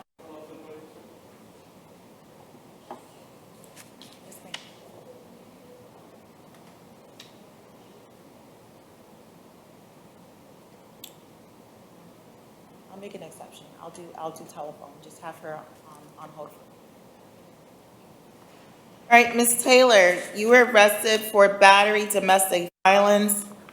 I do find probable cause for your arrest. You do not qualify for PTR, but we have Mr. Utley here. He's present in front of me in court, and I'm going to ask him some questions in regards to whether or not he wishes to have contact with you. So, Mr. Utley, can you go ahead and raise your right hand for me?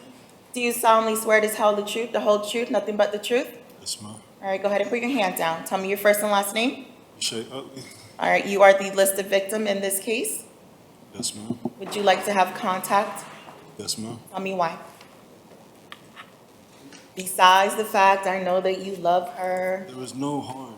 It was a verbal argument. I told the police 7-10 times that it was just a verbal argument, and they still took her anyway for whatever reason. She was never supposed to be in that car. She's on a good track. This is going to mess up her life, and I need this fixed. And they're telling me I can't fix it today, but I need this fixed as soon as possible. I don't know why they took her.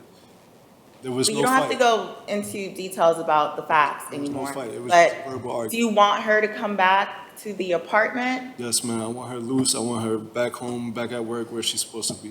That's not where she's supposed Are to be. you afraid of her at this time? Is anyone forcing you to come in here? Okay. State?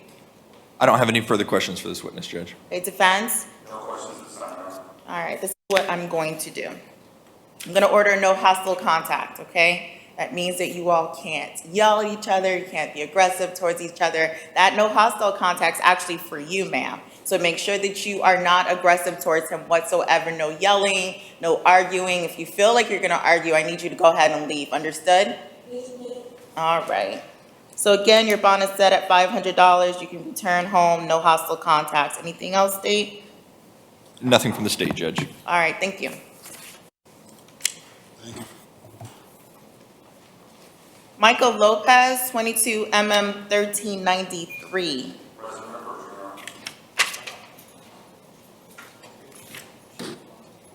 All right, Mr. Lopez, you've been charged with battery domestic violence. I do find probable cause for your arrest. You do qualify for a bond with PTR conditions. So your bond is set at 500. Conditions will be no contact with the listed victim. You are not to return to the the area of 422 Fountainhead Circle. You all have to maintain a separate residence, and you are not to possess any weapons or firearms. Now, if you did share living space with the listed victim, I will give you a one-time assistance with law enforcement to retrieve your personal items. What that means is you can't go back over there unless you're with the police officer, and you only get one chance, so make sure you get all your stuff. Understood? All right, thank you. Your Honor, that was no contact? Yes, ma'am.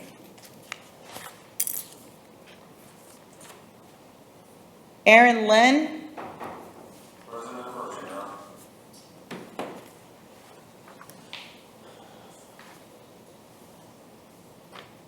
Mr. Lynn, you have 3 separate cases. Let me deal with the new law, which is 22 CF 1824. Has 5 separate counts. The first one is a burglary of an unoccupied structure, unarmed. I do find probable cause for this offense. Your bond will be stayed at $3,500. Count 2, false name or ID by arrestee. I do find probable cause. Your bond will be stayed at $500. Count 3, petty theft, third or subsequent offender. I do find probable cause. Your bond will be stayed at $1,000. Count 4, possession of burglary tools. I do find probable cause. Your bonds could be stayed at $500. And count 5, possession or use of drug paraphernalia. I do find probable cause. Your bond will be stayed at $500. Do not qualify for PTR, but do not return to Pop Shelf, located at 4718 Target Boulevard, Kissimmee, Florida, 34746. No contact with your co-defendant. Your second case is 22 CF 1789. It's an arrest warrant. Probable cause has been found. 3 separate counts, grand theft. Your bond is set at $5,000. Count 2, trespass on posted construction site. Your bond is set at $1,000. And burglary of unoccupied structure, unarmed. Your bond is set at $2,500. No contact with the victim and no return to scene.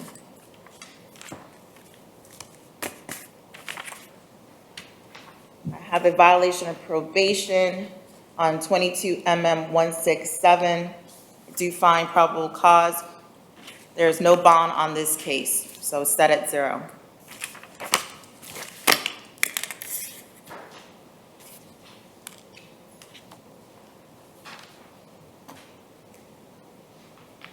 All right, thank you. Can I have John Queen? And if you could just, even though I told her she can appear via phone? All right, we contacted your lawyer, Ms. LaShore. I did give her opportunity to appear via telephone. However, she said that wasn't necessary. You are here for initial appearances. There are 3 separate violation of probation warrants, and I found probable cause on each one. So for 20 CF 0886, your bond is set at 0. For 20 CF 09431, your bond is set at 0. And 19 CF 4377, your bond is set at 0. So Ms. LaShore, if she wishes for you to get out, she'll file the appropriate motion, okay? All right, thank you. Carlos Rivera.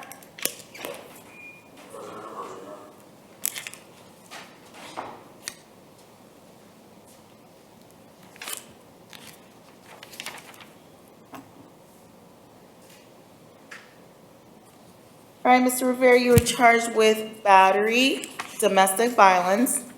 I do find probable cause for your arrest.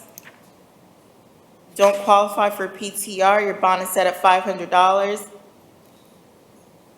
You're not to have any contact with the listed victim, and you have to maintain a separate residence from that victim, and you're not to possess any weapons or firearms. State any additional conditions? Nothing from the state, Judge. Okay. Thank you, sir. I don't have that location. It wasn't listed since the event happened at Walmart, but I will give you one-time assistance with law enforcement to retrieve any personal items that you may have there.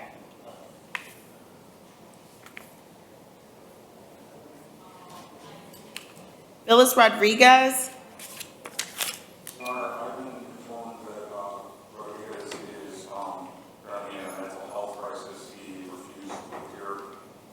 We requested 24-hour reset. All right, that's granted. Thank you, Your Honor. Rebecca Zapatier.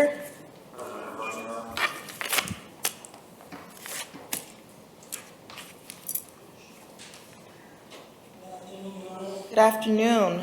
Your case is 22 CF 1825. It has 3 separate counts. The first one is a robbery with a firearm. I do find probable cause for this offense, and I do find that proof is evident presumption's great. So you're going to be held at 0 bond. Both state and defense can set an appropriate motion in front of the assigned judge if they wish. Count 2, aggravated assault with the intent to commit a felony. I do find probable cause. Your bond is going to be set at $10,000. Count 3, petty theft, first offense. I do find probable cause. Your bond's going to be set at $500. You were out on, it looks like ROR for 22 CF 3821. When you committed this new law offense, I'm going to revoke ROR, set your bond at 0. Thank you.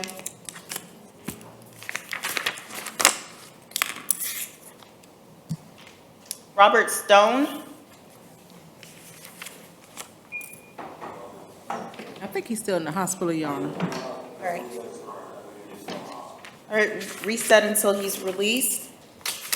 Is there anything I may have missed, defense?